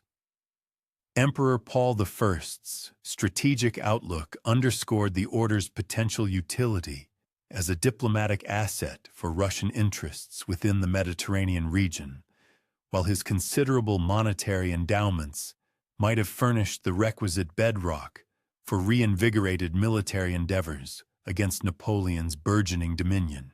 Nevertheless, the procedural anomalies surrounding Paul I's controversial election and his subsequent demise in 1801 ultimately precluded this proposed Russian-centric resolution from attaining enduring viability. The unequivocal rejection by Pope Pius VII to acknowledge the Russian Grand Mastership was indicative of a dual rationale: profound theological reservations regarding the prospect of an Orthodox leader presiding over a fundamentally Catholic institution, juxtaposed with astute political deliberations concerning the Holy See's intricate diplomatic rapport with sundry European potentates. The pontifical insistence upon strict canonical adherence and unblemished Catholic orthodoxy, concurrently with the imperative of preserving the order's institutional probity, inadvertently nullified what had appeared to be the most propitious fount of instantaneous financial and logistical backing for the order's much-needed revitalization. The elevation of Giovanni Battista Tomasi to the distinguished office of Grand Master in 1803 heralded the commencement of a more conventional methodology for institutional re-establishment, firmly anchored in papal patronage and the progressive reclamation of their European assets. Tomasi, an accomplished Italian knight, distinguished by his extensive diplomatic acumen, comprehended unequivocally that the order's enduring viability hinged upon its capacity to acclimate to the evolving political landscape of post-revolutionary Europe, concurrently upholding a discernible connection to their foundational historical mandate to legitimize their ongoing presence. His strategic blueprint judiciously prioritized the philanthropic and therapeutic dimensions inherent in the venerable Hospitaller legacy, concurrently diminishing the prominence of military responsibilities, which had progressively lost their pertinence in an epoch defined by burgeoning national armies and advanced methods of combat. The pivotal Congress of Vienna in 1815 presented the inaugural substantial prospect for the order to obtain global acknowledgement of their persistent existence and their rightful entitlements to their expropriated endowments. The widespread re-establishment of hereditary monarchies across the European continent fostered a political milieu decidedly more congenial to venerable establishments akin to the Hospitallers, while a pervasive yearning to reinstate equilibrium and legitimacy galvanized backing for historical perpetuation in preference to radical revolutionary alterations. Nonetheless, the tangible outcomes emanating from these diplomatic overtures regrettably proved disheartening, given that the preeminent global powers evinced an unwillingness to disrupt established property configurations or to engender complexities in their interactions with the administrations that had profited from the seizure of ecclesiastical assets. The restricted territorial indemnification garnered by the order through the Vienna Accord encompassed the Duchy of Pontecorvo, situated within the Papal States. This acquisition furnished a humble geographical foundation and a stream of income, yet it was demonstrably inadequate to sustain the caliber of autonomous military undertakings that had historically defined their operations. The duchy's diminutive scale and its inland geographical placement rendered it utterly impracticable for maritime endeavors, whilst its circumscribed fiscal capacity could only sustain a rudimentary administrative framework and a symbolic courtly retinue. Notwithstanding these limitations, this nascent territorial anchor conferred crucial legal perpetuation and facilitated the order's capacity to uphold diplomatic engagements with various European administrations, relationships that could potentially prove instrumental for subsequent growth. The progressive metamorphosis of the order's fundamental purpose throughout the 19th century was a clear manifestation of both pragmatic imperatives and the shifting European perspectives concerning philanthropy and healthcare provision. The advent of the Industrial Revolution had engendered novel manifestations of destitution and societal upheaval, challenges that conventional benevolent organizations were ill-prepared to confront effectively. Concurrently, breakthroughs in medical science presented unparalleled chances for more efficacious therapeutic interventions for maladies and physical traumas. The Hospitallers' ingrained historical proficiency in healthcare placed them in an advantageous position to make substantial contributions to these burgeoning societal demands, even in the absence of the martial capacities that had once constituted their paramount objective. The permanent relocation of the order's principal seat to Rome in 1834, subsequent to the forfeiture of Pontecorvo, signaled an unequivocal pivot towards exclusively philanthropic endeavors, operating under the direct aegis of the papacy. Pope Gregory XVI's formal endorsement of the order as the Sovereign Military Order of Malta conferred indisputable canonical validity and safeguarded it from unwarranted secular encroachment, simultaneously acknowledging its profound evolution from a geographically based military entity into a global, benevolent organization. This pontifical guardianship proved indispensable amidst the profound political convulsions of the 19th century, a period during which burgeoning nationalist sentiments and liberal administrations across Europe persistently contested entrenched prerogatives and venerable ecclesiastical establishments. The systematic establishment of advanced medical facilities under the benevolent patronage of the Hospitallers unequivocally showcased their remarkable capacity to harmoniously integrate ancient charitable tenets with cutting-edge scientific understanding and pressing contemporary societal requirements. The infirmaries inaugurated by the order in Rome and various other Italian urban centers seamlessly integrated the most recent breakthroughs in surgical methodologies, pharmaceutical formulations, and pathogen remediation, all the while steadfastly upholding the time-honored principle of extending care, irrespective of a patient's financial wherewithal. These distinguished institutions drew in highly proficient medical practitioners and pioneering researchers who prized the order's extensive global network and substantial economic wherewithal, thereby fostering epicenters of medical distinction that considerably elevated their renown across the European continent. The eruption of the Crimean War in 1854 afforded the inaugural substantial occasion for the order to unequivocally manifest its enduring pertinence in an era characterized by industrialized conflict.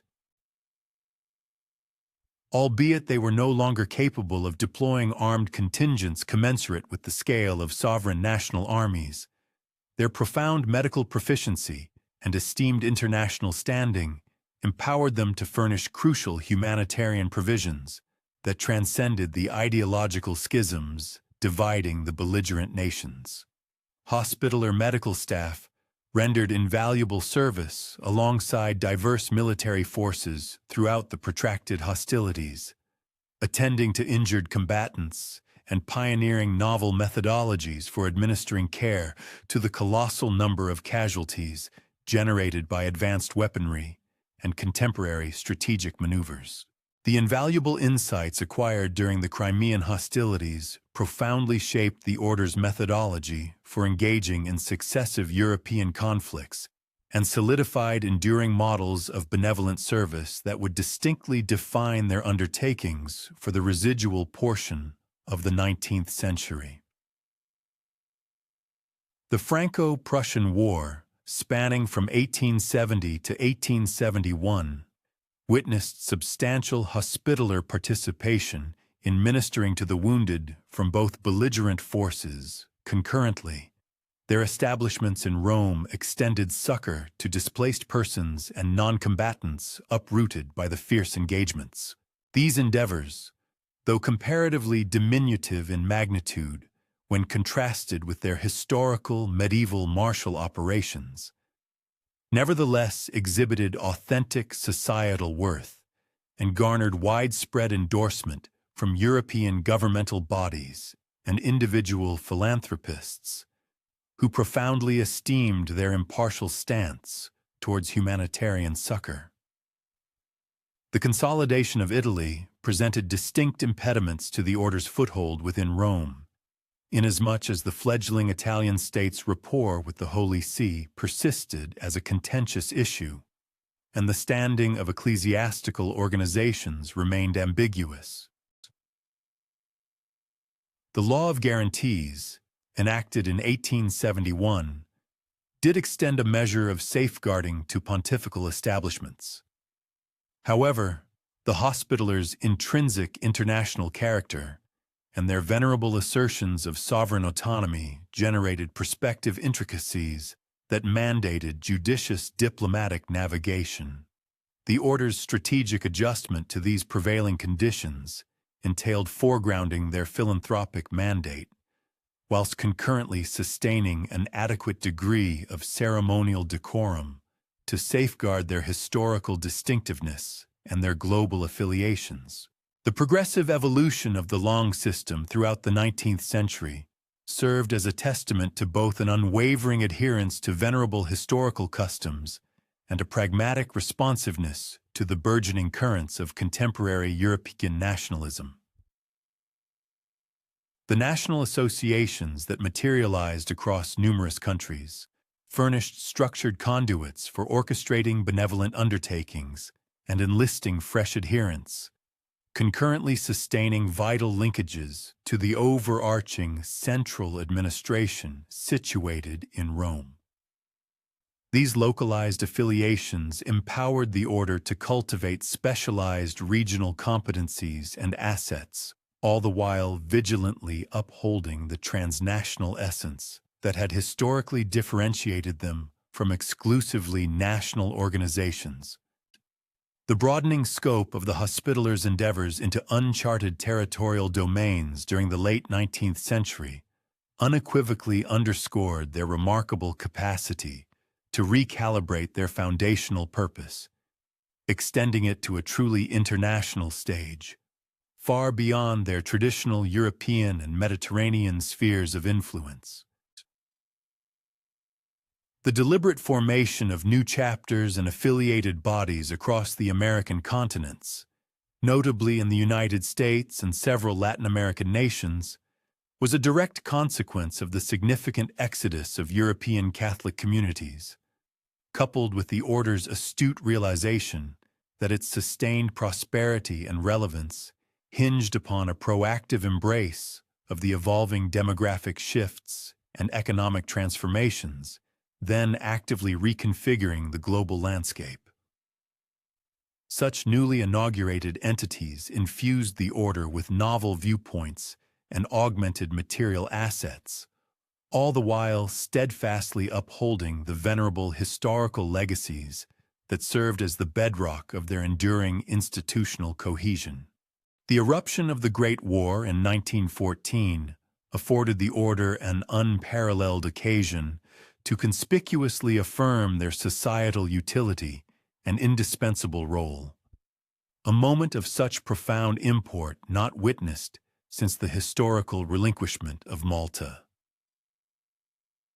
The sheer, unimaginable magnitude and devastating efficacy of contemporary combat methodologies, characterized by trench warfare and unprecedented weaponry, engendered a colossal demand for humanitarian aid, far surpassing the capabilities of established relief organizations. Moreover, The intrinsically transnational nature of the hostilities necessitated the involvement of impartial bodies capable of traversing contentious political demarcations. Under the sagacious leadership of Grandmaster Galeazzo von und Hohenstein, the order swiftly marshaled its extensive assets, directing them towards the provision of vital medical treatment, crucial succor for displaced populations, and comprehensive services for prisoners of war. These multifaceted contributions garnered widespread commendation and official acknowledgement from every principal belligerent nation. The extensive medical provisions furnished by the Order throughout the crucible of World War I seamlessly integrated their venerable dedication to ministering to the ailing and injured, alongside a proactive adjustment to the unique and harrowing exigencies precipitated by advancements in military armaments. The staggering human toll exacted by the relentless barrage of machine gun fire, devastating artillery bombardments, and insidious chemical agents necessitated the urgent development of innovative methodologies for frontline medical intervention and protracted restorative care, such as rapid triage and specialized surgical units. This unprecedented demand severely strained both the prevailing medical understanding and the available institutional capacities. Dedicated hospitaler doctors and nursing professionals tirelessly served within improvised field hospitals, vital evacuation hubs, and specialized rehabilitation centers across the European continent. In doing so, they cultivated profound expertise in the nascent fields of trauma surgery, advanced prosthetics, and the then-emerging discipline of psychological treatment, pioneering contributions destined to profoundly shape and inform medical practice for many subsequent decades. The comprehensive services extended by the Order to prisoners of war throughout the Great War evinced a clear resonance with their long-standing historical function as impartial mediators between disparate Christian and Muslim entities. This venerable tradition was skillfully reconfigured to address the intricate exigencies of contemporary global warfare, where millions found themselves in dire conditions in internment camps.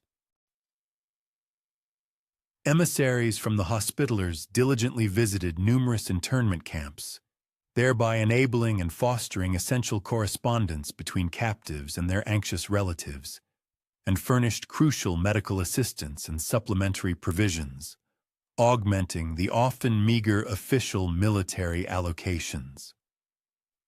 Such endeavors, meticulously executed under the protective aegis of their declared neutral standing and universally acknowledged international legitimacy, conclusively showcased their profound practical efficacy, an impact that effortlessly transcended sectarian or nationalistic demarcations, all the while preserving an unbroken lineage to their foundational humanitarian mandate. The intervening years between the two global conflicts saw a marked augmentation in the Order's philanthropic undertakings and the progressive maturation of its institutional framework.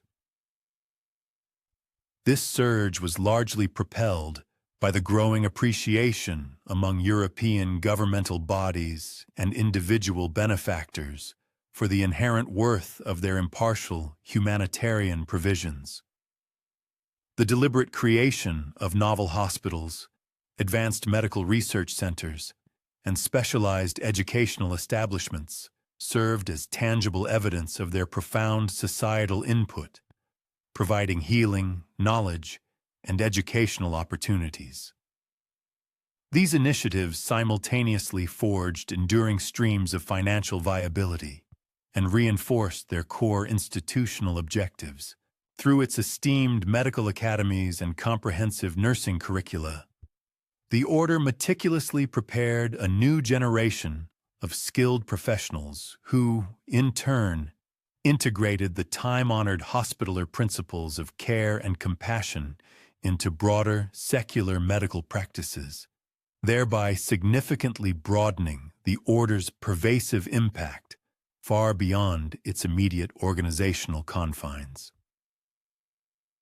The ascent of autocratic ideologies and totalitarian regimes across Europe throughout the 1930s engendered a fresh array of complex dilemmas for an inherently global religious order, whose efficacy was predicated upon cultivating and sustaining functional relationships with a multitude of disparate political frameworks. The virulent antipathy exhibited by the Nazi administration towards autonomous religious bodies and transnational entities, often seeking to suppress dissent and exert state control, presented especially acute perils to the order's German chapter. Concurrently, analogous coercive forces manifested in other nations where authoritarian governments endeavored to subjugate or entirely dismantle independent organizations. The order's strategic response to these formidable adversities necessitated a delicate equilibrium between steadfastly upholding their core philanthropic mandate and assiduously sidestepping political clashes which held the potential to imperil the security and well-being of their dedicated adherents. The Second World War subjected the order to its most profound and arduous trial, challenging its capacity to sustain its benevolent mission amidst the most intense political machinations and dire military exigencies imaginable. The widespread destruction and human suffering across Europe necessitated a massive coordinated effort. Under the resolute direction of Grand Master Ludovico Chigi Albani della Rovere, a vast array of relief initiatives was meticulously orchestrated. These endeavors delivered essential medical attention, critical sustenance, and vital aid to displaced persons across the ravaged expanse of Europe. Crucially, this was achieved while rigorously preserving the order's neutral stance, a prerequisite that empowered them to traverse active combat zones. Notably, the order's medical facilities situated in Rome extended care to wounded personnel from every warring faction, while their expansive global infrastructure proved instrumental in facilitating communication and delivering succor to prisoners of war and countless uprooted civilians. The monumental task of rebuilding Europe in the aftermath of the war presented novel avenues through which the order could further affirm its inherent societal worth and broaden the scope of its benevolent undertakings. The widespread uprooting of communities, the decimation of healthcare infrastructure, and the collapse of fundamental social provisions across vast swathes of the continent necessitated humanitarian interventions of a scale that far outstripped the capabilities of individual national administrations and conventional aid agencies. Leveraging its established international web of connections, its extensive reservoir of accumulated knowledge, and its unwavering neutral standing, the order was uniquely poised to render substantial contributions to the multifaceted reconstruction endeavors, including rebuilding communities and restoring essential services. This pivotal role was played while simultaneously laying robust groundwork for its sustained expansion and evolution in the ensuing years. The cultivation of sophisticated diplomatic ties throughout the latter half of the 20th century served as a testament to the order's adept assimilation of modern international legal frameworks and prevailing diplomatic protocols.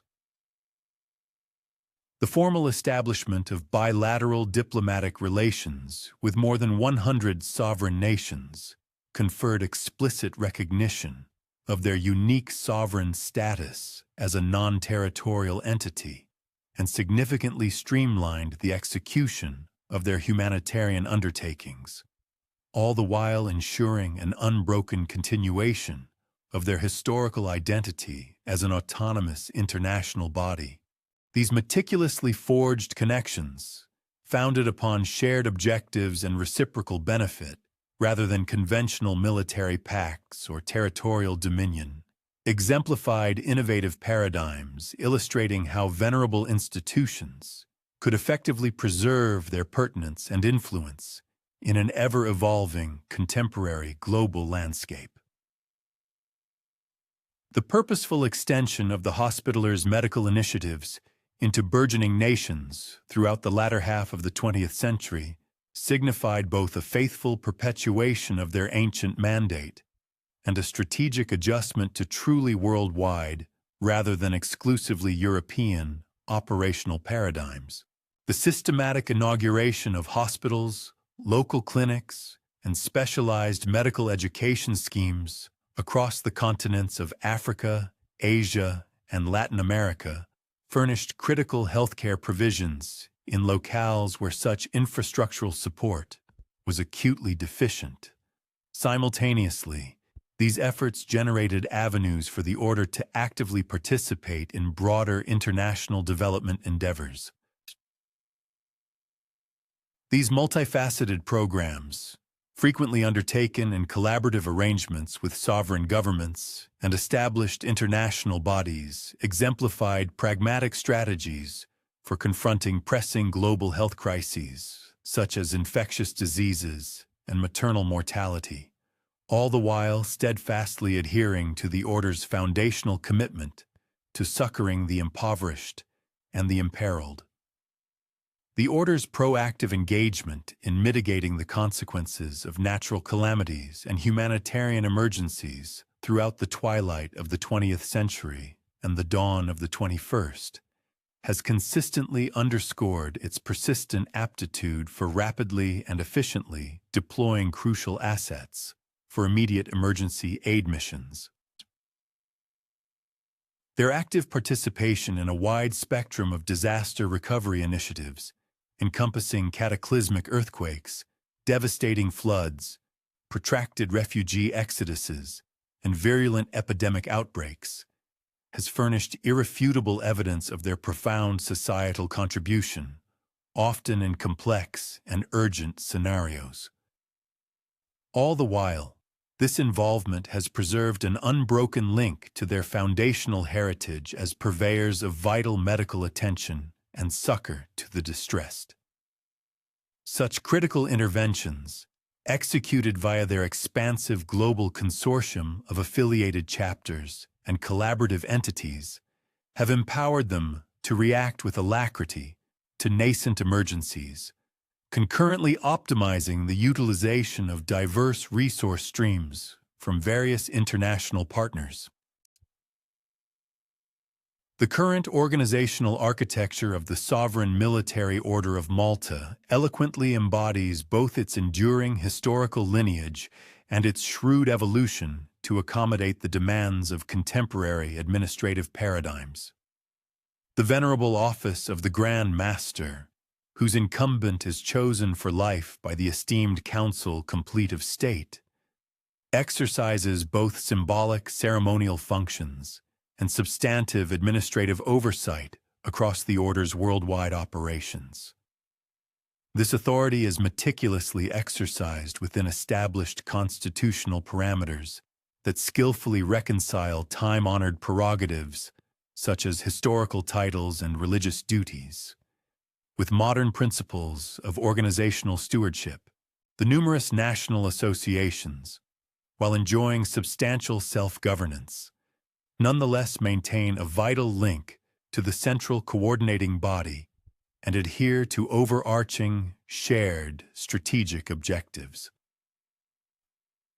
This judicious arrangement fosters a federalized framework capable of flexible adaptation to diverse local circumstances, all the while safeguarding the Order's intrinsic institutional cohesion. The Order's contemporary roster, comprising roughly 13,500 dedicated knights, dames, and chaplains, constitutes a globally heterogeneous fraternity bound by a common devotion to philanthropic endeavors. rather than by martial duties or inherited aristocratic lineage.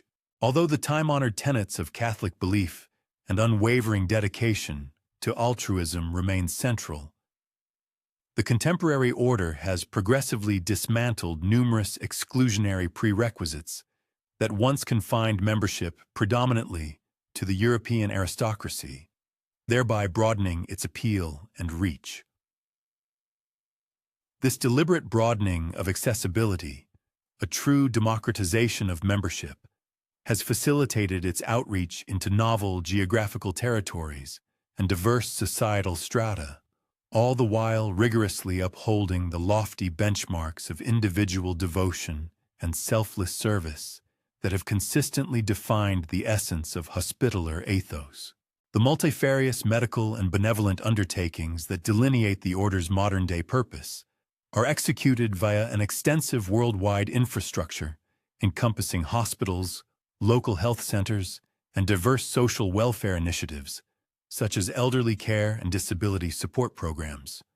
Collectively, these facilities minister to many millions of patients and aid recipients each year.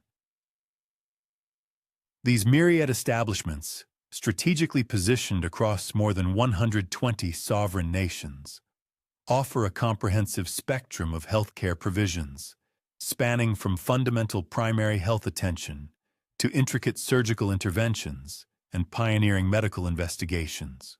The Order's unwavering dedication to assisting communities deprived of sufficient medical provisions unequivocally perpetuates its venerable historical mission, simultaneously confronting and endeavoring to ameliorate the pressing global health predicaments of the present era.